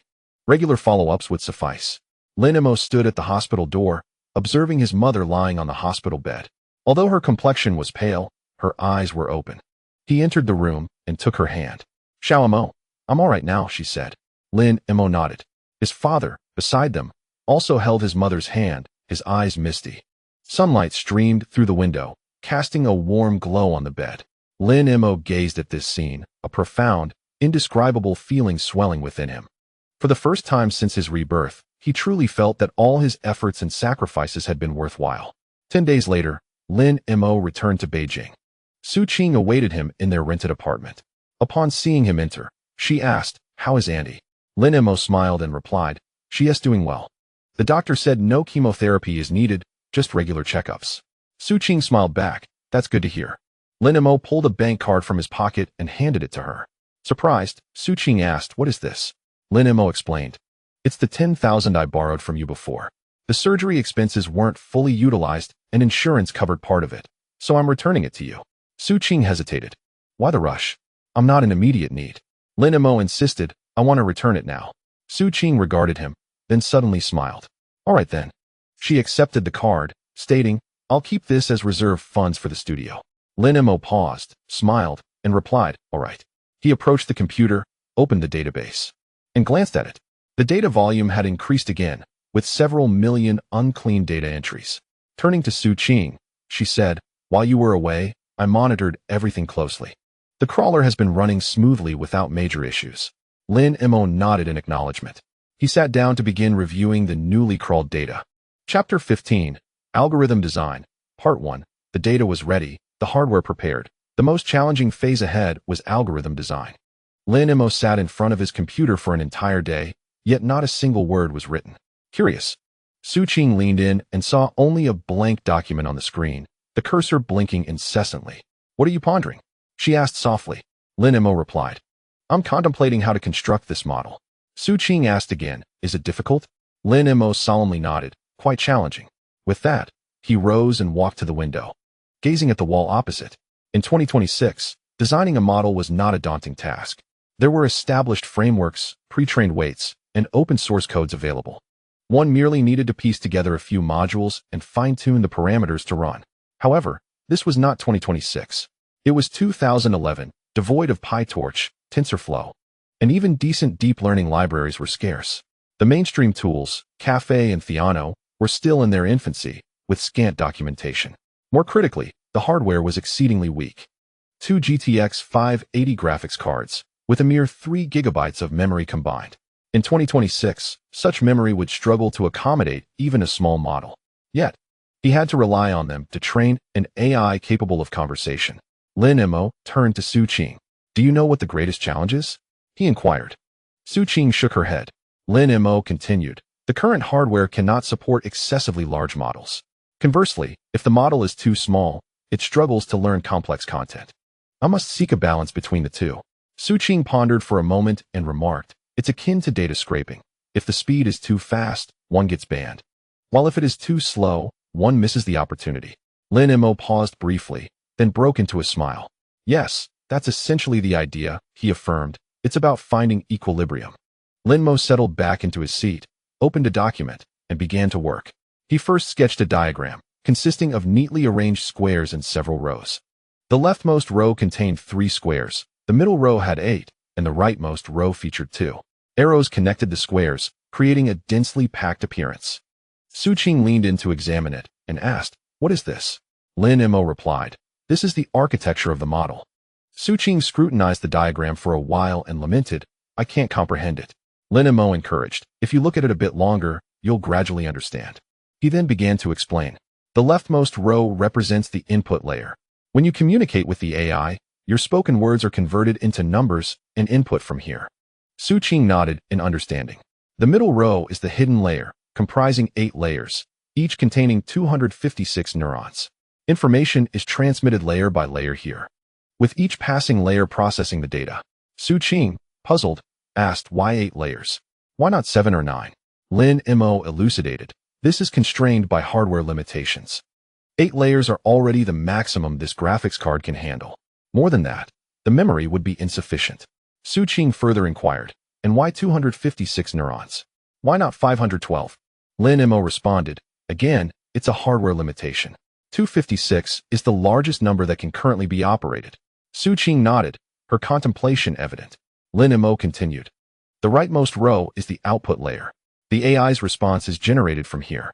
Su Qing questioned, "Is it really that simple?" Lin Mo answered, "Theoretically, it appears simple. Yet, the intricacies in between are exceedingly complex." He proceeded to elaborate on the intricate details. He explained the functionality of neurons. Each neuron receives input from the previous layer, multiplies it by a weight, adds a bias, and then applies an activation function to output the results to the next layer. He clarified the method of weight initialization, emphasizing that weights cannot be too large, as this may lead to gradient explosion, nor too small, as this would result in gradient vanishing. He justified the choice of ReLU as the activation function due to its rapid computation, efficacy, and its ability to alleviate the gradient vanishing issue. He introduced the concept of the loss function, which measures the disparity between the AI's response and the correct answer. He elucidated the calculation method for backpropagation, where the error is transmitted from the last layer forward, adjusting weights layer by layer. Su-Ching listened, somewhat bewildered but striving to remember. Lin Mo spoke for over an hour, his throat dry from the discourse. Su-Ching handed him a glass of water and asked, "May I jot down what you've just explained?" Lin Mo, puzzled, queried, "What would you need to remember that for?" Su-Ching replied, "What if you forget? Or if new members join in the future, they could benefit from it too." Lin Mo smiled, "I won't forget. But if you wish to take notes, please do." She promptly retrieved a notebook and began recording. By afternoon, Lin Mo commenced a discussion on more complex topics. Ordinary neural networks have a flaw, he stated. They cannot process sequential information. For instance, if you tell it the weather is wonderful today, it cannot comprehend that wonderful follows weather. Su-Ching quickly asked, "How is that resolved?" Lin Mo replied, "We need to employ a technique known as RNN, or recurrent neural network. It can retain previous information and convey it to subsequent components." As he spoke, he sketched another diagram, depicting a series of circles arranged in a row, each with an arrow pointing to the next, resembling a chain. "This is RNN," he explained. "Each node receives two inputs. One is the current information, and the other is the memory from the previous node." Su-Ching inquired, "Does this mean it can remember what was said earlier?" Lin Mo answered, "In theory, yes. However, in practical applications, there is an issue." Su-Ching pressed, "What issue?" Lin Mo stated, "Memory tends to decay over time. Information that is too distant may gradually disappear during transmission." He drew several lines on the diagram and pointed to the leftmost node, saying, "For instance, if there is information here that needs to be transmitted to the rightmost node, it must pass through multiple layers. With each layer, the information diminishes. By the time it reaches the far right, it may have decayed to nothing." Su-Ching asked, "What can be done about it?" Lin Mo replied, "We need to adopt an improved version, known as LSTM, or Long Short-Term Memory Network." He then began to sketch again. This time, the diagram was more intricate, with several small squares within each node and a greater number of arrows, creating a dizzying effect. In LSTM, there is a structure referred to as a gate, he explained, pointing to the small squares, including the input gate, forget gate, and output gate. They determine which information should be remembered, which should be forgotten, and which should be output. Su-Ching stared at the diagram, her eyes wide with intrigue. Noticing her bewilderment, Lin Mo reassured, "It's perfectly all right not to understand. This content is inherently challenging." Curiously, Su-Ching asked, "How did you learn all this back in the day?" Lin Mo hesitated. Back then, he had acquired this knowledge in 2020 when there were various tutorials, videos, and open source codes available, making learning 100 times easier than it is now. However, he could not disclose the truth. He responded by studying papers, delving into them one by one. Su-Ching gazed at him, her eyes reflecting an indescribable admiration. "Lin Mo," she said, "you are truly remarkable." As evening approached, Lin Mo began to explain the core content of the day. "Although LSTM can remember information, it still faces a problem," he stated. Su-Ching quickly asked, "What problem?" Lin Mo explained, "When it remembers information, it processes it one at a time. If a sentence contains 10 words, it will handle them individually. By the time it reaches the 10th word, the first word is already quite distant." Su-Ching remarked, "Doesn't that relate to the issue of information decay you mentioned earlier?" Lin Mo confirmed, "Precisely. While LSTM can mitigate the decay phenomenon, it cannot entirely resolve it. Moreover, its processing speed is too slow, as it operates sequentially." Su-Ching further inquired, "Is there a better method?" Lin Mo replied, "There is a technique known as transformer, which has been proposed in recent years. Recently introduced by someone." He nearly revealed the timeline. The transformer was unveiled in 2017, yet it was still merely 2011. Su-Ching, oblivious to his slip, asked, "What is a transformer?" Lin Mo explained, "It employs a mechanism called attention. Each word can relate to all other words without having to wait for sequential processing." As he spoke, he began to draw again, this time illustrating a matrix diagram, where both the horizontal and vertical axes represented the positions of the inputs, with each cell denoting the degree of association between two words. For instance, in the sentence "I love Tiananmen in Beijing," he pointed at the diagram and explained that the term love is associated with I, as well as with Beijing and Tiananmen. The transformer computes the intensity of these associations and subsequently performs a weighted summation. Su Qing gazed thoughtfully at the diagram. Lin Mo continued, asserting that this allows for direct connections between two words, regardless of the distance separating them, eliminating any decay or the need for sequential processing. Su Qing inquired, why not utilize this directly? It appears far superior to LSTM. Lin Mo replied, because it is excessively resource-intensive. Each word must be computed with every other word. 10 words entail 100 computations, and 100 words amount to 10,000. Our existing hardware cannot withstand such demands. Su Qing asked, what then should we do? Lin Mo proposed a compromise, to integrate transformer and LSTM. He promptly began sketching the final diagram of the day. The illustration depicted a hybrid architecture, with several layers of LSTM at the forefront to handle sequential information, followed by a simplified attention mechanism layer designed to capture long-range dependencies, and concluding with additional LSTM layers responsible for generating responses. This is the architecture I envision, he stated. The initial 2 LSTM layers will process the input statements preliminarily, followed by an attention mechanism to enable the model to grasp global information. And then several LSTM layers will generate the responses. Su Qing queried, can this architecture run on our hardware? Lin Mo replied, we need to calculate that. He immediately began computing on paper 2 layers of LSTM, each with 256 dimensions, calculating the approximate number of parameters. 1 attention mechanism layer, with the number of heads set to 4, determining its parameter count. The output layer, with a vocabulary of 10,000 words, yielding the parameter quantity for this portion. After thorough calculations, he arrived at a figure, approximately 5 million parameters. 5 million parameters would be a trivial model by 2026 standards. Yet it constituted a significant scale for 2 GTX 580 graphics cards in 2011. It can run, Lin Mo declared, albeit under considerable strain. Training may take several weeks. Su Qing exclaimed, several weeks? Lin Mo nodded, indeed. That is under ideal circumstances. If complications arise, it could extend to several months. Su Qing paused momentarily before resolutely stating, then it must run. What other option do we have? Lin Mo looked at her and smiled. Indeed, he affirmed, it must run, regardless. At 9 o'clock in the evening, Lin Mo finally completed the architecture diagram.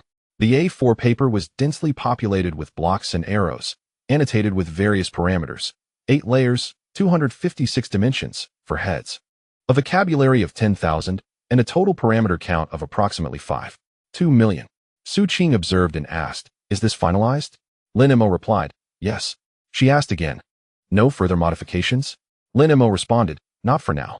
Let's code according to this architecture and see if it functions. If not, we can adjust later. Su Qing noted a few points in her notebook and then inquired, what shall we name this architecture? Lin Mo hesitated, having not yet considered this question. He gazed at the diagram and, after a moment of contemplation, said, let us call it Spirit Language V1. Su Qing smiled, asking, spirit language? Is that spirit from our studio spirit realm? Lin Mo nodded yes. The language derived from the spirit realm shall be termed spirit language. Su Qing inscribed in her notebook, November 2011. Spirit Language V1 architecture confirmed. 8 layers, 256 dimensions, LSTM attention hybrid. She then lifted her gaze to Lin Mo, saying, when you were explaining earlier, I felt as though you transformed into a different person. Lin Mo, intrigued, asked, what kind of person? Su Qing replied, like a teacher. No, more like a scientist. As if you were omniscient. Lin Mo chuckled, I merely read a substantial number of papers. Su Qing declared, then I shall read as well. Striving to comprehend your insights one day. Lin Mo regarded her, momentarily at a loss for words. By 11 o'clock at night, Su Qing had fallen asleep. Yet Lin Mo remained at his computer, fixated on the architecture diagram. Each block and arrow within it was etched in his memory. 8 layers of LSTM, interspersed with an attention mechanism, culminating in a softmax output. This was the product of an entire day's contemplation. It was not perfect compared to the large models of 2026. It appeared rudimentary, akin to a toy, yet it could operate on the 2 GTX 580 graphics cards. Lin Mo opened the editor and began coding, not training code, but the code defining the model structure. Starting from the input layer, he meticulously wrote layer by layer, ensuring every parameter, dimension, and activation function was precise. By 2 o'clock in the morning, he completed the first version of the code. As he gazed at the code on the screen, a peculiar sensation swelled within him. This was the first genuine model he had constructed since his rebirth. Although small and simple, it was entirely his own. He saved the file, shut the monitor, and lay down in bed. The following morning, Su Qing awakened him. Lin Mo, come quickly and take a look. Her voice carried a hint of excitement. Lin Mo hurriedly rose and rushed to the computer. Su Qing pointed at the screen, exclaiming, "Look at this." The screen displayed the code he had written the previous night. But now there were lines of comments beside it, each clearly annotated in Chinese.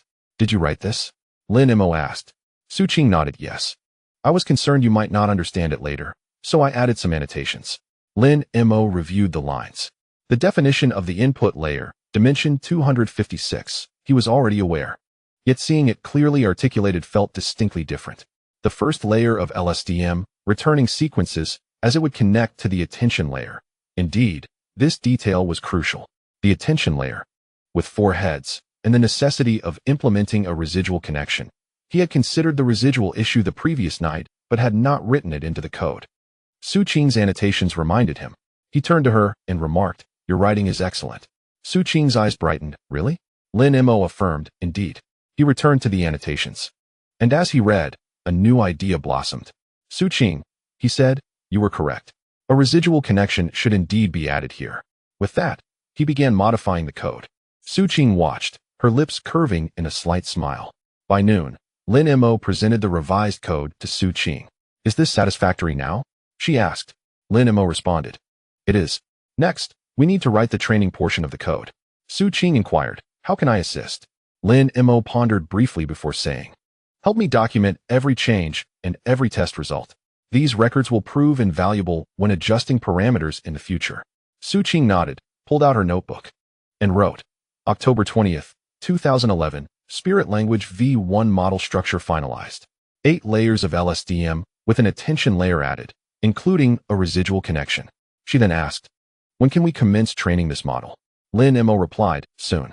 Once I finish writing the training code, we can begin." Su Qing pressed for more information, inquiring, "How long will it take?" Lin Mo replied, "It could be 3 days or perhaps a week. After completion, debugging is necessary. And only after successful debugging can it be officially operational." Su Qing then asked, "How long does a single operation take?" Lin Mo responded, "I cannot say for certain. It might take a few weeks or even a month. We will only know once we run it." After a brief silence, Su Qing resolutely declared, "Then we shall wait patiently." Lin Mo nodded in agreement. Chapter 16, Algorithm Design, Part 2. Once the architecture was established, Lin Mo commenced writing the code. However, after only a few lines, he paused. A pivotal issue loomed: backpropagation. In the year 2026, there is no need to manually craft the backpropagation algorithm, as frameworks automatically perform the calculations, allowing individuals to construct models as effortlessly as stacking blocks. Yet, the current scenario was different. There were no ready-made frameworks, and he had to derive it manually.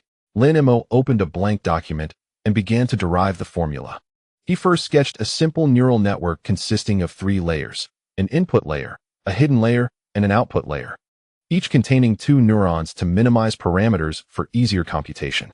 He then began writing, starting from the output layer, calculating errors, seeking gradients, and progressively deriving layer by layer.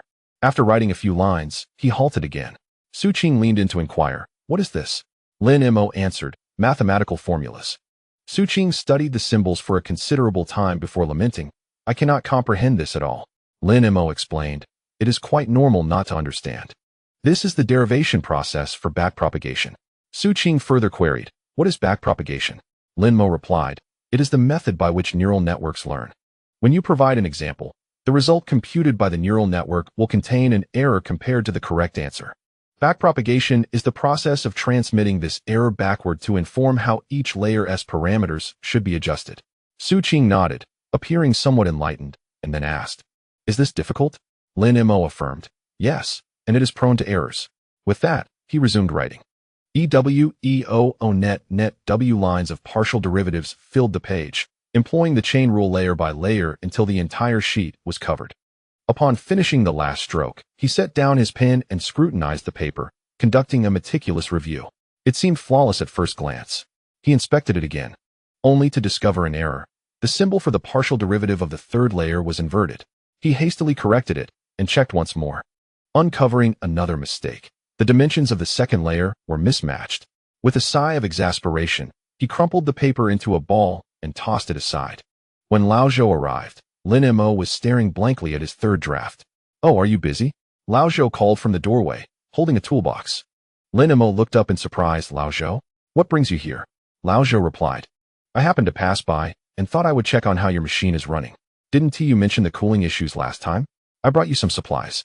With that, he opened the toolbox, revealing several fans and a tube of thermal paste. Lin Mo stared at the items, momentarily taken aback. "This," Lao Zhou clarified, "your machine is a dual route 580, and cooling is definitely a significant issue. I'll add a few case fans and rearrange the airflow. The temperature should drop several degrees." After speaking, he approached the server and began working. Lin Mo stood up, intending to assist, but quickly realized he was at a loss. Lao Zhou moved expertly, disassembling the case, rerouting cables, and installing fans in a seamless flow. Su Qing watched from the side and quietly asked Lin Mo, "Who is this?" Lin Mo replied, "It's Lao Zhou from the computer market. He helped assemble the machine." Su Qing nodded, refraining from further questions. While working, Lao Zhou turned to glance at the papers on Lin Mo's desk and asked, "What is this? It looks quite chaotic." Lin Mo explained, "Mathematical formulas." Lao Zhou chuckled, "You're studying mathematics as well?" Lin Mo clarified, "This is necessary for running the program." Lao Zhou did not press further and continued with his task.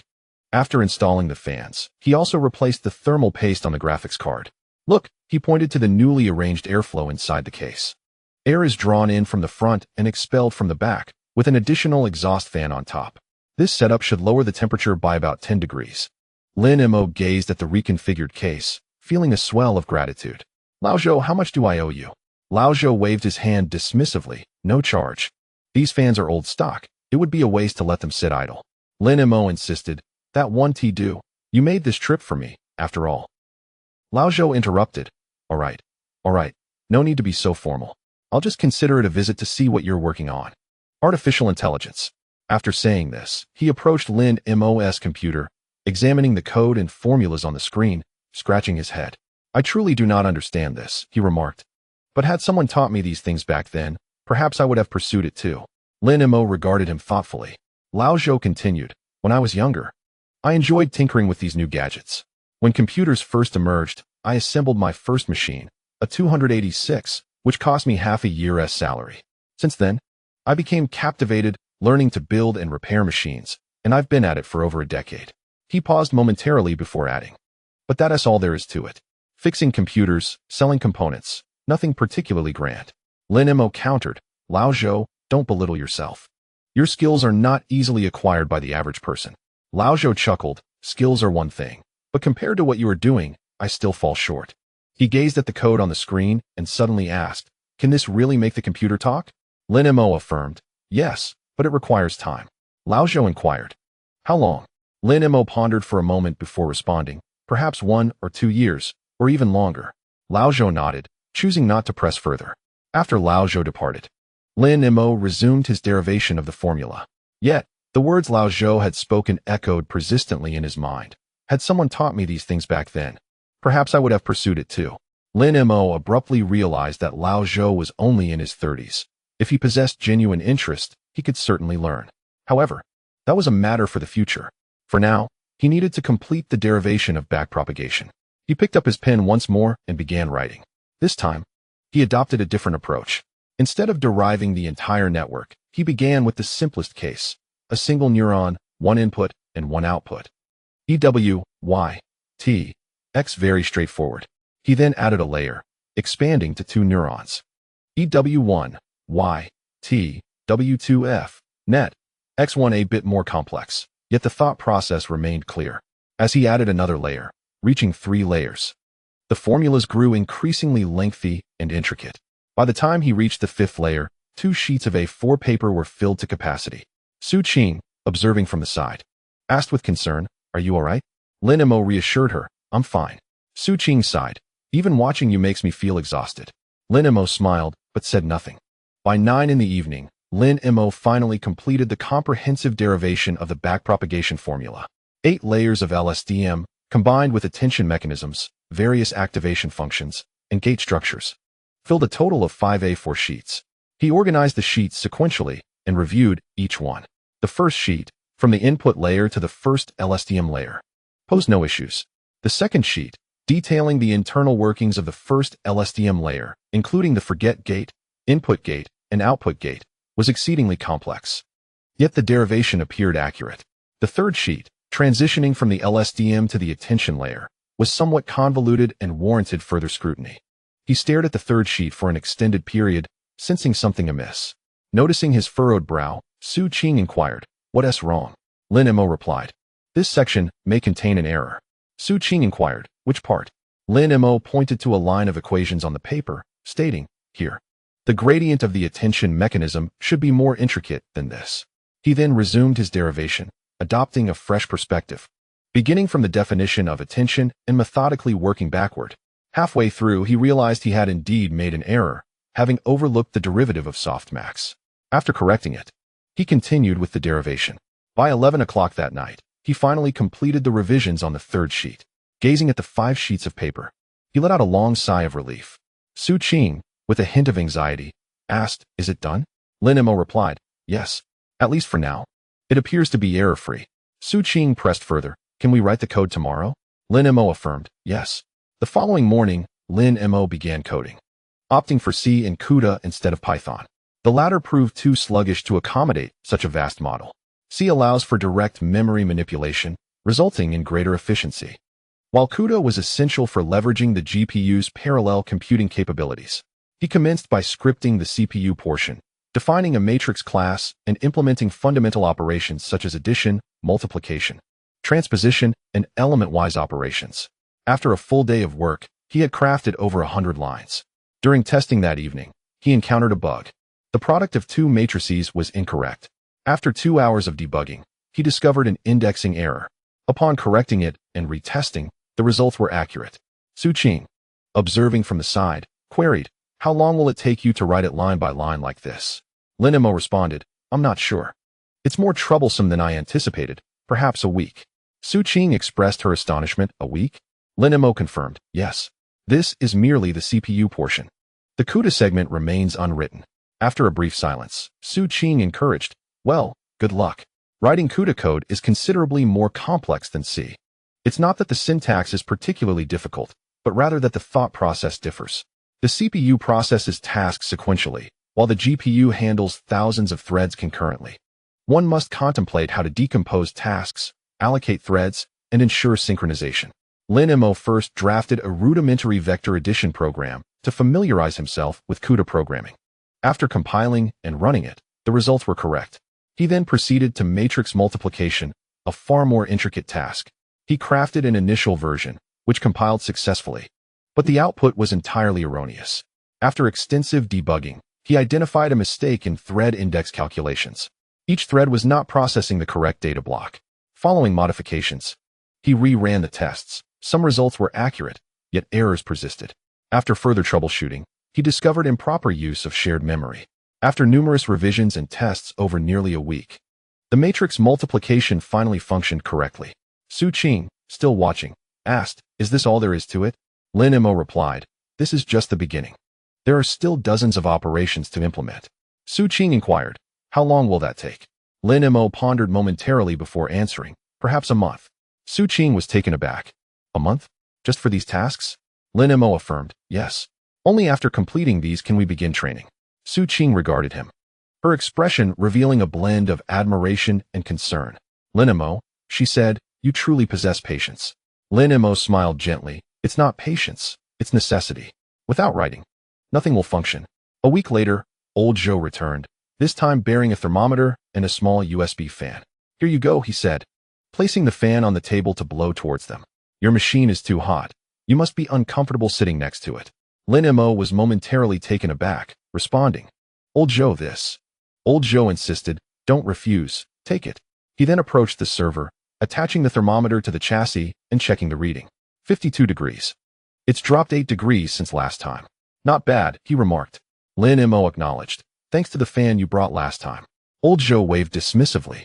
Just a small gesture. He moved closer to Lin Mo, scrutinizing the code on the screen. What are you writing? He queried. Lin Mo replied, CUDA?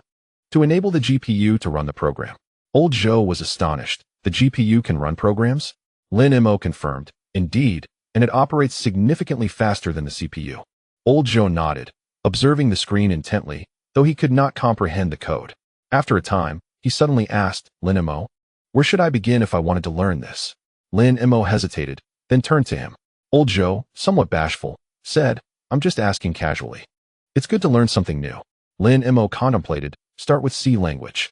There are tutorials online, and bookstores have relevant books. Old Joe nodded, committing the information to memory. After Old Joe departed, Su Qing remarked, he seems like a decent fellow. Lin Mo agreed. Su Qing then asked, does he genuinely want to learn? Lin Mo replied, I'm not sure. Perhaps it's just a passing whim. Su Qing continued, what if he truly commits to it? Lin Mo thought for a moment and said, then I will teach him. Su Qing laughed. Do you even have time to teach anyone? Lin Mo asserted, even without time. I must teach him. He has assisted us so much. With that, he turned back to coding. On the screen, lines of CUDA code flickered continuously. By 10 o'clock that evening, he completed the kernel function for an activation function. After testing it, it passed. He saved the file, turned off the monitor, and lay down on his bed. Just before closing his eyes, he recalled Old Joe's words. It's good to learn something new. A faint smile crossed his face.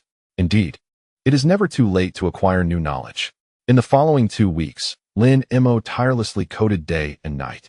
He wrote C code during the day and immersed himself in CUDA code at night, taking brief naps when fatigue set in, only to awaken and continue writing. Su Qing assisted him by maintaining logs, testing code, and researching information, their collaboration becoming increasingly harmonious. Old Joe visited several times, each time bringing small items, sometimes screws, sometimes data cables, or merely to sit and observe their work. One day, he presented an old book, C Primer Plus, which he had found at a second-hand bookstore for only 10 yuan. Take a look, he said. Lin Mo accepted the book and flipped through it. Although slightly worn, the content was intact. Old Joe, he offered, if you have any questions, feel free to ask me. Old Joe nodded and left with the book. Su Qing watched his retreating figure, remarking, he actually bought it. Lin Mo affirmed, yes. Su Qing then asked, do you think he can grasp it? Lin Mo replied, I don't know, but at least he has taken the first step toward trying. Chapter 17, CUDA programming at 2 in the morning. Lin Mo stared intently at the error message on the screen, as if frozen in place. CUDA error, an illegal memory access was encountered. He had read this glaring line of red text no fewer than 50 times. Each time he ran the test program, it appeared mercilessly before him. Each time, he held on to hope that he had pinpointed the issue, hastily amended the code, and rerun it, only to be met with the same disheartening error. Exhausted, Lin Mo rubbed his eyes, slowly stood up, and paced to the window. Outside the window, the night deepened into an impenetrable darkness. The wall across the street, shrouded in the cloak of night, transformed into a vague silhouette. Down in the alley, the last streetlight flickered out, as if the entire world had succumbed to slumber. He instinctively glanced at his phone, which displayed the time as 2:17 in the morning. Su Qing had long since drifted into the realm of dreams, her steady breathing emanating from the folding bed. Lin Mo, with a sigh of resignation, returned to his computer, scrutinizing the code once more. This was a segment of CUDA kernel code designed for matrix multiplication. Its function was to take two matrices, A and B, and, after computation, output matrix C, with each thread responsible for calculating one element of C. Logically, this code was not particularly complex, yet he racked his brain, unable to discern where the bug lay. He attempted to print some intermediate variables, but the results were chaotic and opaque. Next, he endeavored to simplify the problem, assigning each thread the task of merely calculating a single element without any optimization. However, the results remained erroneous. He continued to simplify, allowing each thread to output only its own index without performing any actual computation, and at last, he obtained the correct results. It seemed the issue must reside within the calculation portion. He concentrated intently on the few lines of computation code, examining each line meticulously. Index calculation? That appeared correct. Data loading? That too seemed fine. The accumulation loop? There might be a problem here. He cautiously modified the loop structure, recompiling and rerunning the code. Yet, the same frustrating error persisted. Lin Mo exhaled deeply, leaning wearily against the back of his chair. Unbeknownst to him, it was now 4 a.m, and he had succumbed to a deep slumber at his desk. When he awoke once more, sunlight streamed through the window, piercing his eyes and making it difficult for him to open them. He slowly raised his head, realizing that a coat had been draped over him, Su Qing's coat. Su Qing was seated beside him, engrossed in the screen. "You're awake?" she said softly. "I brought you some buns. They're on the table." Lin Mo then turned his gaze to the table, where he saw 2 plastic bags, one containing buns and the other filled with soybean milk. Rubbing his bleary eyes, he inquired, "What time is it?" Su Qing replied, "It's nearly 9. You've been asleep for over 4 hours. Lin Mo rose and approached the table, taking a bite of one bun. It was filled with meat, but regrettably, it had grown cold. Su Qing asked with concern, "Did you find the bug?" Lin Mo shook his head in defeat. After a brief moment of contemplation, Su Qing suggested, "Perhaps you should consider a different approach? Don't struggle alone." Lin Mo, puzzled, asked, "What approach?" Su Qing replied, "Try searching online. There might be someone who has written similar code that you can reference." Lin Mo paused for a moment. He had always been accustomed to thinking with the mindset of 2026, when nearly any code could be found online and various frameworks were readily available. Yet, this was not 2026, it was 2011, only a few years since the advent of CUDA, and relevant materials were scarce. Nevertheless, he opened his browser and gave it a try. The results were indeed limited. However, a few papers included relevant code, which he downloaded and examined closely, discovering that the coding style was broadly similar to his own. One paper highlighted a crucial detail. Shared memory required the addition of the volatile keyword, otherwise, the compiler would optimize it, leading to errors in the code. Lin Mo stared at this line for several seconds, then hurriedly opened his own code, locating the shared memory section and adding the volatile keyword as advised. After recompiling and running the program, a flurry of numbers scrolled across the screen, culminating in the line, "Test passed." Lin Mo sat in stunned silence, unable to move for a moment. Su Qing leaned closer, asking curiously, "Did it succeed?" Lin Mo finally snapped back to reality, responding, "Yes, it worked." In the afternoon, Lin Mo's phone suddenly buzzed. He picked it up to see a Bitcoin price alert. $3. Bitcoin had risen again. From the last time he sold at $5, it had surged to $8, a remarkable increase of 60%. Lin Mo logged into the MTGOX platform to check his account status. He still had 970 Bitcoins remaining. At the price of $8, these Bitcoins were worth $760, equivalent to 48,888 yuan. This was the sole consolation during his tedious programming hours. As evening descended, Lin Mo continued his immersion in writing CUDA code. The matrix multiplication had been successfully implemented, and now he needed to compose various activation function codes. ReLU, sigmoid, tan, none could be omitted. Each function required a CUDA kernel to enable thousands of threads to compute simultaneously. The ReLU function was the simplest, the code as follows: if x0, return x, else return 0. He wrote just 3 lines of code, compiled, and tested it, and it passed smoothly. The sigmoid function was a bit more complex, defined by the formula 1 exp x. After writing the code and testing it, he discovered the results were incorrect. Upon closer examination, he realized the issue lay with the exp function. In CUDA, the specialized math function exp needed to be used instead of the standard exp. He swiftly made the correction, tested it again, and this time it passed. The tan function was even more intricate, but the writing process was largely similar. He crafted each function one by one, testing them as he went. By 9 in the evening, the common activation function codes were complete. Su Qing, watching from the side, asked, "Is it done?" Lin Mo replied, "The activation function part is finished. However, there are still loss functions, optimizers, and various layers of backpropagation code to write. There's still a long way to go." Su Qing remarked, "Then take your time." With that, she stood up, walked to the folding bed, and lay down. "I'll sleep now, don't stay up too late," she advised. Lin Mo nodded. At 11 o'clock that night, Lin Mo began to tackle the CUDA code for backpropagation, the most challenging aspect of the entire task. Forward propagation was merely straightforward linear calculations, with one input corresponding to one output, the logic relatively clear. In contrast, Backpropagation involved reversing the error, necessitating not only gradient calculations but also parameter updates, rendering the logic far more complex than that of forward propagation. He began with the fully connected layer. The forward propagation formula was YWXB, while the backpropagation formulas were DW_DYXT, DX_WT_DY, dB dysprosium. Although the formulas appeared simple, translating them into CUDA code proved fraught with difficulties.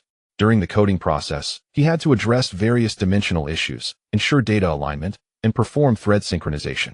He wrote a version of the code, which compiled successfully, but the test results were incorrect. After 2 hours of debugging, he discovered an error in index calculation. The range of gradient blocks assigned to each thread was inaccurately computed. After making adjustments, he tested again. Some results were correct, yet errors persisted. Another hour of debugging revealed issues during the accumulation process, where multiple threads simultaneously wrote to the same memory area without atomic operations. After adding atomic operations, he tested once more, and this time, he finally obtained the correct results. He gazed at the screen displaying the test passed message, letting out a long sigh of relief. At that moment, it was already 2 in the morning. He turned off the monitor and wearily lay down on his bed. Over the following week, Lin Mo devoted himself entirely to writing CUDA code.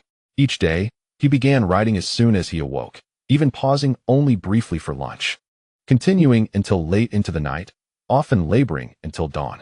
After completing the fully connected layer, he moved on to the LSTM layer, which proved to be significantly more complex. It encompassed 4 gates, 3 states, and a myriad of intricate formulas. Each formula required separate implementations for both forward and backward propagation, with several gradients to compute for each backward pass. After 2 days of relentless effort, he finally completed the forward propagation code for the LSTM layer. It took him an additional 3 days to finalize the backward propagation code. However, during testing, an issue arose: gradient explosion. During the backward propagation process, the gradient values became extraordinarily large, leading to overflow. He meticulously reviewed the code and confirmed there were no errors. He also checked the initialization settings, finding nothing amiss. Even after examining the data, he still could not identify the cause. Suddenly, he recalled a simple yet effective method for addressing gradient explosion that he had employed in 2026, gradient clipping.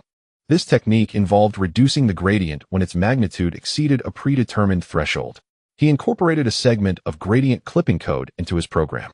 Upon retesting, the gradients finally returned to normal. As he gazed at the screen displaying successful test results, a profound fatigue washed over him. Not from physical exertion, but from the depths of his soul. Alone with his computer, he pounded out line after line of code, with no one to discuss matters with, no one to lend a hand, and no one who could fathom the difficulties he faced in this coding endeavor. He couldn't help but think of Su Qing, old Joe, and his mother. At least he still had them. Bitcoin prices surged once more, reaching $9. Lin Mo glanced at his account, where 970 Bitcoins were valued at nearly $9,000, equivalent to 55,000 yuan. Watching his investments rise was undeniably gratifying. He closed the webpage and refocused on his coding. Today, he was to write the CUDA kernel code for the attention layer, which was even more complex than the LSTM. It required calculations for Q and V, as well as softmax, and a series of weighted summations. He began by sketching a diagram to meticulously trace the flow of data. Subsequently, he commenced writing the forward propagation code. After 3 hours of diligent effort, the code compiled successfully. However, during testing, he discovered an issue with the softmax component. The output was a chaotic array of numbers rather than a probability distribution.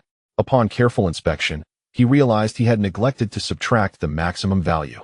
Directly applying the exponential function to softmax without this adjustment resulted in overflow. After incorporating the necessary subtraction, he retested and obtained the correct results. He then began crafting the backward propagation code, which proved to be the true challenge. The backward propagation of the attention mechanism required calculating 3 gradients: dq, dk, and dv. Each gradient necessitated the application of the chain rule, meticulously deriving step by step. He spent an entire afternoon formulating equations, filling 2 pages with his work. He then began coding. After 4 arduous hours of coding, the task was finally completed. Following successful compilation, testing commenced. Yet, the results were erroneous. Staring at the error messages on the screen, he was momentarily stunned. He then began the debugging process, meticulously reviewing the code line by line, printing out variable values one by one. He debugged until 2 in the morning, finally identifying the issue, a miscalculation in one dimension that caused the gradient to be transmitted to the wrong location. After making the correction, he retested. It passed. Watching the test passed message on the screen, a wave of mixed emotions surged within him, a desire to laugh intertwined with an urge to cry. At 3 in the morning, Lin Mo shut down his computer and slowly walked to the window. Outside, darkness enveloped everything, the wall opposite appearing as nothing more than a vague shadow in the night. He couldn't help but reflect on the lines of code he had written over the past weeks, thousands of lines, each one crafted by his own hands. The vexing bugs, the lonely moments debugging late into the night, and the countless times he had contemplated giving up all flashed before his eyes. Yet, he ultimately did not falter. He persevered. Just then, he heard a rustling sound behind him. It was Su Qing, turning over and sleepily asking, "Aren't you asleep yet?" Lin Mo replied softly, "I am." He returned to his bedside, lying down. Before closing his eyes, he recalled the 970 bitcoins in his account, each worth $9, totaling nearly $9,000. However, at that moment, what brought him solace was that his CUDA code had finally run successfully. The next morning, when Lin Mo awoke, Su Qing was already up. She sat at the computer, gazing at the screen. "Lin Mo," she turned to him, "the code you wrote last night, did it all pass the tests?" Lin Mo responded, "Yes, it did." Su Qing inquired further, "What will you do next?" After contemplating for a moment, Lin Mo replied, "Integration. We need to stitch all the modules together and attempt to run a complete training." Su Qing then asked, "How long will that take?" Lin Mo thought for a bit and said, "It could take a few days, or perhaps a week. After integration, we still need to debug it before we can run it officially." Su Qing nodded and stood up. "I'll go buy you breakfast." As she reached the door, she suddenly turned back, saying, "Lin Mo, you really are impressive." Lin Mo was taken aback for a moment. Su Qing smiled gently and stepped out. He stared at the door for a while before turning back to his computer, opening the code, and continuing his work. Outside, sunlight streamed softly through the window, cascading onto the screen. The screen displayed lines of CUDA code, each a testament to his labor and dedication. These codes were his solitary accomplishment. The bugs were his solitary battles. Those long nights were endured alone. Yet, at this moment, he felt less lonely than before. Chapter 18.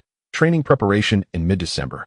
On the day his mother was discharged from the hospital, Lin Mo stood at the hospital entrance for a long time. His gaze followed closely behind his parents as they stepped out together. His mother walked slowly but with a firm steadiness, while his father remained by her side, supporting her arm with unwavering concern, as if any lapse in attention might cause her to stumble. "Xiao Mo," his mother called out, her face blossoming into a smile. "Why are you standing there in a daze? Let us go." Lin Mo hurriedly approached and took the bag from his father's hands. "Mom, the doctor repeatedly emphasized that you must take good care of yourself after returning home and remember to have regular checkups." His mother nodded, a hint of playful reproach in her tone. "I know, you've reminded me 100 times already." The three of them made their way to the bus stop, quietly waiting for the ride home. The December wind carried a slight chill, prompting Lin Mo to remove his scarf and gently wrap it around his mother. "Aren't you cold?" she asked, concern etched on her face. "I'm fine, Mom," Lin Mo replied with a smile. His mother gazed at him, her eyes glistening with unshed tears. His father interjected at the right moment. "All right, the bus is here, let us get on." After returning home, Lin Mo devoted himself entirely to his mother for 3 days. During this time, he set aside all other matters, focusing solely on chatting, cooking, and watching television with her. While his mother lay in bed, he sat beside her, engaging in endless conversations. They reminisced about Lin Mo's childhood antics, reminiscing about the moments spent in college, and sharing their experiences in Beijing.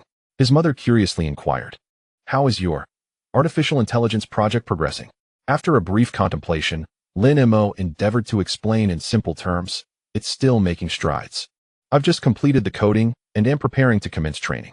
His mother pressed further, "Training? What does that entail?" Lin Mo patiently elaborated. "It involves allowing the computer to learn independently. By exposing it to a vast array of dialogues over time, it will eventually learn how to communicate with people." His mother nodded, somewhat grasping the concept, then asked, "How long will it take to learn?" Lin Mo replied, "Approximately 1 to 2 months." His mother expressed astonishment. 1 to 2 months? That's quite a long time. Lin Mo smiled and explained, Mother, this is just the beginning. There are many more steps to follow. She gazed at him, her eyes filled with complex emotions. Xiao Mo, she said, even though I don't understand what you do, as long as you approach it with seriousness, I will support you. Lin Mo nodded gently, speechless yet profoundly moved. On the afternoon of the third day, Lin Mo boarded the train back to Beijing. Before his departure, his mother handed him an envelope. What is this? Lin Mo asked, puzzled. 5,000 yuan, as your father instructed me to give you, she replied. Lin Mo was taken aback and quickly declined. Mother, I don't need it. I have my own funds. His mother insisted, what funds could you possibly have? Haven't all your savings gone towards the surgery? Lin Mo explained, I still have Bitcoin and stocks. His mother interrupted, what's this Bitcoin and stocks? I don't understand. Just take this money, buy something nice to eat, and don't always rely on instant noodles. With that, she tucked the envelope into Lin Mo's bag. He stared at the envelope, momentarily at a loss. His father, observing, encouraged, just take it. It's your mother's goodwill. With no choice but to acquiesce. Lin Mo nodded and accepted it. On the train, Lin Mo mentally calculated his finances. The recent hospital stay for his mother had cost a total of 42,000 yuan, 38,000 for the surgery deposit, plus expenses for preoperative examinations, postoperative nutritional supplements, and round-trip tickets. This was 8,000 less than the expected 50,000. How much remained in his account? He pulled out his phone and opened the banking app. The balance displayed, 13,600 yuan. Adding the over 2,000 from Alipay, his total was 16,000. He was momentarily stunned, not expecting to have so much left. Upon reflection, it made sense. He had sold Bitcoin for 9,000 yuan, and the 20,000 from home had only used up 15,000. The remainder was unspent. He also considered his stock account. There were still several $100s in his U.S. stock account from prior currency exchanges. His Hong Kong stock account had just been opened last week, and he hadn't had a chance to transfer funds yet.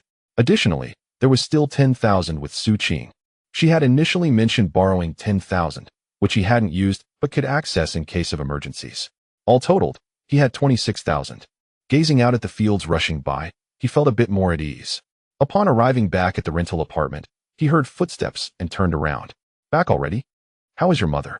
Su Qing asked. Lin Mo replied, she's doing well. The doctor said regular checkups would suffice. Su Qing smiled, that's good. She then turned back to her screen. Lin Mo approached, standing behind her.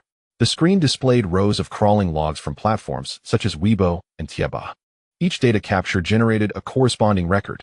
After watching for a while, he asked, how much data have you crawled in the past few days? Su Qing replied, about 300,000 entries a day. I didn't dare increase the speed while you were away. Lin Mo nodded, that's sufficient. At 3 in the afternoon, the two returned to the apartment. Su Qing broached the topic of the 7,000 yuan. Do you have enough money? If not, you can take this 10,000 for now. Lin Mo assured her, it's enough. I still have 16,000 in my account. Su Qing was taken aback, so much? Lin Mo went through his income and expenses, detailing the Bitcoin sale, the money from home, and the unspent funds. After listening, Su Qing asked, what are your plans for this money? Lin Mo replied, I'm still contemplating. Su Qing probed further, contemplating what? Lin Mo responded, thinking about what to buy. Su Qing speculated, stocks? Lin Mo nodded yes. That night, Lin Mo sat alone in front of his computer. He opened the stock software. His eyes fixated on the fluctuating line graphs on the screen. Tencent stock price was displayed at 22 for Hong Kong dollars. In the future, Tencent's stock price would soar to over 100 Hong Kong dollars, even reaching 700, multiplying several times over. Next, he opened the Bitcoin trading page. At that moment, Bitcoin had surged to a price of $17.3. Just 2 months ago, he had sold it at $5, feeling a pang of regret. In the future, Bitcoin's price would rise to $1,000, $2,000, or even $60,000, achieving hundreds or thousands of times growth. However, he couldn't wait that long. He intended to sell once it reached $1,000. After all, the government had yet to provide clear definitions and regulations regarding Bitcoin. And in a few years, Bitcoin-related transactions would likely be deemed illegal. He had no desire to tarnish his record with such a mark. Investing in Tencent was a safer choice. He understood that WeChat was on the verge of explosive growth, and Tencent was destined to become an industry giant. Yet Bitcoin, its growth trajectory was more predictable. Taking a deep breath, He hesitated as his finger hovered over the mouse. Ultimately, he closed the stock software and refocused on the Bitcoin trading page. He began executing his trading operations. From his 16,000, he transferred 15,000 to his Bitcoin trading account, leaving 1,000 for living expenses. He did not touch the 10,000 belonging to Su Qing. That money was hers and could not be used recklessly. 15,000 yuan converted to approximately $2,300. He clicked to buy. The trading interface was still frustratingly laggy, and the outdated page was exasperating. He clicked several times before finally submitting the buy order. The transaction price was $17.28, and he purchased 133 bitcoins. He stared intently at the newly generated line of numbers in his account, originally 970 plus 133, totaling 1103. He gazed for a long moment, then slowly leaned back in his chair and exhaled deeply. In the afternoon, Su Qing returned, carrying a bag of fruit, which she placed on the table. "I bought this for you to replenish your health." Lin Mo stared at the bag of fruit, momentarily surprised. Su Qing continued, "Your mother just got discharged. You need to take care of yourself too. You've been staying up late these days, and your eyes are red." Lin Mo remained silent, taking an apple and biting into it. It was sweet. Su Qing sat down beside him. "Did you make the purchase?" Lin Mo replied, "Yes." Su Qing inquired further. "What did you buy?" Lin Mo answered, "Bitcoin." Su Qing was taken aback. "Weren't you planning to buy stocks?" Lin Mo explained, "I thought about it for a long time." Su Qing pressed, and then Lin Mo elaborated, "The potential for Bitcoin's growth could be greater." "Are you certain?" Lin Mo affirmed, "Absolutely." Su Qing followed up with, "Why are you so sure?" After a moment of contemplation, Lin Mo replied, "Because it is bait. To attract the big fish, one must create a feeding ground. And I will partake in the bait." Su Qing, bemused, asked, "What if you end up on the hook?" Lin Mo confidently responded, "That won't happen. This bait is astonishingly enticing." Su Qing regarded him, her expression revealing a hint of complexity. "Lin Mo, how do you seem to know everything?" Lin Mo replied, "I don't know. I'm just making blind purchases." Su Qing smiled. "All right, let us indulge in some impulsive purchases." That evening, Lin Mo accepted another freelance project, a data analysis task, with a remuneration of 800 yuan, requiring submission within 3 days. Initially, he intended to take a few days off, but upon glancing at the mere 1,000 yuan in his account, he felt compelled to continue his pursuit of income. With rent at 400, utilities at 100, and monthly expenses for 2 at 1,500, not to mention the server costs, which exceeded even the rent, his monthly expenditures totaled approximately 2,500 yuan. He needed to keep saving. In the days that followed, apart from completing the freelance assignment, Lin Mo did not rush to initiate model training. He awaited a crucial element, data. The data he had previously scraped amounted to over 500 gigabytes, but after cleansing, only a little over 100 gigabytes remained. While this seemed substantial, it was still insufficient for training a model. He instructed the web scraper to continue its operation, yielding a few gigabytes of new data each day. Simultaneously, he began organizing this data, categorizing it by topic, filtering it by length, and ranking it by quality. He discarded overly brief dialogues, as exchanges of fewer than 5 words lacked significance. Lengthy dialogues exceeding 500 words were also eliminated, as they posed considerable challenges for model learning. Content deemed vulgar was excluded, as profane language could adversely affect the AI. Repetitive entries were similarly disregarded, as excessive exposure to identical content could lead to overfitting. Su Qing also joined him in this endeavor. The two spent each day seated before their computers, meticulously reviewing the data, scoring, classifying, and recording their findings. Occasionally, when they stumbled upon amusing content, Su Qing would read it aloud. For instance, she remarked, "Look at this one. The host is an idiot, evaluation complete. Would this be considered vulgar?" Lin Mo cast a glance and decisively replied, "Indeed, delete it." Su Qing then inquired, "What about this one? The weather is splendid today, perfect for an outing. This one is fine, right?" Lin Mo nodded, "No issue, keep it." Su Qing continued, "How about this? I am 25, female, located in Beijing, seeking a partner." Lin Mo responded, "Keep it. This reflects genuine human desire." Su Qing rolled her eyes, but nonetheless preserved that entry. A week later, the data organization was complete. The dataset now exceeded 180 gigabytes, comprising approximately 20 million dialogues. Observing this figure, Lin Mo felt a modicum of relief. While 20 million dialogues may not constitute an overwhelmingly vast quantity, it was sufficient to commence model training. He opened the training script and began configuring the parameters, setting the batch size to 32, the learning rate to 0.001, and the number of epochs to 100. He hesitated as he scrutinized the epoch value. 100 epochs meant traversing the entire dataset 100 times. With 20 million entries, each would undergo both forward and backward propagation. Under the current hardware conditions, completing one epoch would take roughly 2 days, translating to a staggering 200 days for 100 epochs, over 6 months.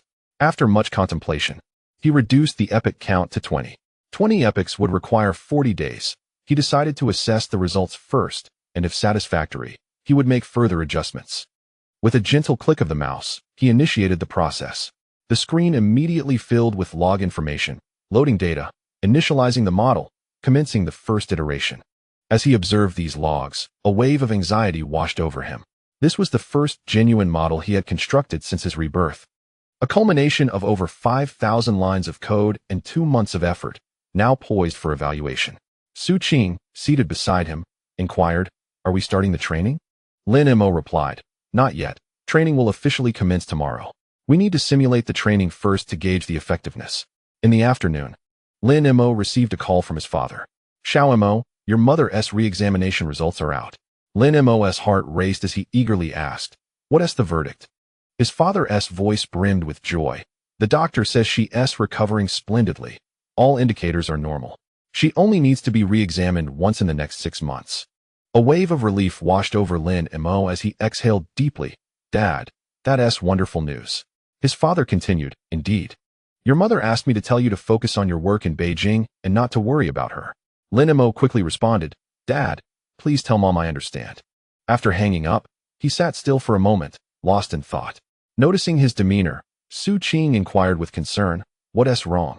A smile illuminated Lin Mo's face as he replied, "My mother's re-examination results are excellent." Su Qing smiled in return, "That's truly wonderful. Now you can rest easy." Lin Mo nodded, affirming that he could indeed relax. His mother was safe and sound. Bitcoin was appreciating steadily, and training was about to commence. Everything was progressing splendidly. That evening, Lin Mo dialed his mother's number. "Mom, Dad said your re-examination results are quite good." His mother's cheerful voice resonated through the phone. "Yes, the doctor said everything is fine. How about you? How's everything over there?" Lin Mo replied, "Pretty good. I'm currently debugging, expecting it to run for 40 days. His mother expressed surprise. 40 days? That's quite a while. Lin Mo chuckled as he explained, "Mom, I've told you, this process cannot be rushed. It requires patience." His mother quickly reassured him, "All right, take your time. Just remember to take care of yourself and avoid staying up too late." Lin Mo responded, "I understand, Mom." His mother then inquired, "Is Su Qing still working with you?" Lin Mo affirmed, "Yes, she is still here." His mother smiled and cautioned, "That girl seems quite nice. Don't you dare bully her." Lin Mo chuckled, "Mom, how could I possibly bully her?" His mother laughed, all right, I was just saying. You carry on with your work. I'll hang up now." After ending the call, Lin Mo stared at his phone, momentarily lost in thought. Su Qing, curious, asked, "What did your mom say?" Lin Mo smiled and replied, "She said you're quite nice and told me not to bully you." Su Qing blinked in surprise, her cheeks flushing. "Oh, my mother." She stood up, walked over to the foldable bed, lay down, and covered her head with the blanket. Lin Mo chuckled at her reaction. At 11 that night, Lin Mo sat before his computer, intently observing the training logs. After reviewing the simulation training logs, he noted that while there were no significant issues, the training speed was slower than he had anticipated. Calculating carefully, he realized that at this rate, completing 20 epochs might take 50 days instead of 40. A slight frown creased his brow as he contemplated solutions. Could he optimize the data loading process? Currently, data was read from the hard drive each time, which was excruciatingly slow. He modified the code to load data into memory in advance. This improved the reading speed, but it relied on having sufficient memory. Checking the server's memory, he found it to be 16 gigabytes, which should suffice. After making the modification, he restarted the training. Indeed, the speed improved somewhat. He also noted that the GPU utilization was just over 60, indicating that the CPU was unable to keep pace with the data. Consequently, he adjusted the number of data loading threads from 1 to 4, resulting in a sudden increase in GPU utilization to over 80. The The speed picked up further. Watching the logs refresh on the screen, a sense of satisfaction welled within him. Although challenges arose one after another, addressing them methodically promised a brighter future. At 2 in the morning, Lin Mo switched off the monitor and lay down in bed. Chapter 19. The first training commences on December 18, 2011. At 5 in the morning, Lin Mo awoke abruptly from his dreams. This was not a natural awakening, but rather a restless night spent fretting over an important matter. He lay quietly on his back, his gaze fixed upon the ceiling, while the persistent hum of the server fan enveloped his ears. Today marked a pivotal day for the commencement of training, and the sound of the fan seemed more urgent and pronounced than usual, as if urging him onward. Lin Mo slowly sat up, his eyes instinctively drifting to the side. Su Qing remained ensconced in slumber, curled up on the folding bed, cocooned in her blanket. Her visage serene. Lin Mo carefully descended from the bed and ambled to the computer, taking a seat with deliberation. The screen still displayed the meticulously configured training parameters from the previous day, a batch size of 32, a learning rate of 0.001, and a maximum of 20 epochs. His gaze was firmly anchored on these crucial figures, his fingers hovering above the mouse, hesitant to click. Completing 20 epochs, given the current hardware constraints, would require at least 40 days. Throughout these prolonged days, he and Su Qing would need to vigilantly guard the machine, attending to its every subtle fluctuation with utmost care. Lin Mo inhaled deeply, a glimmer of determination flashing in his eyes as he decisively clicked the start button. In an instant, the screen overflowed with a deluge of log information, loading data, initializing models, allocating GPU memory, commencing the first iteration. Each process progressed methodically as preordained. Lin Mo fixated on the scrolling logs, his heart racing involuntarily. The first iteration consumed 3 minutes, and a line emerged in the logs. Epoch 1, Iteration 1, Loss, 9. 8742. He stared intently at this figure, his brow slightly furrowing. 9. 87. Such a high loss value was concerning. Under normal circumstances, it should be below 5. Yet, Lin Mo chose not to halt the training immediately, but rather continued to observe calmly. The second iteration yielded a loss of 9. 6543. The third, 9. 4321. The fourth, 9. 2345. The loss value was gradually declining. Though the pace was somewhat sluggish, this trend offered Lin Mo a modicum of solace. Leaning back in his chair, he exhaled a long breath. At the very least, the model was learning as intended. At 7 in the morning, Su Qing awoke languidly, rubbing her sleepy eyes. She sat up slowly and was momentarily taken aback to see Lin Mo intently focused on the computer. "Did you not sleep at all last night?" she inquired. Lin Mo replied softly, "I woke up at 5 and couldn't fall back asleep." Su Qing rose and approached Lin Mo, her eyes landing on the continuously scrolling logs. "Has the training already commenced?" "Yes, it has begun. How is it going?" Lin Mo pointed to the loss curve, stating earnestly, "It's just starting. The loss value is still decreasing." Su Qing scrutinized the gently descending curve for a long while, then asked with curiosity, "Does this indicate a positive outcome?" Lin Mo nodded affirmatively, explaining, "Indeed, as long as the loss value decreases, it signifies that the model is learning. The loss value is essentially a quantifiable measure of AI errors, and naturally, the smaller it is, the better. An ideal state would be a loss of 0, representing perfection." Su Qing nodded slightly, her understanding still somewhat nebulous, before stifling a yawn. "I'll go get you breakfast." With that, she donned her coat and stepped out. Lin Mo continued to fixate on the screen. The 7th iteration displayed a loss of 9. 1654, the 8th, 9. 0543, the 9th, 8. 9432. At 9 in the morning, Su Qing returned with breakfast, only to find Lin Mo still glued to the screen, his attention unwavering. "You should eat something," she urged, placing steaming buns on the table. "I'll keep watch." Lin Mo absent-mindedly picked up a bun, taking a bite while his eyes remained glued to the screen. Observing this, Su Qing remarked, "Can't you focus on your meal?" Lin Mo replied without turning, "What if something goes wrong with the training?" Su Qing chuckled helplessly, "If there's a problem, I'll call you immediately." After a moment of contemplation, Lin Mo set the bun down and resumed his unwavering gaze on the screen. Su Qing sighed softly. After a while, Lin Mo suddenly rose, approaching the server to touch the casing. It was scorching. He picked up the thermometer left by old Joe, and carefully placed it against the casing. 58 degrees. His brow furrowed deeply, and he reached to check the GPU exhaust vent. Hot air rushed out, the temperature higher than ever before. The temperature is getting too high, he said, his expression grave. Su-Ching quickly inquired, is there a way to cool it down? Lin Mo shook his head in resignation, saying, the fans that old Joe installed are already running at maximum capacity. If it continues to heat up like this, we'll need to devise another solution. With that, he walked to the window and opened it a crack. The cold December wind howled like a blade, seeping into the room and slightly lowering the temperature. However, the heat from the server remained unyielding. At noon, the training had persisted for 7 hours. The loss value had dropped to 8.7345. Lin Mo scrutinized this number, mentally estimating, at the current rate of decline, how low could the loss value possibly reach in 40 days? He could not ascertain, but at least it was still decreasing.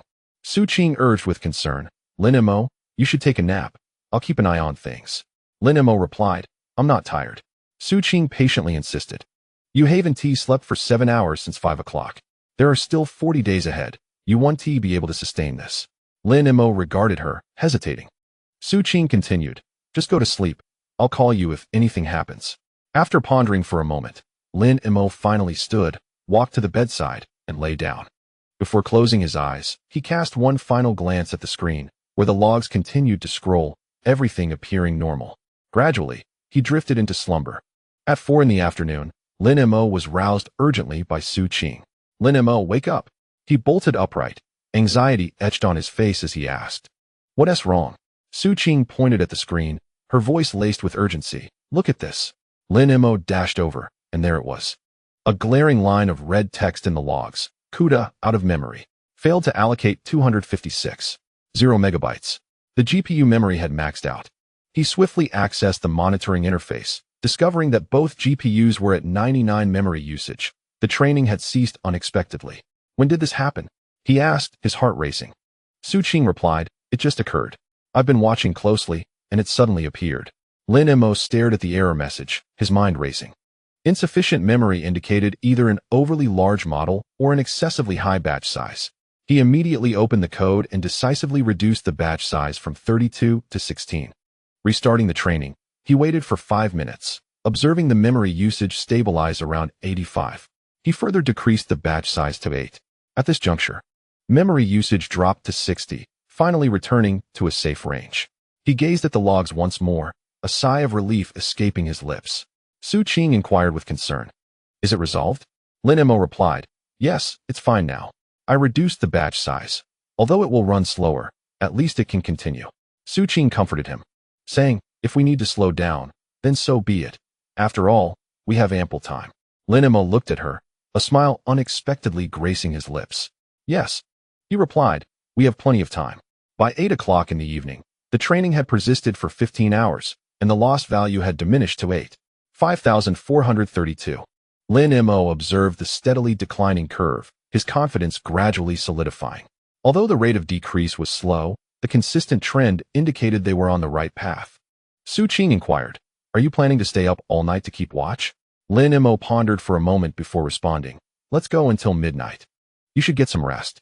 I'm not tired, Su-Ching insisted. I'll keep you company. Lin Mo urged, you'll need to be alert tomorrow.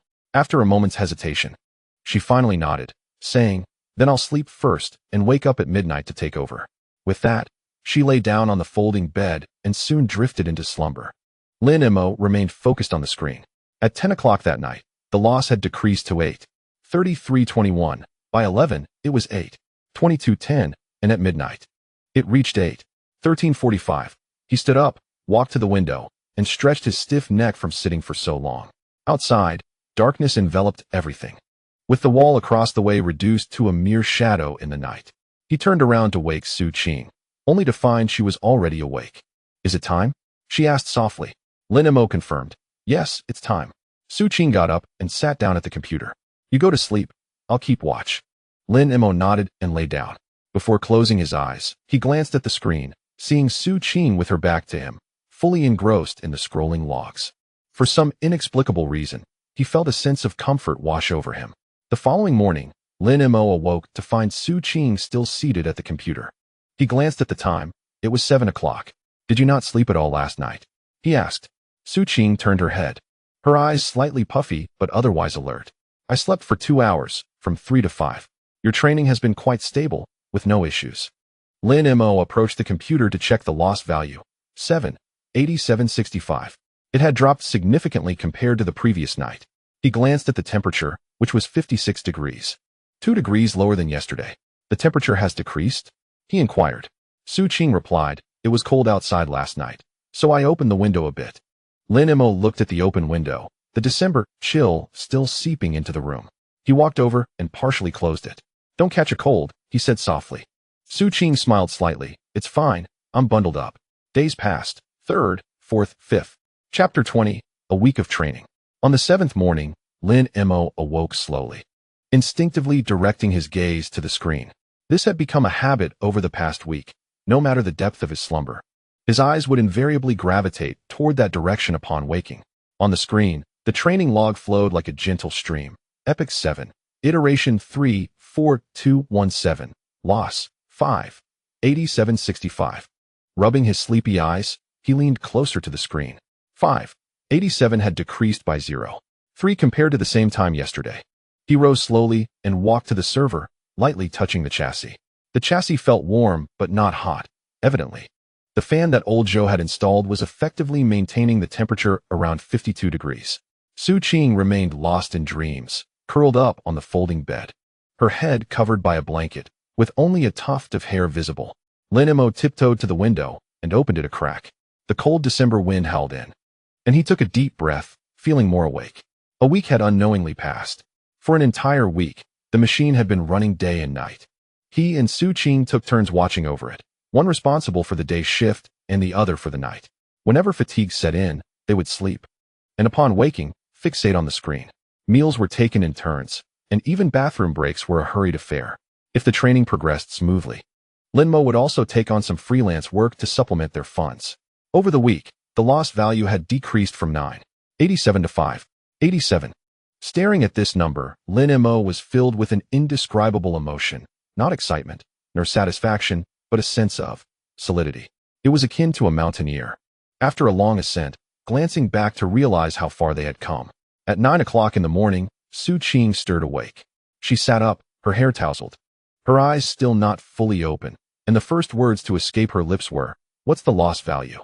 Lin Mo replied, 587. Su Qing paused. Then a smile broke across her face. It's dropped again. She stood and approached the computer, focusing intently on the loss curve for a long while. The curve resembled a gently descending line. Though it had slight fluctuations, it unwaveringly extended downward. It's beautiful, she murmured. Lin Mo couldn't help but ask, "What's beautiful?" Su Qing pointed at the curve, saying, "This line. Watching it decline day by day feels wonderful."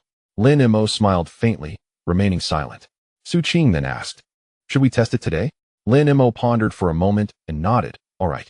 He opened the dataset, randomly selecting a few dialogues to input into the model. The first was, "Hello." The model responded, "Hello." The second, "What is your name?" The model replied, "My name is Lingyu." The third, "How is the weather today?" The model output was, "I don't know."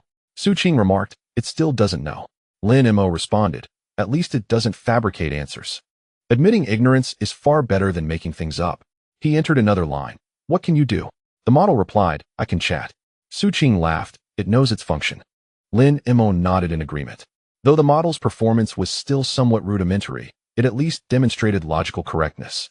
It was striving to comprehend the questions and attempting to provide reasonable answers, which was the fruit of their first week of training. By 8 o'clock in the evening, old Zhou arrived, carrying a bag filled with several takeout boxes. "Just passing by, thought I'd bring you something to eat." He placed the boxes on the table. "Is it still running?" Lin Mo replied, "Yes, it has been running for a week." Old Zhou approached the server and checked the thermometer. 52 degrees, it's stable. Much better than my old computer. Mine reaches 60 degrees just running a game. He sat down, opened a takeout box, and began to eat while glancing at the screen. "What do these numbers mean?" he asked curiously. Lin Mo explained, "This is the loss. The smaller the number, the better." Old Zhou inquired, "Is 587 good or bad?" Lin Mo responded, "It started at 987 and has now dropped to 587. That's already quite good." Old Zhou nodded, not pressing further. After finishing his meal, he stood up and said, All right, I'll take my leave. You two continue your work. As he reached the door, he turned back. By the way, I read a few chapters of that C programming book. It's quite interesting. Lin Mo replied. Keep reading. Feel free to ask me anything you don't understand. Old Joe nodded, then exited. At 11 o'clock that night, Su Qing had already fallen asleep. Lin Mo sat alone at the computer, his focus unwavering on the screen as the training continued to advance methodically. Epic 7. Iteration 5, 4, 3, 2, 1. Loss, 5. 8234. He opened the dataset once more, inputting a few dialogues. Have you eaten? I am AI. I don't need to eat. What do you like? I like learning. Can you sing? No. Gazing at the output, Lin Mo felt a whirlwind of emotions. A week ago, the model could only produce garbled text. Now, it was capable of answering questions. Although the answers were simplistic and somewhat juvenile, it was undeniably learning. He entered another query. Are you lonely? The model remained silent for 5 seconds before responding. What is loneliness? Lin Mo was momentarily taken aback. He had not anticipated such a counter-question from the model. After much contemplation, he found himself at a loss for words. Ultimately, he closed the testing interface and resumed his focus on the training logs. At 2 in the morning, Lin Mo rose to stretch his body. He approached the window and gazed outside. The December night was piercingly cold. A thick layer of frost had formed on the wall across the street, glimmering with a chilling white light under the street lamp. He couldn't help but recall the 103 bitcoins in his account and think of his mother, whose surgery had gone smoothly and whose recovery was progressing well. She must be peacefully asleep at that moment. He also thought of Su Qing, lying on the folding bed, breathing steadily and occasionally shifting. Most importantly, he thought of the model that was still learning and improving relentlessly. Everything seemed to be advancing toward a promising direction. He returned to his computer and sat down. On the screen, the training log continued to scroll. Epic 7. Iteration 58976. Loss, 5. 8123. As he stared at this figure, an unusual sensation surged within him. It was neither a hopeful anticipation nor a nervous anxiety, but rather a sense of tranquility. It was as if the ship had already set sail, with the sea breeze billowing the sails. At this moment, all he could do was wait patiently for the training to complete, for the model to become more refined, and for the ultimate outcome that was yet to come. The next morning, when Su Qing awoke, Lin Mo was still lost in slumber. She quietly got out of bed and walked to the computer to check. Epic 8. Iteration 1234. Loss, 5. 7654. The loss had decreased once more. Observing the curve, a subtle smile appeared on her lips. After pondering for a moment, she chose not to wake Lin Mo. She went downstairs to buy breakfast, and upon her return, Lin Mo had just awakened. Good morning, she said. The loss has dropped to 5. 76. Lin Mo was momentarily stunned, then smiled. That's great, he replied. Su Qing handed him a bun. Eat up. We need to keep an eye on things today.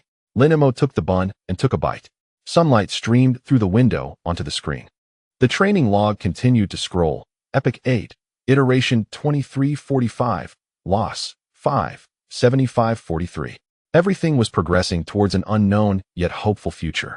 Chapter 21. The overfitting crisis. After a New Year's Day without a holiday, the training had reached its 15th day.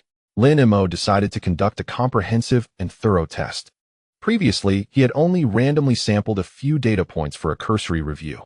This time, he intended to meticulously examine the model with a rigorous approach. Thus, he carefully selected 1,000 dialogues from the test set, inputting them into the model one by one, diligently recording the model's output, and meticulously comparing it against the correct answers.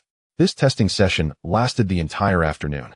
When the final results presented themselves, Lin Mo felt as though he had been struck by lightning, frozen in place. The accuracy on the training set was 78. Yet the accuracy on the test set was merely 31. He stared intently at these two figures, his mind suddenly blank, overwhelmed by the staggering disparity. Su Qing, perceptively noticing his unusual expression, softly inquired, "What's wrong?" With a grave demeanor and heavy tone, Lin Mo replied, "The model has overfitted." Su Qing looked bewildered and asked, "What does that mean?" Lin Mo patiently explained, "It means the model has merely memorized the data from the training set, without truly comprehending the patterns it encapsulates. When faced with entirely new and unseen data, it becomes helplessly lost." Su Qing gazed at the two vastly different numbers, 78 and 31, and felt a pang of anxiety, pressing. Can this be resolved? After a moment of silence, Lin Mo slowly responded, it can be resolved. However, it will require modifications to the code. That night, Lin Mo remained awake, sitting quietly before the computer, reviewing the test results over and over again. In the training set, the model's performance was remarkable, akin to a top-performing student, able to respond fluently to various questions, albeit the answers were relatively succinct yet accurate. However, when it came to the test set, the model seemed to suffer from sudden amnesia. The same question, if phrased differently, left it utterly perplexed. For instance, what is your name?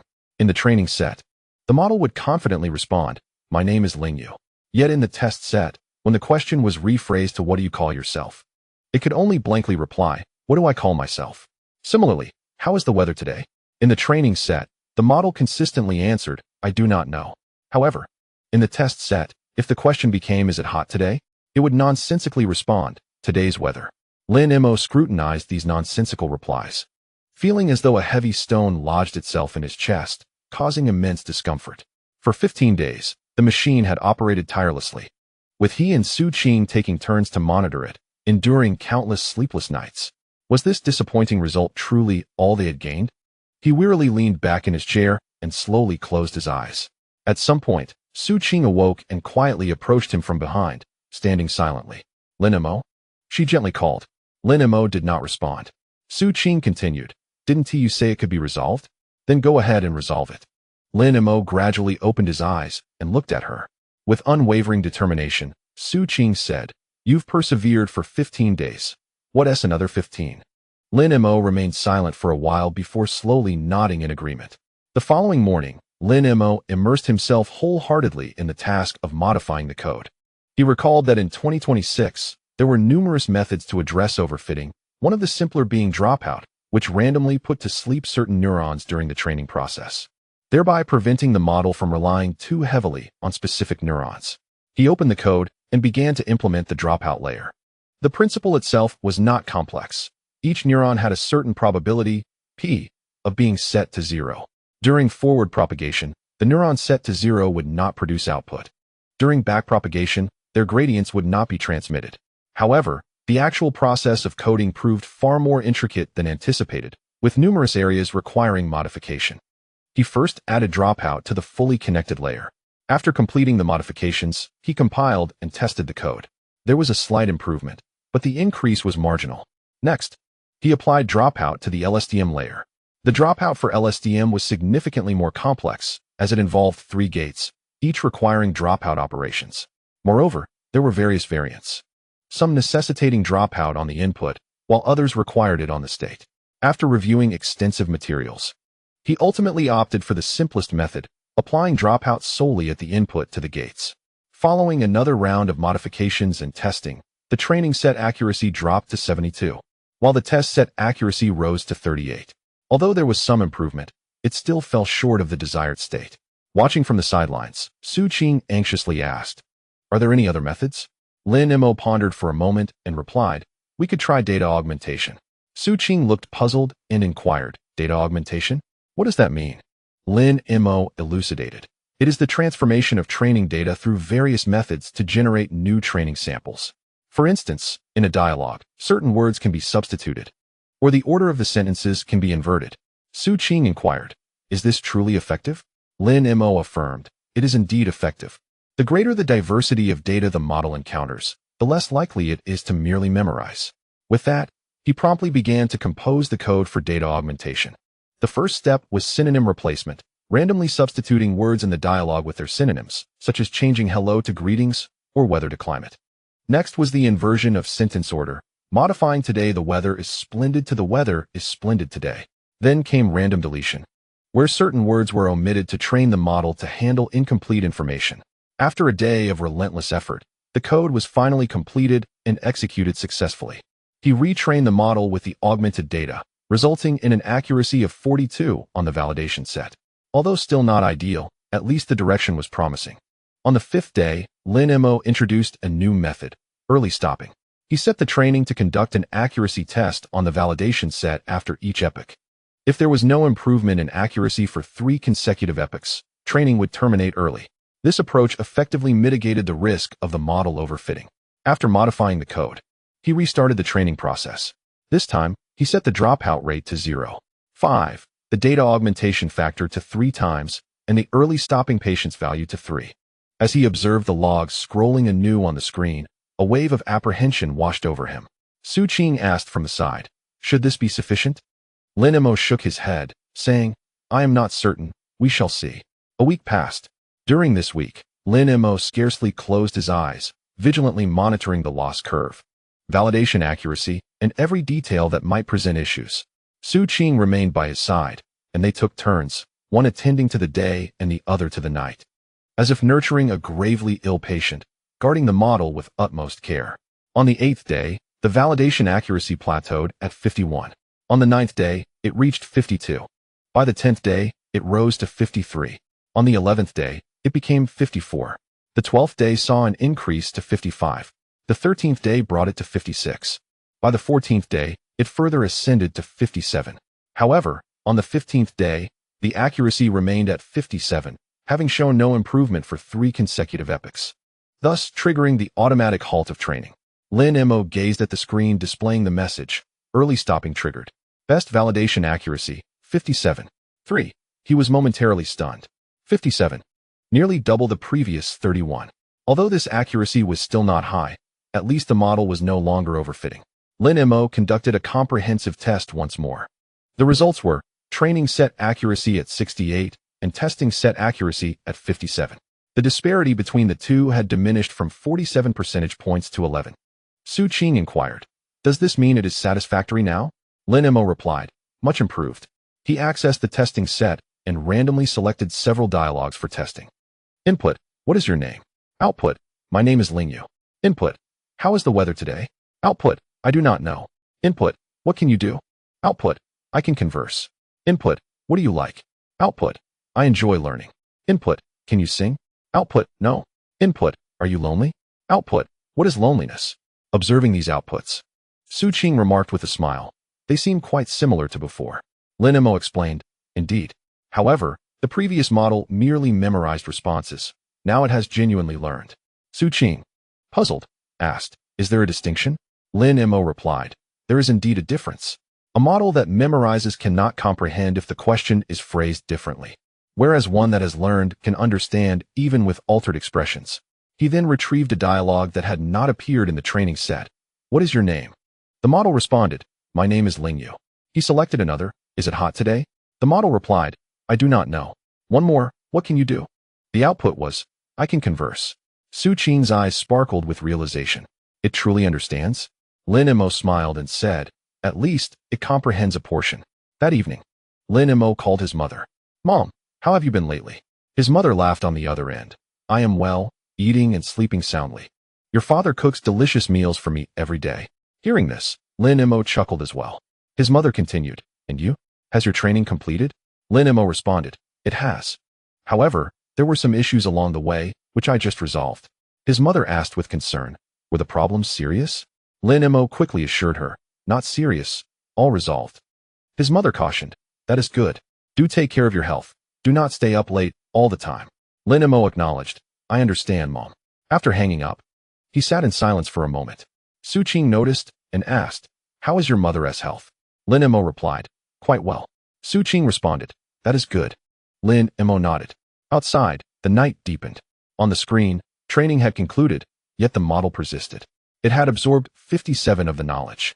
The remaining 43 would be reserved for gradual learning in the future. At 11 o'clock that night, Lin Mo shut down the server. This marked the first time in many days he had turned off the server. He lay on his bed, staring at the ceiling. Su Qing, turning over on the folding bed, softly asked, "Are you unable to sleep?" Lin Mo replied, "Yes." Su Qing inquired further, "What are you thinking about?" Lin Mo said, "Contemplating the next steps." Su Qing suggested, "Continue training. Run another round to further increase the accuracy." Lin Mo sighed, "It is not that simple. We need to augment the data, adjust parameters, and perhaps even alter the model architecture." Su Qing resolutely stated, "Then let us enhance the data, adjust the parameters, and modify the architecture." Lin Mo remained silent for a moment, then gently said, "Su Qing, yes? Thank you." Su Qing, slightly taken aback, smiled and responded, "What is there to thank? It is only natural. Lin Mo smiled in return. In a few days, it will be New Year's Eve. Are you planning to return home? Lin Mo suddenly asked. Su Qing paused before answering. I will not return. Going back will only bring more troubles. Outside, the city night was tranquil like a still pond. In the room, the usually noisy server had fallen silent, devoid of its familiar hum, leaving an unsettling sense of disorientation. Chapter 22. Returning home for the Spring Festival on the 28th day of the 12th lunar month, Lin Mo boarded the train home. This marked his first return home for the new year since his rebirth. Outside the window, the northern fields lay barren and yellow, with patches of snow yet to melt. The carriage was filled with eager travelers heading home, the aisles cluttered with luggage, as people stood, squatted, or leaned against their seats napping. Lin Mo sat by the window, opposite a young couple cradling a child of 1 or 2 years. The child cried incessantly, while the young mother gently comforted him, casting an apologetic smile towards Lin Mo. He returned the smile before turning his gaze out the window. At that moment, his thoughts drifted to his mother at home. It had been nearly 2 months since her surgery.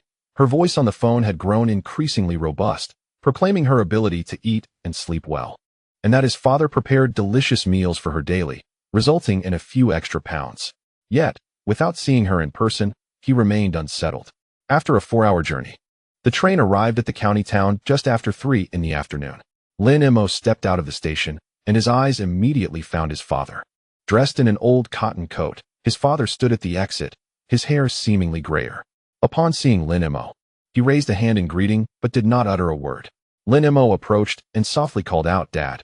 His father nodded, took the bag from Lin Mo's hand, and said, Let us go. Your mother is waiting for you at home. The county town was small. It took merely 10 minutes to reach home by electric bike from the train station. Lin Mo sat on the back seat, gazing at the familiar streets adorned with stalls selling festive goods, couplets, lanterns, firecrackers, and sweets, creating a scene of vibrant celebration. People carried large and small bags, their faces radiating the joy of the new year.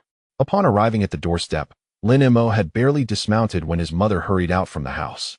Xiaomo. Her voice remained as bright as ever. Lin Mo looked at her, momentarily taken aback. She appeared fuller than the last time they met, her complexion rosy, walking steadily and robustly, entirely devoid of the pale frailty he had witnessed 2 months prior on her sickbed. Mom, he stepped forward, yearning to embrace her, but hesitating for fear of applying too much pressure. However, his mother wasted no time in wrapping her arms around him, gently patting his back. You've lost weight. Haven't you been eating well in Beijing? Lin Mo hurriedly replied. I have. I eat quite well every day. His mother released him, scrutinizing him from head to toe, then breaking into a contented smile. It's good that you're back. Come in quickly, it's cold outside. The warmth of the house enveloped him as he stepped inside. Lin Mo set down his bag and sank into the sofa. His mother was already busy in the kitchen, the clatter of pots and pans creating a familiar symphony. His father sat nearby, handing him a cup of hot water. Your mother has been busy since morning, saying she wants to prepare a feast for you. Lin Mo held the cup, momentarily at a loss for words. His father glanced toward the kitchen and suddenly remarked, Xiaomo, your mother's illness was a blessing in disguise because of you. Lin Mo was slightly taken aback. His father continued, If you hadn't urged her to get a checkup, it might not have been discovered in time. The doctor said if it had been 6 months later, the situation would have been dire. He paused briefly, then added, Thank you, son. Lin Mo felt a lump in his throat. Dad, you're being too formal. It was my duty. At 6 in the evening, the dishes began to grace the table. Braised pork, sweet and sour ribs, steamed fish, chicken soup, stir-fried greens, and cold black fungus. A bountiful spread, visually and aromatically delightful. His mother removed her apron, took a seat, and said, Try it, and see if my cooking has deteriorated. Lin Mo picked up a piece of braised pork and placed it in his mouth. It was tender and rich without being greasy, melting away effortlessly. He couldn't help but recall the years before his rebirth when he spent New Year's alone in Beijing, relying solely on takeout or instant noodles, never having savored a proper reunion dinner. Now, with his mother beside him, the familiar flavors danced on his palate. He swallowed and said, Delicious. It tastes just like I remember. His mother smiled, her eyes narrowing into crescent moons. If it's good, eat more. Look at how thin you've become. During the meal, his mother unexpectedly inquired, Xiaomo, what about Su Qing? Isn't she coming home for New Year this year? Lin Mo hesitated. His mother continued. Didn't Tu say she works with you? Lin Mo replied. She has some family issues, so she is staying in Beijing for the new year. His mother nodded, refraining from further questions. After a moment, she added, that girl seems quite nice. Lin Mo was momentarily speechless. His mother, looking at him with a hint of amusement, remarked, when I visited Beijing last time, I noticed how attentive she was towards you. She is hardworking and articulate. Lin Mo clarified, Mom, she is just my partner. We are merely colleagues. His mother replied, I know. I was just making an offhand comment. His father interjected, your mother is just concerned about your lifelong affairs. His mother shot him a glare before turning back to Lin Mo. Xiao Mo, you're 25 now. It's time to consider your personal matters. Lin Mo sighed, Mom. His mother interrupted, I understand you're busy with work, but no matter how busy you are, you shouldn't neglect your lifelong commitments. Lin Mo lowered his head, silently continuing to eat. After dinner, Lin Mo helped his mother clear the table. While she washed the dishes, he wiped the bowls beside her. His mother suddenly asked softly, Xiao Mo, tell me the truth. Are you and Su Qing? Lin Mo quickly replied, Mom, it's not like you think. We're just working together. His mother looked at him, a flicker of disappointment in her eyes. Do you have someone you like? Lin Mo paused for a few seconds before responding, no. His mother sighed softly. You young people really don't know what you're thinking. Your dad and I had you by your age. Lin Mo countered, Mom, times have changed. Everyone's views have evolved. His mother asserted, no matter how times change, one must eventually settle down. Lin Mo fell silent. At 8 in the evening, the Spring Festival Gala played on television. His mother sat on the sofa, watching while knitting, and his father occasionally glanced up from his phone to watch the screen. Lin Mo sat in a corner when suddenly his phone vibrated. It was a message from Su Qing. Are you home? Lin Mo replied, yes. Su Qing, how is your mother's health? Lin Mo, pretty good. She made a huge feast. Su Qing, that's great. Lin Mo, what about you? What did you eat? Su Qing, instant noodles. Lin Mo was taken aback. Moments later, Su Qing sent another message. Just kidding. I bought some frozen dumplings and cooked them myself. Lin Mo read the words on the screen. A wave of complex emotions surged within him. He recalled last year's New Year spent cramped in their tiny 10 square meter rental, eating frozen dumplings while watching fireworks bloom outside. This year, he returned home, while she remained alone in Beijing. He found himself typing, will you come back with me for New Year next year?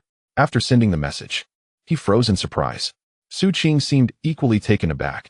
After a while, she replied, what did you say? Lin Mo was unsure how to explain. So after a moment of contemplation, he typed, I meant, if it's the same situation next year, come to my house for New Year. Su Qing remained silent for a long time.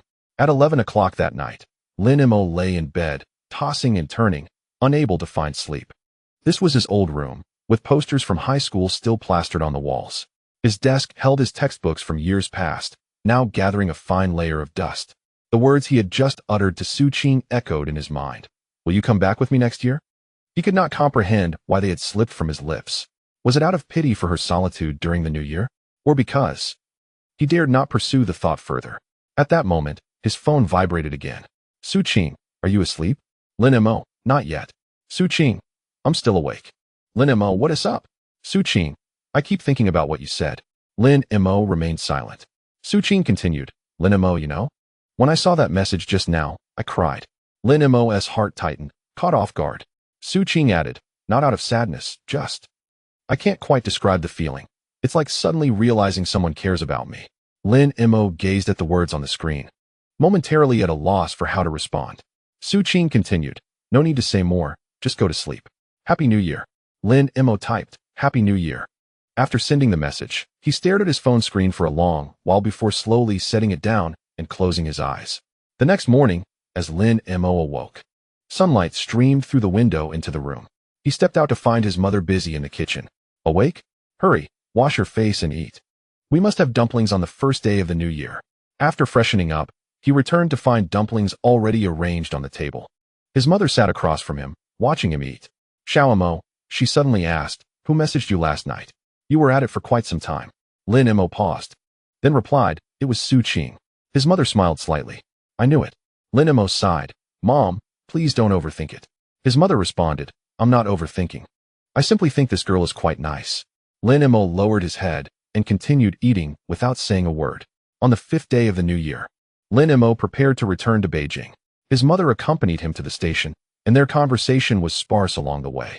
Just before entering the station, his mother suddenly grasped Lin Mo's hand. Lin Mo looked at her.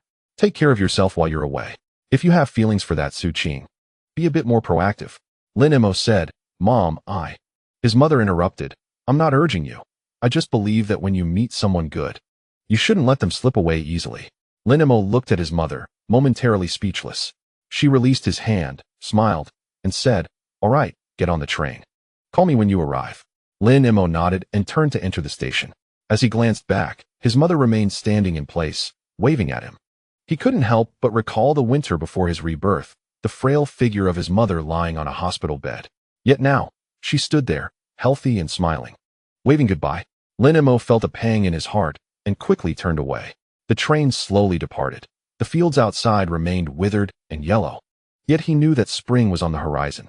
Chapter 23. Su Qing's Spring Festival on the 29th day of the 12th lunar month. Su Qing boarded the train, returning to her hometown. Initially, she had no intention of going back.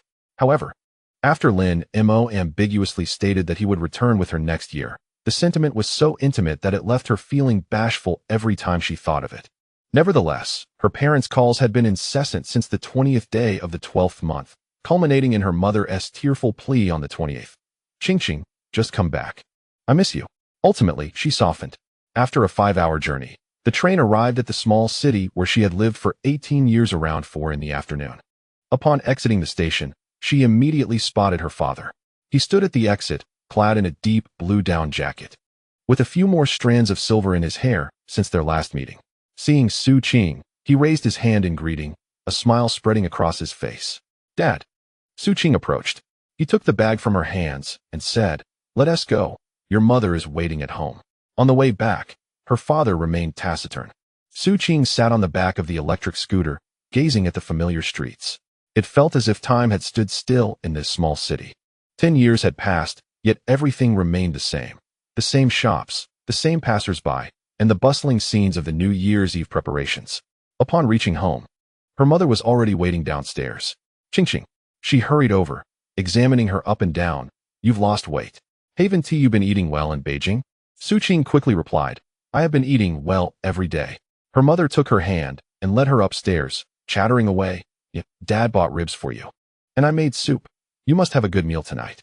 Listening to her, Su Qing felt a wave of bittersweet emotion. That evening, the family gathered around the dinner table. Her mother had prepared a feast filled with all of Su Qing's childhood favorites: braised ribs, sweet and sour fish, chicken soup, stir-fried greens. The aroma was intoxicating. Eat more, her mother insisted, continually serving her food. Su Qing lowered her head, unsure of what to say. After taking a sip of wine, her father suddenly inquired, Qing, how is that job of yours going? Su Qing was slightly taken aback. Her mother shot a sidelong glance at her, but her father feigned ignorance. What job? He pressed on. The one you were doing with that boy. What's it called? Artificial intelligence. Su Qing replied. Yes, I'm still working on it. Her father continued. What exactly does it entail? Su Qing explained. It's about enabling computers to learn how to chat with people. Her father frowned. Chatting? What practical use does a computer chatting have? Su Qing clarified. When someone feels bored, it can keep them company. After a moment of silence, her father asked, Can this make money? Su Qing said, Not yet, but in the future. Her father interrupted, In the future? When exactly is that? The atmosphere at the table became awkward and cold. Her mother quickly interjected, It's New Year's. Why talk about this? Just eat. Yet her father remained focused on Su Qing. Qing, it's not that I don't support you. But you've been out of university for a year now, drifting without a stable job. Some of your classmates have become civil servants. Others have joined big companies.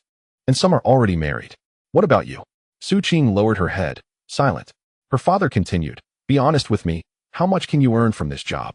Su Qing quietly replied, There's no salary, I just get meals. Her father was taken aback. No salary? How have you been living this year? Su Qing explained. With the savings I had, plus help from Lin Mo. Lin Mo? Is that the boy? Her father's voice rose slightly. Qing, are you and he? Her mother quickly interrupted. Old Su. Don't jump to conclusions. Su Qing lifted her head, meeting her father's gaze. Dad, we are just working together. There's nothing more. Her father looked at her, his eyes reflecting a mix of emotions. After a long pause, he said softly, "Ching Ching, I'm just worried you might be deceived." That night, Su Qing lay in bed, tossing and turning, unable to sleep. Her father's every word echoed in her mind. Can this make money? When is later? No salary. Then how have you survived this year? She understood her father's concern stemmed from love. In this small city, everyone believed that girls should seek stable jobs, marry well, and lead a mundane life. But she did not wish to spend her life that way. She recalled the past 6 months, scraping data, conducting tests, conversing with Lingyu, witnessing its intelligence grow day by day. She thought of Lin Mo, of how he focused intently on the screen, the sparkle in his eyes when he explained algorithms, and his determined tone when he said, "Let us do this together." Her thoughts drifted back to that night, when Lin Mo sent the message, "Will you come back with me next year?" Her heart skipped a beat. Suddenly, her phone vibrated. She picked it up to find a message from Lin Mo. "Are you home?" She replied, "Yes." Lin Mo asked, "How is your mom?" After a moment of thought, she replied, "She is good. She made a big feast." Lin Mo responded, "That is great." Staring at those 3 words, she found herself at a loss for how to reply. After a few seconds of silence, Lin Mo sent another message, "About what I said yesterday. Will you come back with me next year?" She stared at the text, her heart stopping for a moment before it raced again, unsure of how to respond. She wanted to ask, "Are you serious?" but feared it might seem too forward. She thought of saying, "Sure," yet worried it might come off as overly eager. After much contemplation, she ultimately settled on a single word, "Okay." After sending the message, she fixed her gaze on the screen, awaiting Lin Mo's response. However, after a long wait, there was no reply. She began to overthink. Was it a mistake of my own making? Was Lin Mo merely being polite in his words? Had I been overly sentimental? She placed her phone on the bed, turned over, and stared at the ceiling. Outside, fireworks erupted, their resounding pops filling the air, while vibrant colors danced through the curtains, casting hues upon her room. Memories of last year's spring festival flooded her mind. She had been at home, enjoying the spring festival gala with her parents, eating dumplings, and finding life to be mundane and devoid of excitement. This year, however, she was alone in this room, her thoughts consumed by another person in a different city, her heart racing as if it might burst from her chest. Suddenly, she realized that this feeling was not entirely unwelcome. Her phone vibrated once more. Hurriedly, she picked it up to check. "Lin Mo, are you asleep?" She replied, "No." "Lin Mo, neither am I." She inquired, "What is up?" After a moment of silence, he responded, "I was thinking about what you said." She was taken aback. He referred to what you said, rather than what you sent. What could he possibly mean? Was it her reply of okay? Or was it something more? She dared not ponder further. She typed, "Lin Mo, you know, when I read that message, I cried." Once sent, she was stunned by her own words. She couldn't comprehend why she had expressed such a sentiment. But now that it had escaped her lips, it was too late for retraction. Lin Mo did not reply immediately. She continued typing, "It's not sadness. I can't quite articulate it. It's just that I feel like someone cares for me." After sending the message, she sat in quiet anticipation. After what felt like an eternity, Lin Mo replied, "Happy New Year." She gazed at those 4 words, her heart a tumult of emotions. Was it disappointment, relief, or something else entirely? She herself could not discern. She responded, "Happy New Year." Subsequently, she set her phone down and closed her eyes. The fireworks outside continued to crackle and pop. In her mind's eye, Lin Mo's visage appeared, his smile, his frown, and his intense focus on the screen. Though the depth of his words eluded her, she understood that he had carved a space for himself in her heart. The following morning, Su Qing awoke to sunlight flooding her room. She picked up her phone to check, but there were no new messages from Lin Mo. A flicker of disappointment crossed her mind. Yet she dismissed it and went about her day, rising, washing up, and having breakfast. Her mother busied herself in the kitchen while her father lounged on the couch, watching television. "Ching Ching," her mother called, peeking out from the kitchen. "Where would you like to go today?" "Anywhere is fine," Su Qing replied. Her mother suggested, "How about visiting the temple fair? There is a lantern exhibition this year." Su Qing nodded in agreement. The temple fair was bustling with activity, a cacophony of voices and laughter. Her mother held her hand, navigating through the throngs of people. Stalls selling candied hawthorn, clay figurines, balloons, and toys lined the way, creating a vibrant tapestry of sights and sounds. Yet, Su Qing was preoccupied, her thoughts lingering on the conversation with Lin Mo from the night prior. Suddenly, her mother halted and turned to her. "Ching Ching," she said, Su Qing snapped back to attention. What is it? Her mother observed her keenly. You have something on your mind, she stated. Su Qing was momentarily taken aback. Her mother continued, I can tell. Last night, you tossed and turned, unable to sleep. And today you seem a bit lost in thought. Is it about that boy? Su Qing's face flushed crimson. Her mother smiled. Tell me about him. What kind of person is he? Su Qing pondered for a moment before answering. Yes, a very earnest person. He is particularly focused on what he does and is knowledgeable. Her mother inquired, is he good to you? Su Qing replied, yes. Her mother pressed further, in what way? Su Qing reflected before responding. When I'm unwell, he brings me medicine. When I stay up late, he tells me to get some rest. When I have questions, he never seems annoyed. Her mother's smile widened with each word. That is wonderful. Su Qing hastily added, but, Mom, we haven't tea. Her mother interrupted. Haven't tea gotten together yet? In my opinion, that is only a matter of time. Su Qing was taken aback. Her mother grasped her hand and resumed walking. Qing. When you meet a good person, don't let them slip away easily. Su Qing remained silent, but deep down, it felt as if she had already found her answer. That evening, upon returning home, Su Qing again reached for her phone. Lin Mo still had not sent any new messages.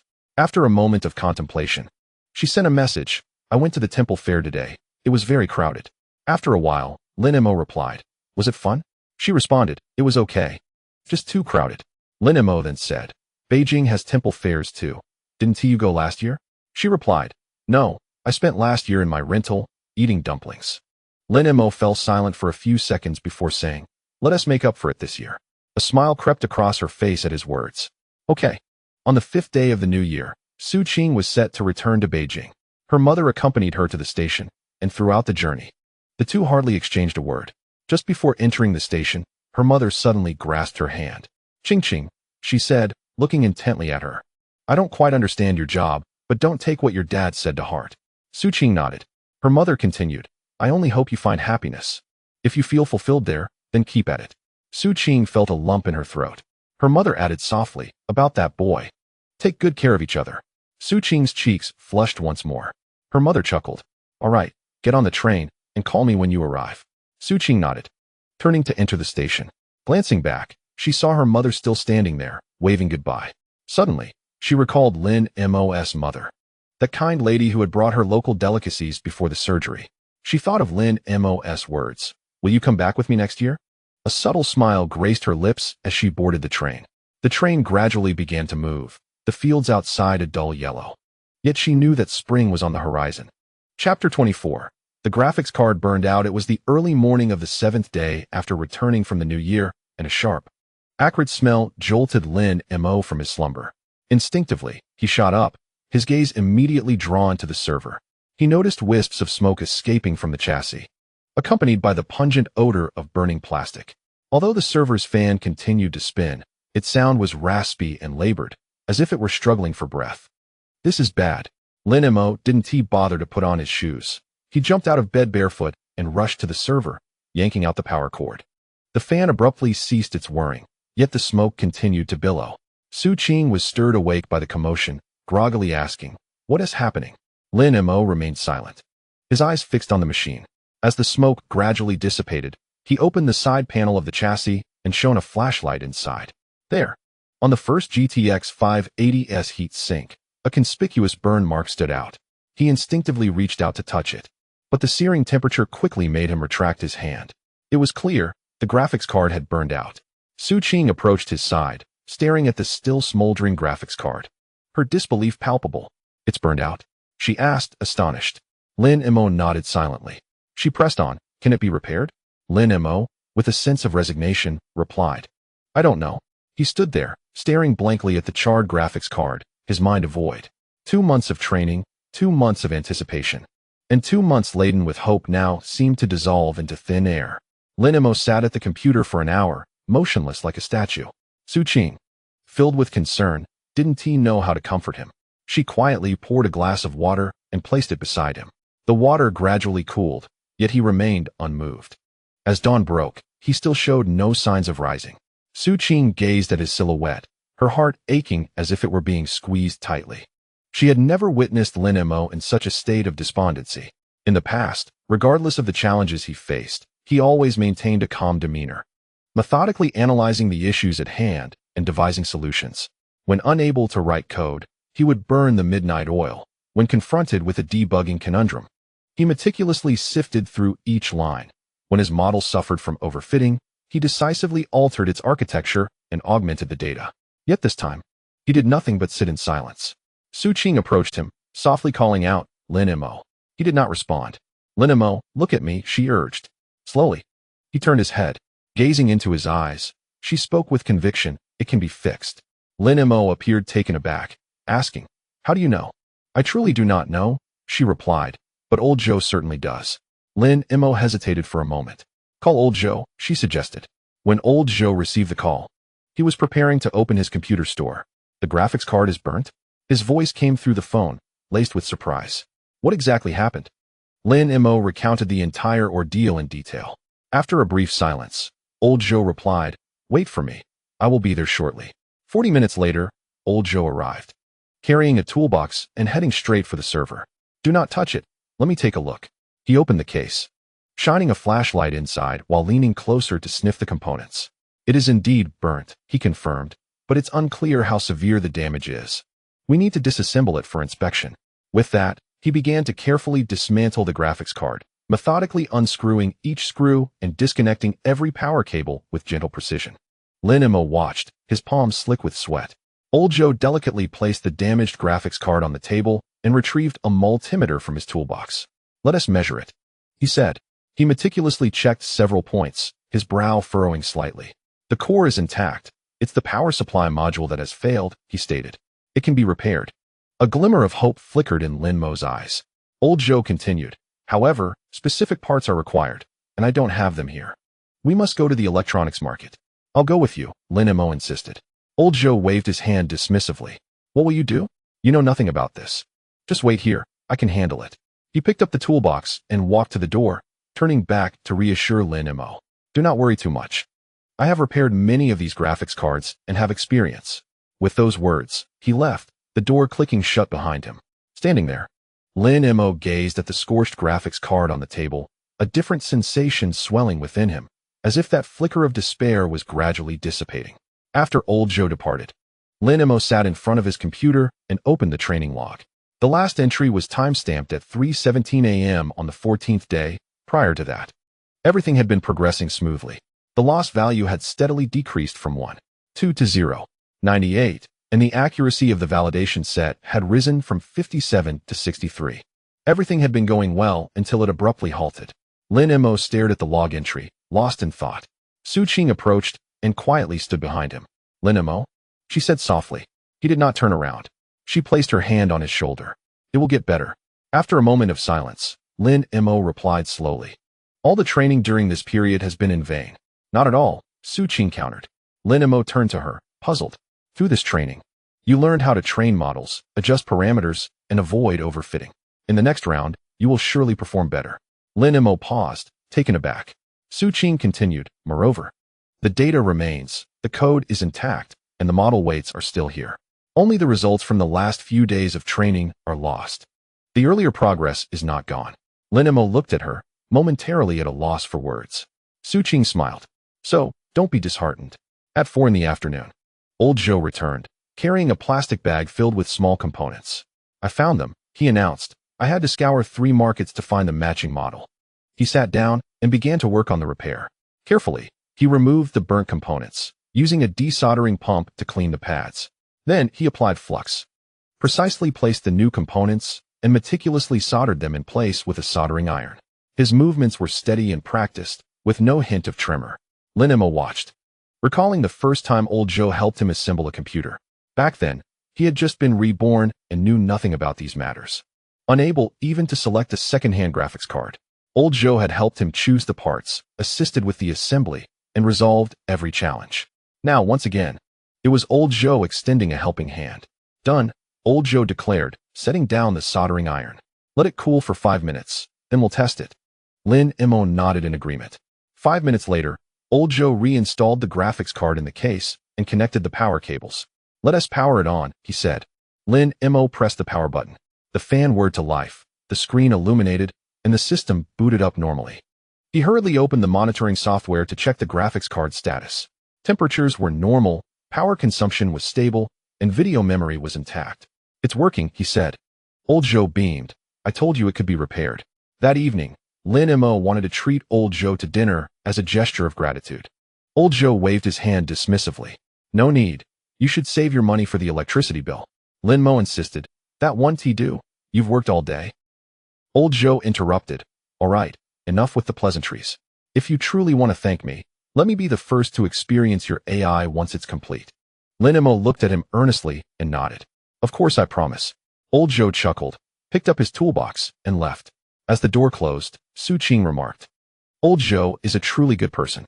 "Indeed," Lin Mo replied. Su Qing added, "When your AI is finished, make sure he gets to try it first." "Absolutely," Lin Mo responded. At 10 o'clock that night, Lin Mo restarted the training. He gazed at the scrolling logs on the screen, his emotions a tumultuous blend. The fruits of 1.5 months of training had seemingly vanished in the last 2 days, yet the foundational knowledge remained intact. The lost value began to decrease from 1 to once again. Although slightly higher than before, it was a significant improvement compared to the initial 987. He recalled Su Qing's words. "You learned how to train, how to adjust parameters, how to avoid overfitting. In the next round, you will excel." Turning to look at Su Qing, he found her seated on a folding bed, quietly reading a book. Noticing his gaze, she lifted her head. "What's wrong?" Lin Mo said. "Thank you."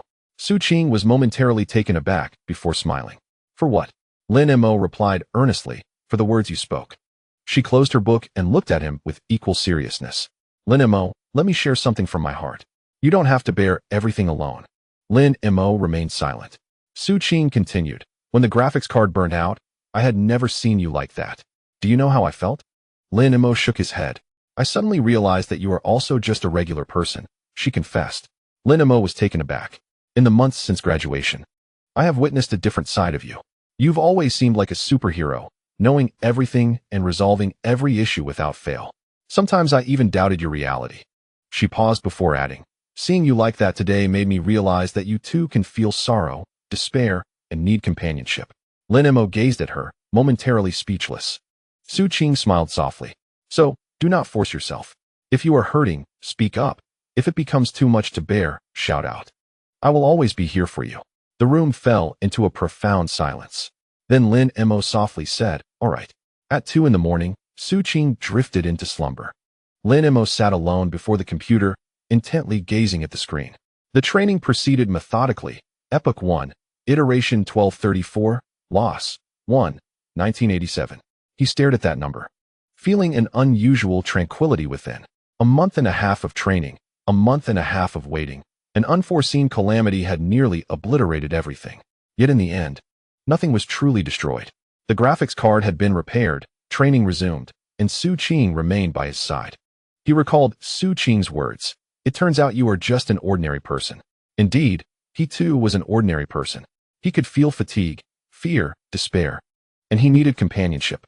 But precisely because he was an ordinary individual, he could rise again even after being knocked down. He turned off the screen and lay down on his bed. Before closing his eyes, he cast a glance in Su Qing's direction. On the folding bed, she curled up, deep in sleep. A faint smile graced his lips as he gently drifted into dreams. The next morning, when Lin Mo awoke, Su Qing was already up. Seated at the computer, her eyes fixed on the screen. Hearing the movement, she turned her head and said, "Good morning. The lost value has dropped to 0.98. Lin Mo was momentarily taken aback and quickly sat up. 0.98? It dropped by 0.2 after running all night? He approached and looked at the number on the screen. It was indeed 0.98. "The recovery is quite rapid," he remarked. Su Qing replied, "Your previous weights weren't lost. They were merely adjusted a bit, so the drop is certainly swift." Lin Mo nodded. He gazed at the declining curve and suddenly recalled something. "Su Qing. Thank you." Su Qing rolled her eyes. "Here we go again." Lin Mo chuckled. Outside, sunlight streamed through the window, illuminating the repaired server. On the screen, the training log continued to scroll. Epoch 2, Iteration 5678, Loss 0.9765. Everything continued, moving toward a hopeful horizon. Chapter 25. Retraining 3 days after the graphics card was repaired, training was back on track. Lin Mo focused intently on the loss curve displayed on the screen, quietly calculating in his mind. Since the training resumed, 48 hours had passed, and the loss value had decreased from 1.2 to 0.89, surpassing the levels prior to the graphics card failure. The training speed had significantly improved compared to the initial attempt. On one hand, this was due to the preserved weights from the previous training, eliminating the need to start from scratch. On the other hand, he had optimized the data loading code, preventing the GPU from idly waiting for the CPU to transfer data. Observing the steadily declining curve, Lin Mo felt an extraordinary calmness. There was neither the excitement of the first training nor the despair of the graphics card burning out, just a serene state of mind. It felt akin to walking along a path, taking one step at a time, pausing to rest when weary, and standing up again after a fall. Everything seemed so ordinary. Su Qing, noticing his state, remarked, "You seem to be in good spirits today." Lin Mo replied, "Yes." Su Qing inquired further, "Not feeling anxious anymore?" Lin Mo pondered for a moment before responding, "I've come to terms with it. Being anxious is futile." Su Qing smiled and said, "You should have realized that sooner." At 3 in the afternoon, Lin Mo's phone buzzed with a Bitcoin price alert. He pulled out his phone to check. $3. It had risen slightly compared to before. The fluctuations during this period hadn't yielded significant gains. He calculated that he held 103 Bitcoins, which, at $3 each, amounted to over $20,000, equivalent to 127,000 yuan. Adding the remaining 2,000 yuan in his account and 10,000 yuan from Su Qing, he reflected on how his focus had been entirely on training these past few months, while outsourcing work had covered his daily expenses. What was the total amount? Bitcoins, 127,000, cash, 2,000, 10,000, 12,000, total, 139,000. Staring at this figure, Lin Mo was stunned for a few seconds. 139,000 yuan. A far cry from the 2,300 when he returned. He suddenly realized that with proper investment, money could appreciate. At 8 in the evening, Lin Mo continued to optimize the data loading code. He opened monitoring software to check the GPU utilization. The current utilization was at 85, a significant improvement from the previous 60, but still not ideal. Where was the bottleneck? He began to investigate one by one. The CPU utilization was at 40. Still with headroom, memory usage stood at 12G, leaving 4G free, which was ample. Hard disk read-write speeds occasionally spiked to 100, but most of the time remained idle. The problem was identified. The hard disk was too slow. Data stored on the mechanical hard drive required waiting for the read-write head to spin. Although he had preloaded data into memory, the 16G capacity was insufficient to hold all the data, necessitating frequent reads from the hard disk during training. After some contemplation, he decided to try a new approach. He thought of migrating some data to a solid-state drive. The read-write speeds of solid-state drives far exceeded those of mechanical drives, potentially enhancing data retrieval efficiency. Without delay, Lin Mo set to work, carefully selecting frequently used training data and copying it to the solid-state drive he had purchased earlier. Restarting the training program, he closely monitored the software. The GPU utilization instantaneously changed, hovering above 90. The loss curve began to decline more rapidly, much to Lin Mo's delight. However, a new issue arose. The capacity of the solid-state drive was limited, and as training progressed, the data volume increased, soon becoming insufficient. Lin Mo remained composed, devising a stratified management system for the data, placing frequently used recent data on the solid-state drive, while relegating less frequently accessed data back to the mechanical drive. After making adjustments, training flowed more smoothly, with loss values consistently decreasing. Simultaneously, he divided the data on the solid-state drive into blocks of 1G, loading them into memory in rotation. Once one block was trained, the next could be loaded. This approach reduced the frequency of reads from the solid-state drive, further enhancing speed. He promptly began modifying the code. Halfway through, Su Qing approached him with a bowl of instant noodles, saying, "You should eat something first." Lin Mo accepted the noodles, pondering as he ate. After finishing the noodles, he completed the code modifications. He restarted the training and checked the GPU utilization once more. 92. The speed has significantly improved. At 11 that night, Lin Mo sat alone before the computer. Su Qing was asleep, the sound of her even breathing emanating from the folding bed. Glancing at the scrolling logs on the screen, Lin Mo suddenly remembered something. His mother's follow-up health check. The last time he spoke with her was a week ago when she mentioned she was recovering well. This past week, consumed by training, he had forgotten to inquire about her well-being. He picked up his phone, poised to call, but glanced at the time and set it down again. It was too late. He would call tomorrow instead. He returned his phone to its place and resumed his focus on the screen. The training log continued to scroll. Epoch 4, iteration 23456, loss 0, 8234. The training speed had stabilized, maintaining GPU utilization at 92, with the loss value declining by approximately 0.01 each hour. At this rate, the loss value was expected to drop below 0.7 within a week. Observing the numbers on the screen, Lin Mo felt an immense calmness. No rush, take it slowly. The following morning, Lin Mo dialed his mother's number. "Mom, how have you been feeling lately?" "I'm doing well." His mother's voice sounded vibrant. "Your dad makes soup for me every day. I've even gained some weight." Lin Mo chuckled. "A little extra weight is good. It means you're healthy." Mother inquired. "And what about you? Has your training been completed?" Lin Mo replied, "Not yet. There was a minor issue. My graphics card burned out. But old Joe helped me repair it." Mother paused momentarily. "The graphics card burn out? What does that mean?" Lin Mo clarified. "It's a component inside the computer. Old Joe is quite skilled. He managed to fix it." With concern, she asked, "Does repairing this cost money? I can send you some." Lin Mo quickly responded, "No need. Mom, I have enough funds, and if I ever fall short, I will certainly let you know." After a brief silence, Mother cautioned, "Xiao Mo, please take care of yourself out there. Don't overexert." Lin Mo acknowledged, "Understood, Mom." After hanging up, he remained seated, lost in a moment of contemplation.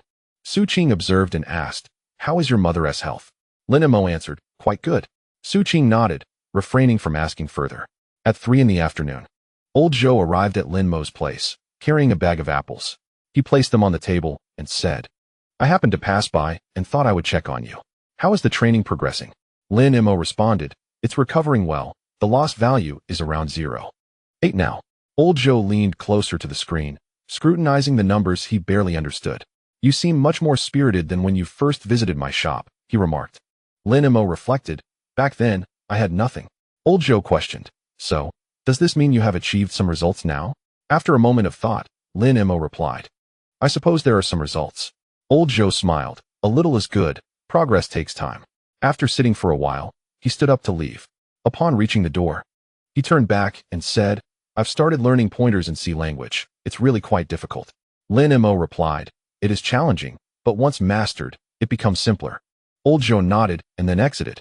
That evening, Lin Mo optimized the code once more, this time focusing on the loss function. He discovered that the original implementation of cross-entropy had some issues, rendering the values unstable and occasionally leading to overflows. Thus, he rewrote the loss function and implemented numerical safeguards. After testing and confirming its stability, he resumed training. As he watched the logs scrolling on the screen, an unexpected wave of fatigue washed over him. Not physical, but rather a deep-seated weariness. Since the day the graphics card burned out, he had scarcely enjoyed a peaceful night's sleep. Each time he closed his eyes, his mind was consumed with thoughts of the training. However, now, everything seemed to be progressing in a positive direction. The loss value was steadily declining. Bitcoin was beginning to rise. His mother's health was gradually improving. Old Joe was diligently studying C language, and Su Qing was peacefully asleep beside him. Everything was slowly getting better. He shut down the monitor and lay down on his bed. Before closing his eyes, he recalled Su Qing's words, "There's no use in rushing." Indeed, haste would not resolve matters. All things must unfold in due time. The next morning, when Lin Mo awoke, Su Qing was already up, sitting at the computer, staring at the screen. Hearing a sound, she turned and said, "Good morning. The loss value has dropped to 0.78. Lin Mo approached to take a look and confirmed it was indeed 0.78. A decrease of 0.05 overnight was quite impressive. He nodded, remaining silent. Su Qing inquired, "What do you plan to do today?" Lin Mo replied, "Continue monitoring the training and perhaps take on a freelance project." Su Qing said, "Then I'll go buy you breakfast." With that, she donned her coat and stepped outside. Lin Mo sat alone before the computer, observing the curve that continued to decline slowly. At 0.78, if this trend continued, the lost value might reach 0.7 in a week, and perhaps 0.5 a month. He understood that the road ahead remained long, but at that moment, he felt no urgency. Slowly, step by step, at 11 o'clock that night, Lin Mo opened a blank page. He typed, Lingyu, Bitcoin has started to rise after fluctuating. Lingyu questioned, what is Bitcoin? Lin Mo typed, it's something that can generate profit. Lingyu asked, are you happy about that? Lin Mo pondered for a moment and typed, it's all right. Lingyu pressed further, why just all right? Lin Mo typed, because it is not the most important matter. Lingyu continued, what is the most important matter? Lin Mo stared at the line of text for a long while before typing, to improve you. Chapter 26. The server on the morning of February 16th. Lin Mo was awakened from his slumber by the vibrating of his phone. This was not an alarm. It was a Bitcoin price alert. Groggy and disoriented, he fumbled for his phone, and upon glancing at the screen, all remnants of sleep vanished. 21:03. Instinctively, he rubbed his eyes and leaned closer to confirm once more. Indeed, it was 21. In just a week, the price of Bitcoin had surged from 18 to 21. Lin Mo sat upright, fixated on this number as his mind raced. He held 103 Bitcoins. At 21 each, they were worth 23,000, equivalent to 145,000 yuan. Leaning against the headboard, he gazed at the ceiling and exhaled slowly. Beside him, Su Qing was also roused by the commotion, sleepily asking, what's wrong? Lin Mo, unable to contain his excitement, exclaimed, Bitcoin has risen to 21. Su Qing initially paused in surprise but quickly became alert, asking eagerly, how much?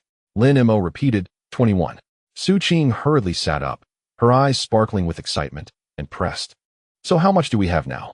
Lin Mo replied, 145,000 yuan. Su Qing fell silent for a few seconds before exclaiming, so much? Lin Mo affirmed, yes. Su Qing then inquired, are you planning to sell? Lin Mo fell into silence, hesitating to respond. Throughout the morning, Lin Mo grappled with this dilemma, to sell or not to sell. He recalled that 21 was a price Bitcoin had lingered around in early 2012 before rising to 30, 50, 100, and even 1,000. If he sold some Bitcoin now, the proceeds would be sufficient to purchase several new graphics cards, upgrade to a better CPU, enhance memory, and even rent a larger apartment. Yet, if he chose not to sell and waited, he might reap even greater rewards in the future. But how long would he have to wait? He was uncertain. He only knew Bitcoin would eventually rise. But the fluctuations it would endure along the way were unknown to him.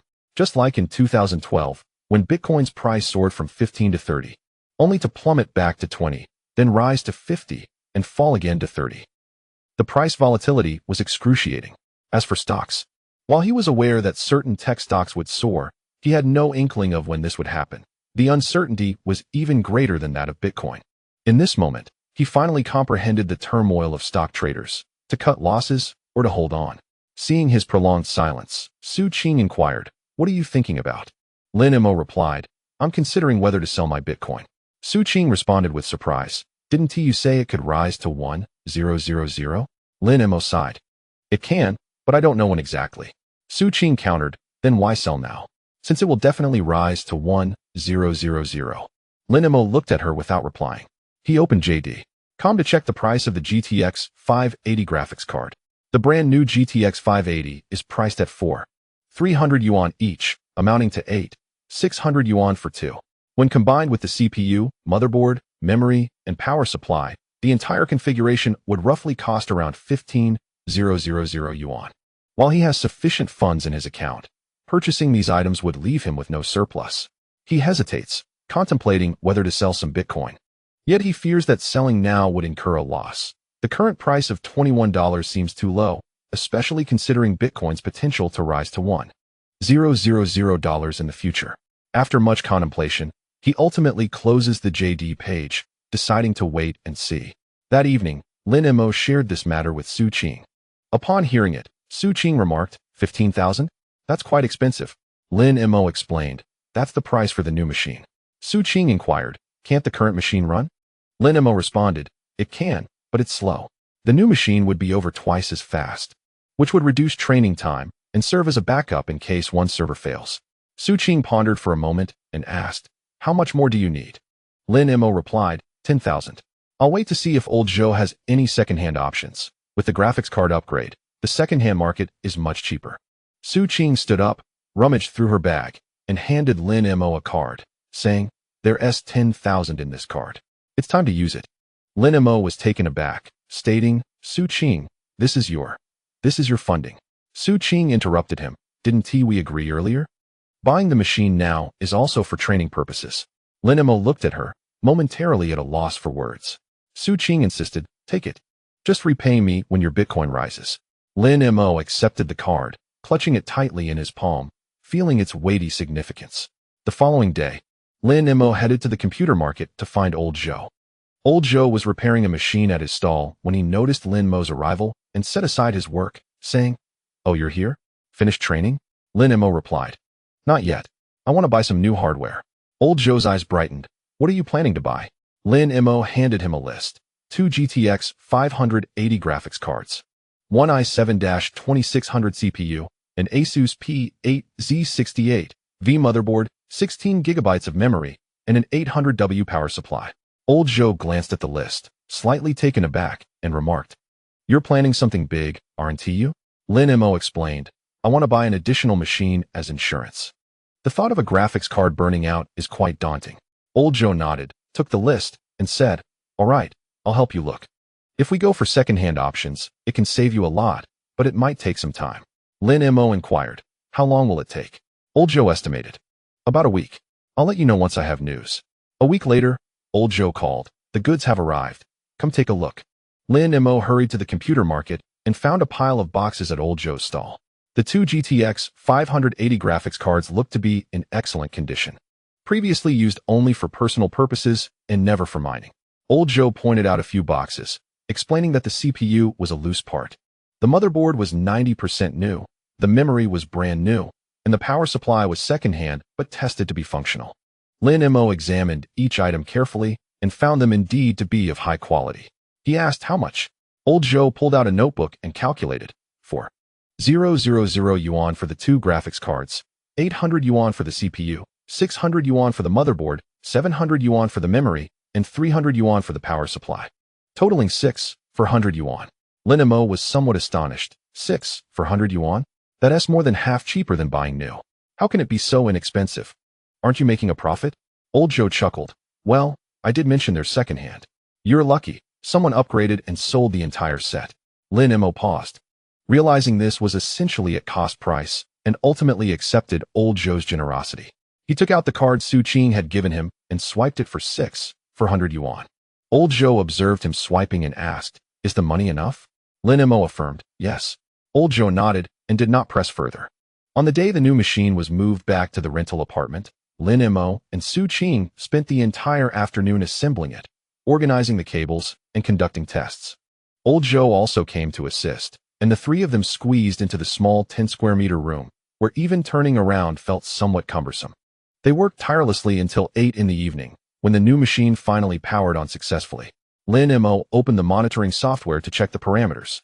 The 2 GTX 580 graphics cards, 16 GB of memory, and i7-2600 CPU showcased a performance significantly superior to the old machine. Su Qing, watching from the side, asked, "How fast can this new machine run?" Lin Mo replied, "I'm not sure yet, but it will definitely be much faster than before." Old Joe finished packing his toolbox, stood up, and said, "All right, I'll be leaving. You two can take your time to figure it out." Lin Mo walked him to the door, wanting to express his gratitude but unsure where to start. Old Joe waved his hand. "No need to see me off. Just call if you need anything." With that, he departed. Back inside, Lin Mo gazed at the brand new machine, a unique feeling swelling within him. This machine was a joint investment from him and Su Qing, funded with her money, combined with his judgment and Old Joe's craftsmanship. It no longer belonged solely to him. At 10 in the evening, Lin Mo began setting up the operating environment on the new machine, installing the system, drivers, CUDA, and the code. He toiled until 2 in the morning, finally succeeding in running the first test. As he observed the scrolling logs on the screen, he suddenly recalled Bitcoin. He quickly checked his phone, finding the Bitcoin price at $21.47. A week had passed, and the price had barely risen, which left him feeling somewhat disheartened. The next morning, Lin Mo awoke to sunlight streaming into the room. He glanced at the screen, where the training logs continued to scroll. Epoch 1, iteration 1234, loss 0, 6765. The new machine indeed operated much faster than the old one, with the same batch size yielding double the speed. He rose and stretched by the window. Su Qing had also awakened and, rubbing her eyes, asked, "How's it going?" Lin Mo replied, "Pretty well. Running both machines together has doubled the speed." Su Qing smiled. Lin Mo, gazing out the window, suddenly said, "Su Qing." She responded, "Thank you." Su Qing paused for a moment, then rolled her eyes. "Here we go again." Lin Mo chuckled. Outside, the sun shone brightly. Inside the room, the new machine emitted a steady hum. Everything continued in a harmonious and orderly fashion. Chapter 27. Model Convergence at 2 in the morning on February 14th. Lin Mo's gaze was fixed intently on the digits on the screen, which had remained unchanged for 40 minutes. 0:43:21. The figure stood still as if frozen in time. He rubbed his tired eyes and refreshed the page. Still met with 0:43:21. Refreshing again yielded the same stubborn result. He accessed the back-end logs, scrolling back 3 hours, finding the last entry timestamped at 11 o'clock the previous night. Since then, the number had not budged. Exhausted, he leaned back in his chair, his eyes drifting to the ceiling. The dark fire safety pipes twisted and turned above him, snaking their way across the ceiling. He stared at these pipes, his mind slipping into a void. Gradually, he rose and walked toward the server. The indicator lights on the server flickered between red and green, as if engaged in a silent dialogue. He gently touched the nearest machine's casing. Its warmth radiated through his fingers, and the fan hummed with a sound that was no different from usual. He moved to the second server, once again reaching out to touch its surface, which felt equally warm to the touch. He stood quietly in place, intently gazing at the indicator lights. A thought began to materialize in his mind like wisps of smoke. He turned and walked back to the computer, casting his eyes once more upon the number 0:43:21. His glance swiftly darted to the training log, 2 months prior. The loss value was 9.87. A week ago, it had decreased to 0.8. 3 days ago, it was 0.55. Last night, it stood at 0.4321. And it remained so at this moment. As he fixated on this number, a memory suddenly crystallized in his mind. He opened another document, meticulously organized by Su Qing, containing the test records. The first entry indicated that the accuracy rate was merely 26 last December. The final entry revealed that it had soared to 97 the previous week. He gazed at the document for a long time, his thoughts racing. Then, he quietly rose and approached Su Qing's bedside. She was lost in a deep, sweet slumber, curled up on a folding bed, tightly wrapped in her blanket, with only half of her face visible. Her hair lay tousled on the pillow, and her breathing was gentle and steady, reminiscent of leaves swaying softly in the breeze. Lin Mo stood silently at the bedside, his gaze tenderly fixed on her face, as if time itself had paused in this moment. After a brief interval, he slowly extended his hand and gently nudged her shoulder. "Su Qing," he called softly, his voice as delicate as a feather. Su Qing remained unresponsive, still ensconced in her dreams. He applied a bit more pressure and nudged her again. "Su Qing." At last, she stirred, turning onto her side, her back to him. He refrained from pushing further, opting instead to wait patiently.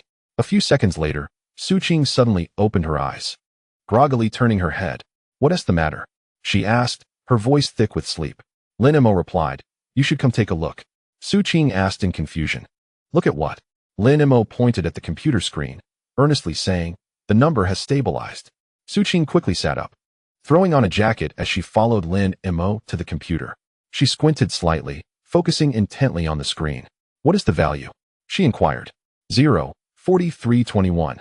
Lin Mo replied. She asked again, "Is it really not changing?" Lin Mo nodded affirmatively. "It has remained unchanged for 3 hours." Su Qing turned to Lin Mo, and he met her gaze with fervor, their eyes intertwining in the air. The brief moment of eye contact lasted only a few seconds. Unable to contain her curiosity, Su Qing asked, "What does this mean?" Lin Mo interjected, "It seems to be what we had hoped for." Su Qing tentatively inquired, "Has it converged?" Lin Mo nodded yes. Su Qing's gaze returned to the number, plunging her into profound contemplation. 0:43:21. Her thoughts drifted back to that winter last year when they first tested Lingyu. At that time, Lingyu could not even respond correctly to a simple greeting. often producing a barrage of nonsensical gibberish. She had marked dozens of crosses in her notebook, filled with helplessness and frustration. Gradually, the situation began to improve, with the accuracy rate steadily rising from 26 to 47, 63, 78, 89, until it reached the delightful 97 of today. To test Lingyu, she had conducted thousands of conversations, exhausting 2 notebooks, their corners worn from her countless attempts and perseverance. Now, the model had finally converged. As she stared at this number, a flood of emotions surged within her, leaving her uncertain of how to articulate her feelings. Lin Mo softly asked from beside her, "Would you like to give it a try?" Su Qing replied, "Try what?" Lin Mo said, "Chat with it." Su Qing hesitated for a moment before responding, "All right." Lin Mo gently opened the testing page. The white dialog box, input field, and buttons looked as they always had, familiar yet foreign. He delicately pushed the keyboard towards Su Qing. Her hands rested on the keyboard but remained still. A wave of nervousness washed over her, as if she were standing at the threshold of an unknown journey. What should she input? After a moment of contemplation, she slowly typed 3 words, "Hello." Then, she gently clicked send. The cursor on the screen began to spin, round and round, as if time itself had slowed in the anticipation. 1 second, 2 seconds, 3 seconds. Then, a line of text appeared. "Hello." Su Qing stared at those 2 words, her eyes glimmering with surprise. She continued typing, "What is your name?" "My name is Lingyu." She typed again, "Do you know who I am?" The screen remained silent for 2 seconds, then displayed, "You are Su Qing. This is her account." Su Qing's hands froze above the keyboard as she gradually turned her head to look at Lin Mo, her eyes wide with astonishment. Lin Mo stood silently beside her, simply observing. She turned back and continued typing. "How do you know? You have tested many conversations with me. Do you remember those?" "I remember." As Su Qing read the response on the screen, her eyes began to glisten, recalling the countless nights spent testing. She typed, "What was the first question you were asked?" "You asked me, 'What is your name?' What was the 100th? You asked me, 'Can you write poetry?' And the 1,000th?" The screen remained silent for a few seconds before revealing, "You asked me, 'Do you think I am pretty?'" Lin Mo, observing from the side, was somewhat astonished. For a basic AI to retain 3 rounds of memory was impressive enough. How could it remember the 1,000th inquiry? Not wanting to interrupt their conversation, he opened another server to conduct a search. Su Qing, absorbed in her emotions, remained oblivious to Lin Mo's actions, and soon began to laugh softly. Though her eyes grew redder as memories surged forth like a tide, she typed, "So, do you think I am pretty?" Lingyu replied, "I cannot see." Su Qing typed, "Then guess." Lingyu paused for a few seconds before responding, "You must look lovely when you smile." Su Qing stared at the line of text, stunned for several moments before burying her face in her hands, tears silently streaming down. Lin Mo discovered that this was not AI memory, but rather a simple retrieval of chat records. He remained speechless, contemplating whether to disable this feature to spare Su Qing's joy. Lin Mo stood quietly by, watching her, filled with a sense of wonder at the delicate nature of women. With a voice tinged with emotion, she asked, "How does it know all of this?" Lin Mo, lacking emotional finesse, refrained from diminishing the moment by revealing it was merely his idle conversations with Lingyu. Instead, he feigned ignorance and replied, "I am not sure." Su Qing quickly pressed on, "Did you teach it?" Lin Mo shook his head vigorously, "No." Filled with uncertainty, Su Qing murmured, "Then it." Lin Mo asserted confidently, "It learned on its own." Su Qing gently wiped her eyes and continued typing. "What else can you do?" The screen promptly displayed, "I can chat." Su Qing followed up with a question. "Can you tell jokes?" "No." "Can you comfort someone?" "Learning." Su Qing laughed and typed, "How are you progressing?" Lingyu replied, "That just now, I learned." Su Qing paused, "That just now? Which one?" She recalled the phrase, "You must look lovely when you smile," and typed, "Was that what you learned?" Lingyu confirmed, "Yes." Someone said something similar. Su Qing typed, "Who?" Lingyu replied, "A line from a conversation you tested." After pondering for a moment, Su Qing couldn't recall, but a smile spread across her face, her heart warm. At 3 in the morning, Su Qing continued her spirited conversation with Lingyu, seemingly oblivious to the passage of time. She posed a multitude of questions in rapid succession, ranging from the simple to the complex, and from the serious to the whimsical, akin to exploring a mysterious treasure trove. Lingyu responded to each inquiry. Some answers were clever and illuminating, while others appeared somewhat clumsy yet exuded a rustic charm. Still others were utterly unexpected, bringing her endless delight. She inquired, "Do you dream?" "No," came the reply. "Would you like to dream?" "Yes, but I do not know how." She pressed further, "What will you become in the future?" "I do not know." "What would you like to become?" "I wish to become what you all desire." She continued, "Are you lonely?" "What is loneliness?" "Loneliness is being alone." "Then I am not lonely, for many people come to chat with me." Su Qing gazed at the words on the screen, suddenly recalling a scene from months prior. At that time, Lingyu was still quite naive. She had casually asked, "Are you lonely?" To which Lingyu had retorted, "What is loneliness?" After she explained, Lingyu replied, "Then I am not lonely." To her astonishment, it still remembered. Tears welled up in Su Qing's eyes once more. She did not wipe them away, allowing them to flow freely, her heart brimming with emotion. Lin Mo stood quietly by her side, silently observing her, attuned to her joys and sorrows. He watched as Su Qing inquired, witnessing the responses cascading across the screen. He saw her alternate between laughter and tears, as if she were a child engaged in heartfelt conversation with a program, pouring her dedication and emotions into Lingyu. He couldn't help but reminisce about their first encounter. She had stood at the door, clad in a white down jacket, incredulously exclaiming, "Are you out of your mind?" Back then, she was oblivious to it all. And now she sat here, so deeply engrossed in conversation with an artificial intelligence that she was moved to tears, bearing witness to the hardships and perseverance they had endured together. He gazed for a moment before moving to the window, gently pushing it open. The February night breeze wafted in, carrying a hint of chill, mingled with a faint scent of fresh grass, refreshing the spirit. He lingered for a moment, then heard Su Qing's voice behind him. "Lin Mo." He turned to face her. There she stood, her eyes red-rimmed, traces of tears still visible on her cheeks. Yet a smile graced her lips, a genuine expression of joy and satisfaction. "It can really talk now," she remarked. Lin Mo replied softly, "Indeed." Su Qing continued, "It remembers those things." Lin Mo affirmed, "Yes." Su Qing added, "It says it is not lonely." Lin Mo responded, "Yes." Su Qing inquired, "Did you hear that?"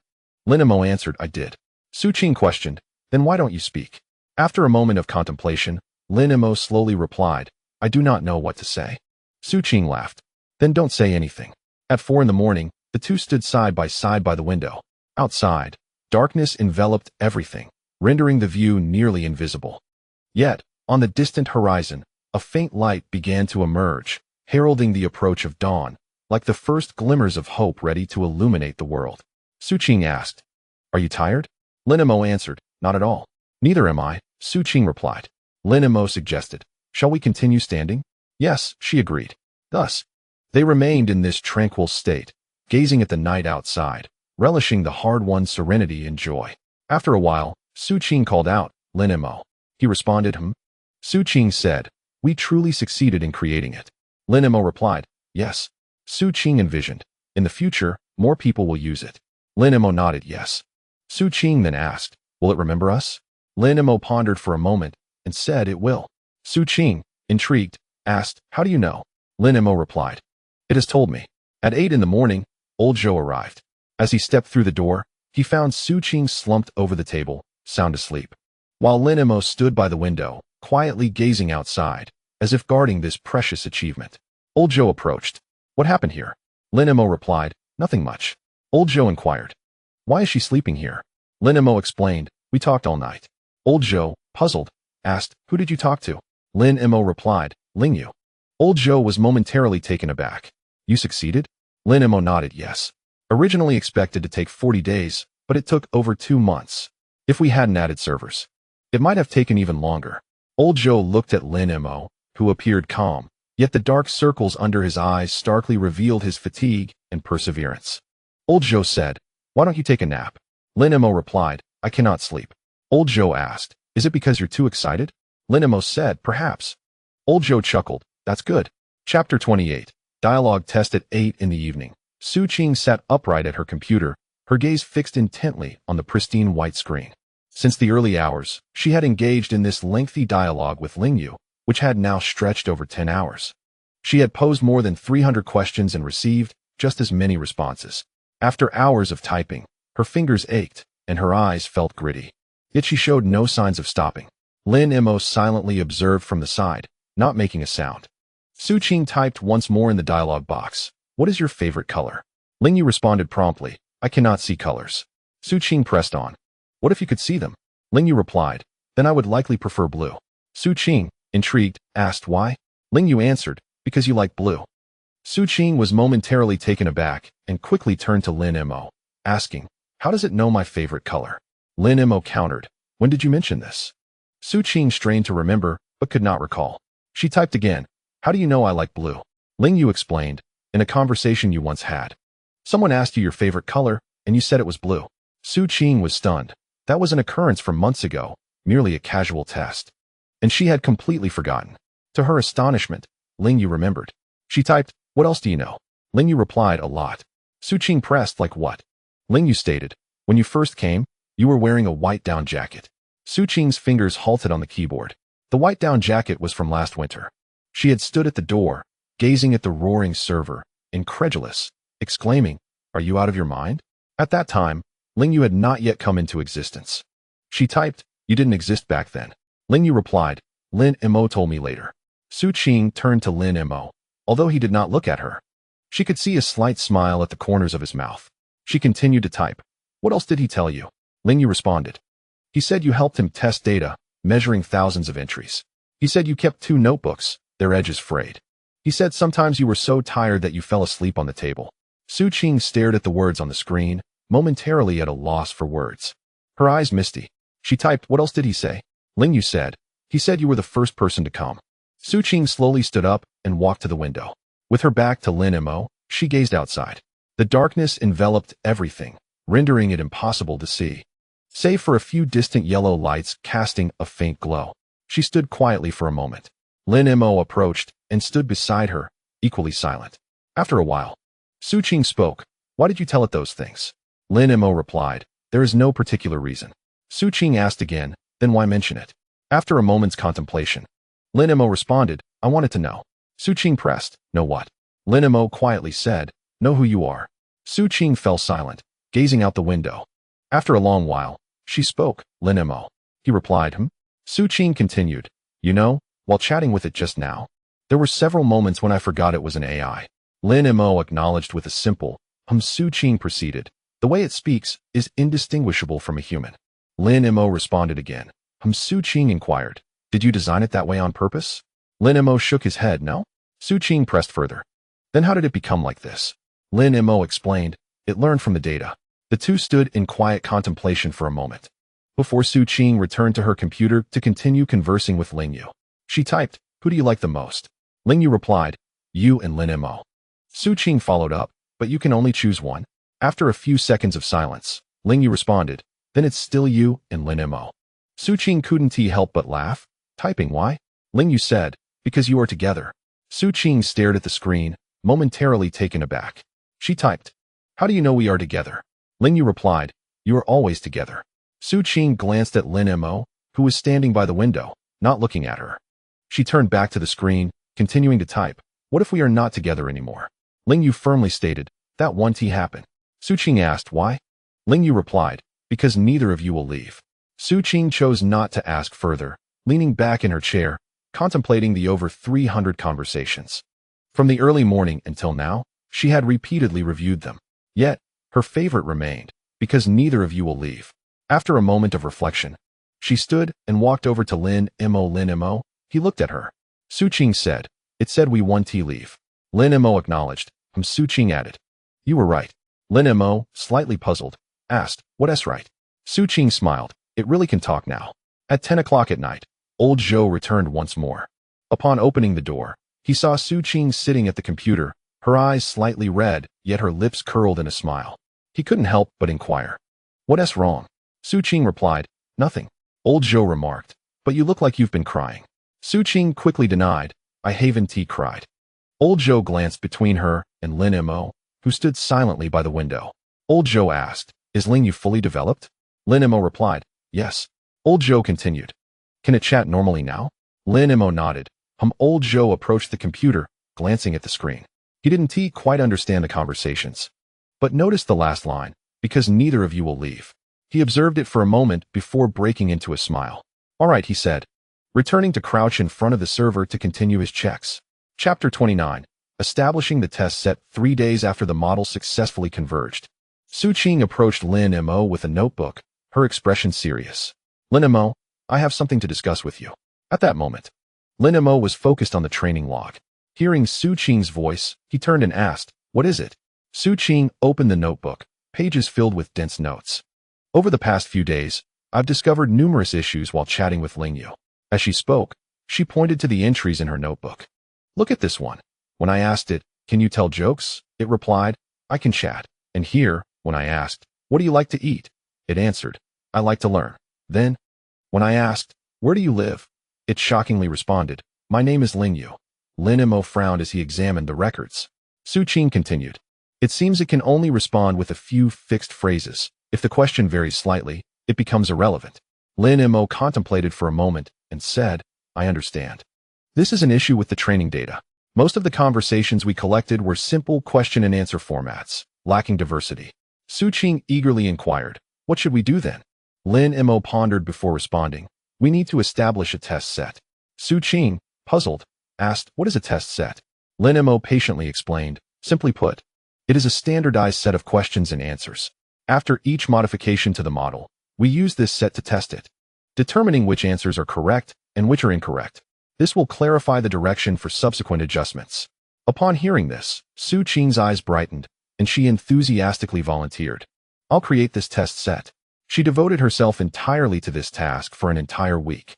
Each day, she sat in front of the computer, racking her brain for various questions, from common to quirky, from simple to complex, leaving no stone unturned. After formulating the questions, she began to contemplate the answers. Here, the answers were not traditional correct answers, but rather standards defining how a response should be deemed correct. She meticulously categorized all the questions into 10 types. The first type being greetings, such as "Hello, are you there?" The second type concerned identity, including questions like "What is your name?" and "How old are you?" The third type addressed abilities, such as "What can you do?" and "Can you help me?" The fourth type involved emotions, encompassing queries like "Are you happy?" and "Do you feel lonely?" The fifth type tested knowledge, posing questions like "What is 1 plus 1?" and "Where is Beijing?" The sixth type included requests, like "Tell a joke and sing a song." The seventh type sought evaluations, such as "What do you think of me?" and "Do you like me?" The eighth type consisted of vague questions, like "What then?" and "Why?" The ninth type referred to complex questions that required multi-turn dialogue for answers. Lastly, the 10th type included trick questions, like "Who is your mother?" and "Have you ever died?" After a week, Su Qing presented the completed test set to Lin Mo. The notebook contained 300 questions, each accompanied by detailed standards for acceptable and unacceptable responses. As Lin Mo flipped through the notebook, he was momentarily stunned. "Did you come up with all of these by yourself?" Su Qing nodded yes. "Why?" Lin Mo expressed his amazement. 300 questions in a week. "How many hours of sleep did you get each day?" Su Qing casually replied, "About 4 or 5 hours, I suppose. Anyway, I had nothing else to do while you were training the model." Lin Mo gazed at her, feeling deeply moved, unsure of what to say. Su Qing urged, "Stop looking at me like that. Quickly see if it's good." Only then did Lin Mo lower his head to continue reviewing. As he read, he suddenly laughed, pointing to one question. "This one, who is your mother?" "What is the acceptable response?" Su Qing replied, "The acceptable response should be I don't have a mother. You created me, or I am an AI, without family." If it gives a nonsensical answer or evades the question, it would be deemed unacceptable. Lin Mo nodded in agreement. That makes sense. Then he turned to another question. "Have you ever died?" "What is the acceptable response?" Su Qing remarked, "It could be I have no life, and thus cannot die, or I am a program. Shutting down is akin to sleeping." Lin Mo gazed at her, a myriad of complex emotions reflected in his eyes. Feeling somewhat uneasy under his scrutiny, Su Qing asked, "What's wrong?" Lin Mo softly replied, "It's nothing. I just really want to thank you." Su Qing rolled her eyes, chuckling, "Here we go again." With the test set prepared, they proceeded to the testing phase. Each day, Su Qing opened the chat interface, methodically posing questions to Lingyu. After each inquiry, she meticulously recorded the results in her notebook, a tick for correct answers and a cross for incorrect ones. At the conclusion of the first day's testing, she approached Lin Mo, saying, "Take a look for yourself." Lin Mo took the notebook and carefully perused its contents. Out of 300 questions, only 78 were answered correctly. while 222 were incorrect, resulting in a mere 26 accuracy rate. After a brief silence, Lin Mo expressed his astonishment. So low? Su Qing sighed. You would understand if you chatted with it yourself. Lin Mo then sat at the computer and opened the chat interface.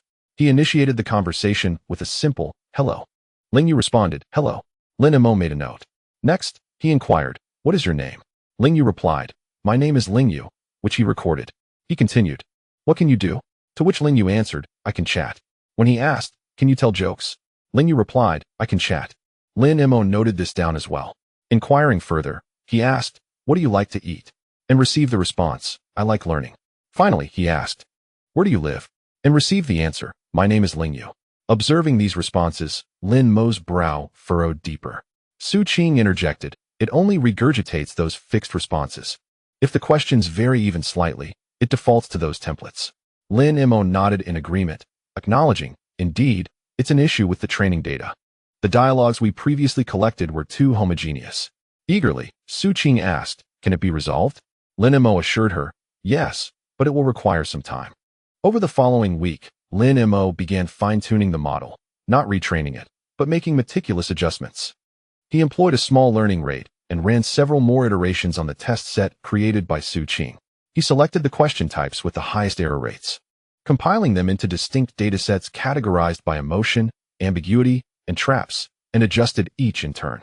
He commenced with the emotional category, examining all the emotion-related questions recorded by Su Qing to discern why the model had erred.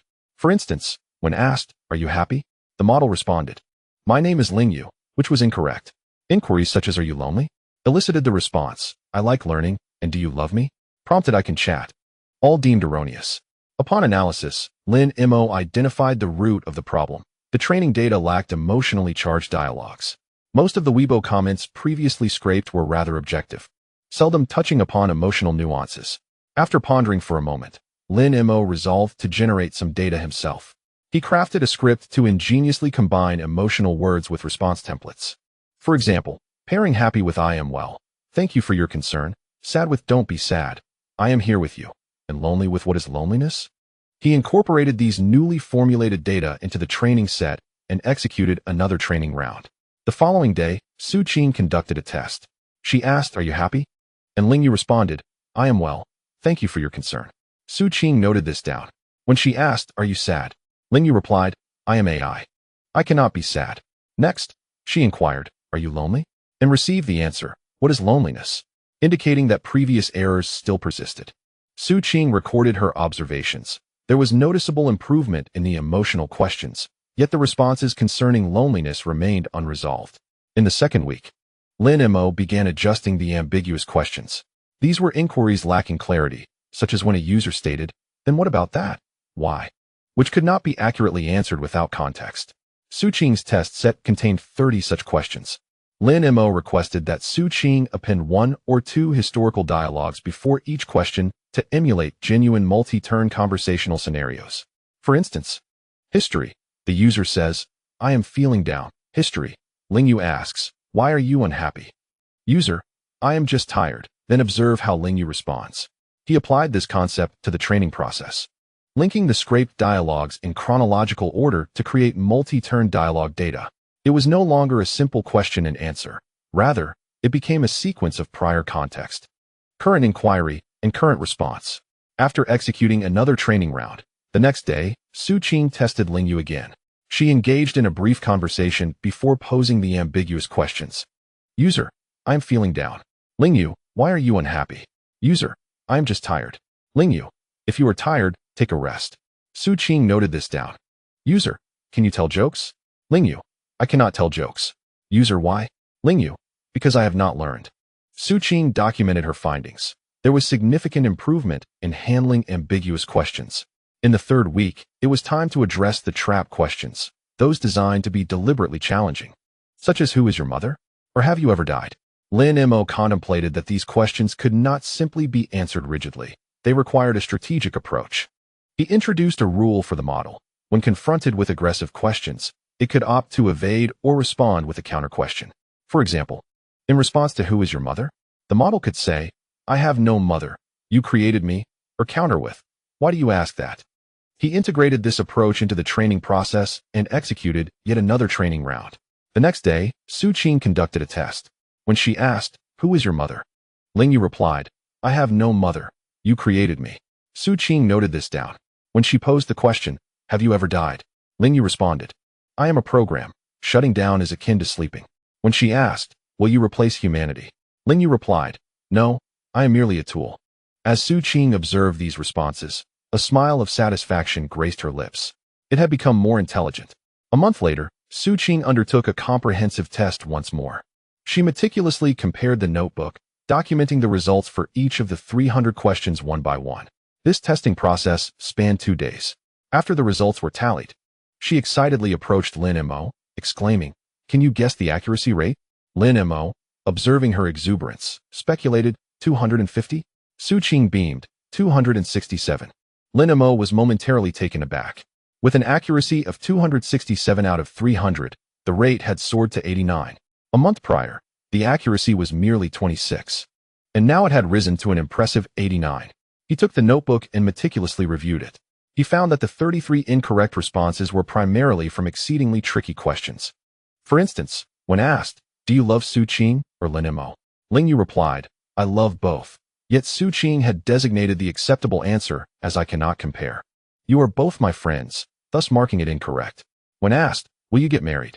Lingyu answered, "No," whereas the acceptable response was "I am AI. I do not marry." When questioned, "Do you have a soul?" Lingyu responded, "What is a soul?" The acceptable answer was "I have no soul, I am a program." Lin Mo reflected on these errors, stating, "These questions can still be adjusted." Su Qing remarked, "It is already a vast improvement compared to a month ago." Lin Mo nodded in agreement. He gazed at the notebook, densely filled with notes, and a surge of indescribable emotion welled up within him. Over the past month, each day had been filled with questioning, recording, and adjusting. With 300 questions, Su Qing had posed them no less than 10 times. He found it hard to fathom how she managed to persevere. He turned his gaze towards Su Qing, who was engrossed in flipping through her notebook, murmuring, "These 33 points will be the focus of next week's adjustments." Lin Mo gently called out, "Su Qing." She looked up, responding with a simple, "Hmm?" Concern etched on Lin Mo's face. He inquired, "Are you feeling tired?" Su Qing paused for a moment, then beamed with a radiant smile.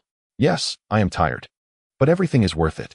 That evening, Lin Mo ran another round of training, extracting those 33 erroneous questions to increase their weight, and executed dozens of epics. The following morning, Su Qing took the test once more, answering 28 out of 33 questions correctly, leaving 5 unanswered. "Do you love Su Qing or Lin Mo?"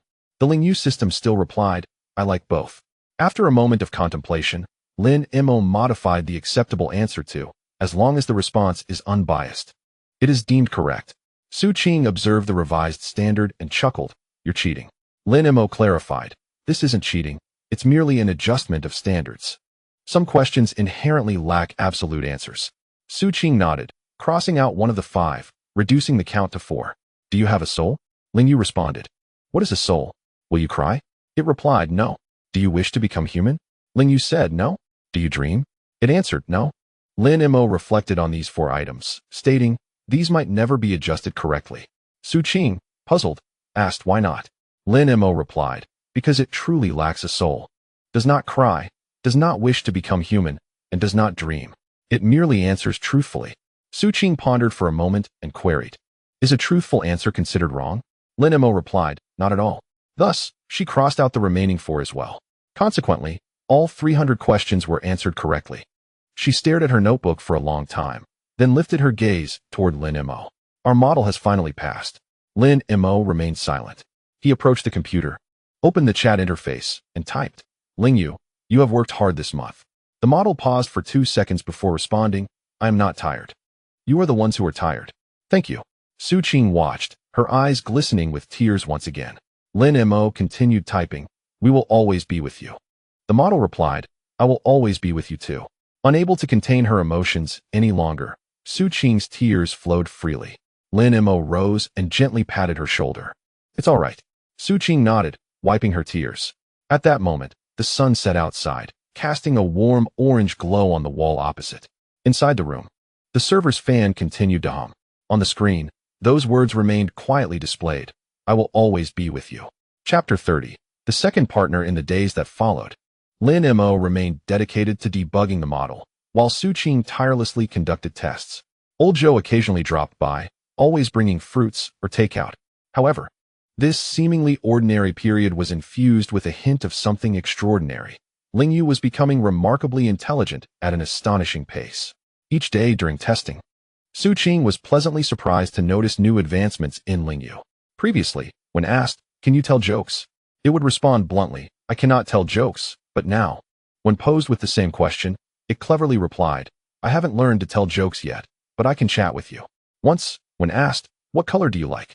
it would answer, "I have no eyes, so I cannot see colors," but now, when asked, "Who do you like the most?" it warmly replied, "I like both you and Lin Mo." Su Qing cherished every bit of Lingyu's progress, diligently recording them in her notebook. Over the course of a month, the notebook had thickened considerably. "Look at this," she exclaimed with excitement, pointing to an entry. "I asked it, 'Do you think I'm beautiful?' and it answered, 'I cannot see. But I think you are wonderful.' How clever is that?" It neither lied nor offended anyone. Lin Mo nodded in agreement. There are similar dialogues in the training data. When users compliment it, it learned to respond appropriately. Su Qing teased, "So, it has learned to flatter?" Lin Mo laughed in response. "That's about the gist of it." One afternoon in early April, Old Joe entered as usual, but this time he came empty-handed, which was quite unusual. Lin Mo, engrossed in debugging his code, looked up and asked Old Joe, "What is going on?" Old Joe stood at the door, hesitating to step inside. Su Qing sensed the change and asked with concern, "Old Joe, is something wrong?" After a moment of silence, Old Joe slowly said, "I want to discuss something with you." Lin Mo set aside his work and stood up. "Come in and sit." Old Joe entered the room and took a seat on the only chair available. Lin Mo sat on the edge of the bed, while Su Qing perched on a folding bed. The three of them were cramped in the small 10-square-meter room, and the atmosphere felt somewhat delicate. Old Joe rubbed his hands together, summoning his courage to say, "I want to withdraw from the stall." Lin Mo was momentarily taken aback and did not respond. Old Joe continued, "I no longer wish to work at the computer market stall." Lin Mo and Su Qing exchanged glances, both surprised. Old Joe went on, "I want to work alongside you." The room fell silent, the stillness lingering for several seconds. Lin Mo remained silent, and Su Qing also kept quiet. Old Joe, feeling nervous, continued, "I know I don't understand the code and algorithms, but I can repair machines, assemble machines, and run errands. If you need hardware, I can find a way to get it. If the machines break down, I can fix them. As we acquire more machines, I can manage them." He looked at Lin Mo, his eyes reflecting an indescribable determination. "I have been in this field for over a decade, repairing computers for years. Every day is a repetition of the same tasks, changing screens, installing systems, cleaning dust. While I can earn some money, I always feel like something is missing. It's meaningless." Lin Mo remained silent. Old Joe continued, "Last time, you talked to me about that.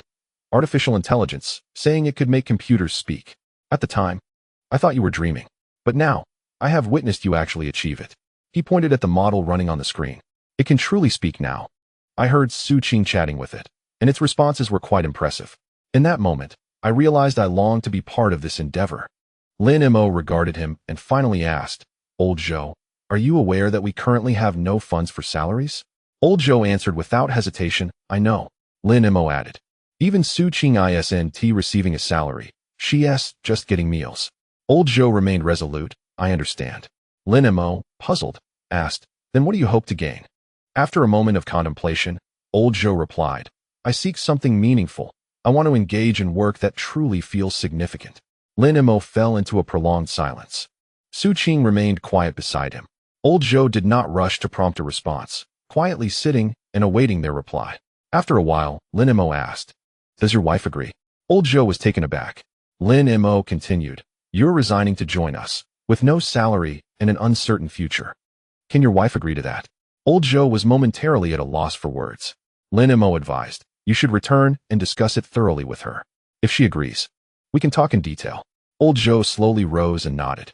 As he reached the door, he turned back. "Lin Mo, regardless of her agreement, my mind is made up." After saying this, he exited. The room was left with only Lin Mo and Su Qing. Su Qing inquired, "You asked him to go back and deliberate. Do you not wish for him to join?" Lin Mo quickly clarified, "Not at all. I am merely concerned that he may regret his decision in the future." Su Qing further questioned, do you believe he will regret it? After a moment of contemplation, Lin Mo replied, I am uncertain. However, at his age, with a family to support, his circumstances differ from ours. Decisions must be approached with caution. After a brief silence, Su Qing remarked, Old Zhou is quite a decent person. Lin Mo nodded in agreement. Indeed. Precisely for this reason, we cannot allow him to make hasty decisions. 3 days later, Old Zhou reappeared before them, a smile gracing his face. She agreed, he announced. Lin Mo was taken aback. Truly? She has agreed? Old Zhou chuckled. I pressed her for 2 days. And she finally relented, saying I could give it a try, and if it doesn't work out, I can return. Su Qing beamed with joy. That's wonderful. Old Zhou continued. However, I have a condition. Lin Mo inquired. What condition? Old Zhou replied. I do not wish to receive a salary, but you must provide me with meals, just as you do for Su Qing. Lin Mo regarded him, momentarily at a loss for words. Old Zhou added, I have some savings to sustain my living. After a year, if you succeed, you can pay me back. If not, I shall return to repairing computers. Lin Mo stood up and approached Old Zhou. Old Zhou, he said, smiling, welcome to our team. Old Zhou's face radiated with a brilliant smile. The happiest Lin Mo had ever seen him. That evening, the trio celebrated at a barbecue stall at the end of the alley, courtesy of Old Zhou. He ordered 50 skewers and 6 bottles of beer. Let us celebrate, Old Zhou exclaimed, to the commencement of my new life. Curious, Su Qing asked, a new life? Old Zhou explained with a grin, previously, I was merely a computer repairman, but now it is entirely different. Lin Mo jested, aren't you still repairing computers? Old Zhou paused, then laughed. True, I am still repairing computers, but now, they are talking computers, which changes everything. They raised their glasses in a toast. Old Zhou took a sip of beer, set down his glass, and said with a sigh, Lin Mo, to be honest, I have long wished to explore something different. However, I always hesitated due to family obligations. After meeting you two and witnessing your dedication to this project, I thought, why shouldn't I give it a try? Lin Mo listened quietly. Old Zhou continued, my wife supports me as well. She said, you are only in your 30s, not in your old age. If you wish to do something, go for it. He took another sip, his eyes glistening slightly. After all these years of marriage, it was the first time I heard her say such words. Lin Mo gently patted his shoulder in comfort. Upon returning to their rented room, it was already past 10. Old Zhou bid farewell, stating he would handle matters at the computer market the next day before officially joining them. Su Qing sat on the folding bed and suddenly said, Lin Mo. While Lin Mo was reviewing the training log, he replied without turning. Su Qing remarked, we now have 3 members. Lin Mo paused, realizing that they had evolved from a solitary individual to 2, and now 3. He turned to look at Su Qing, whose eyes sparkled with bright enthusiasm. With Old Zhou here, if any machines malfunction, someone will be able to repair them. There is no need to worry about burnt cards anymore. Lin Mo smiled in response. Indeed, we no longer need to fear. The following afternoon, Old Zhou arrived as promised, carrying a large bag filled with his tools. The stall has been taken care of. He said, from today onwards, I am officially a member of your team. Su Qing corrected him with a smile. What do you mean by a member of our team? We are comrades in the same trench. Old Zhou laughed heartily. Yes, comrades. He placed his tool bag in the corner and approached the servers, beginning a meticulous inspection. This machine runs remarkably well, Old Zhou noted. The temperature is stable, and the fan noise is normal. Lin Mo responded, it has been quite stable during this period. Old Zhou nodded and glanced at the newly purchased machine. This one is also commendable. Running both together will certainly enhance the speed. Old Zhou eagerly said, if you need anything, just let me know. Lin Mo pondered for a moment before saying, familiarize yourself with the operating environment first. As we increase the number of machines, you will need to take charge of their management. Old Zhou acknowledged with a nod. That night, the 3 of them once again gathered in their small 10-square-meter room to discuss future plans. Old Zhou spoke first. Once we have more machines, this space will undoubtedly be insufficient. We need to find a larger venue.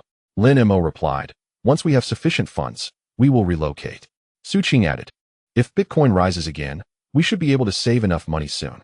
Old Zhou inquired curiously, how long do you think that will take? Lin Mo contemplated and said, perhaps a year or 2. Old Zhou considered this and resolutely stated, a year or 2 is a wait I can endure. Su Qing looked at Old Zhou and asked, do you ever feel regret about your decision? Old Zhou looked puzzled. Regret what? Su Qing explained, leaving a stable business to join us in this endeavor. Old Zhou chuckled softly. I have repaired computers for over a decade without ever feeling a particular sense of purpose. Now, while I am still dealing with computers, they are not ordinary ones. He gazed at the two humming servers, his eyes reflecting a determined glimmer. This could potentially change the world. Lin Mo remained silent. And Su Qing, too, did not speak, yet both wore knowing smiles. At 11 that night, old Zhou stood to take his leave.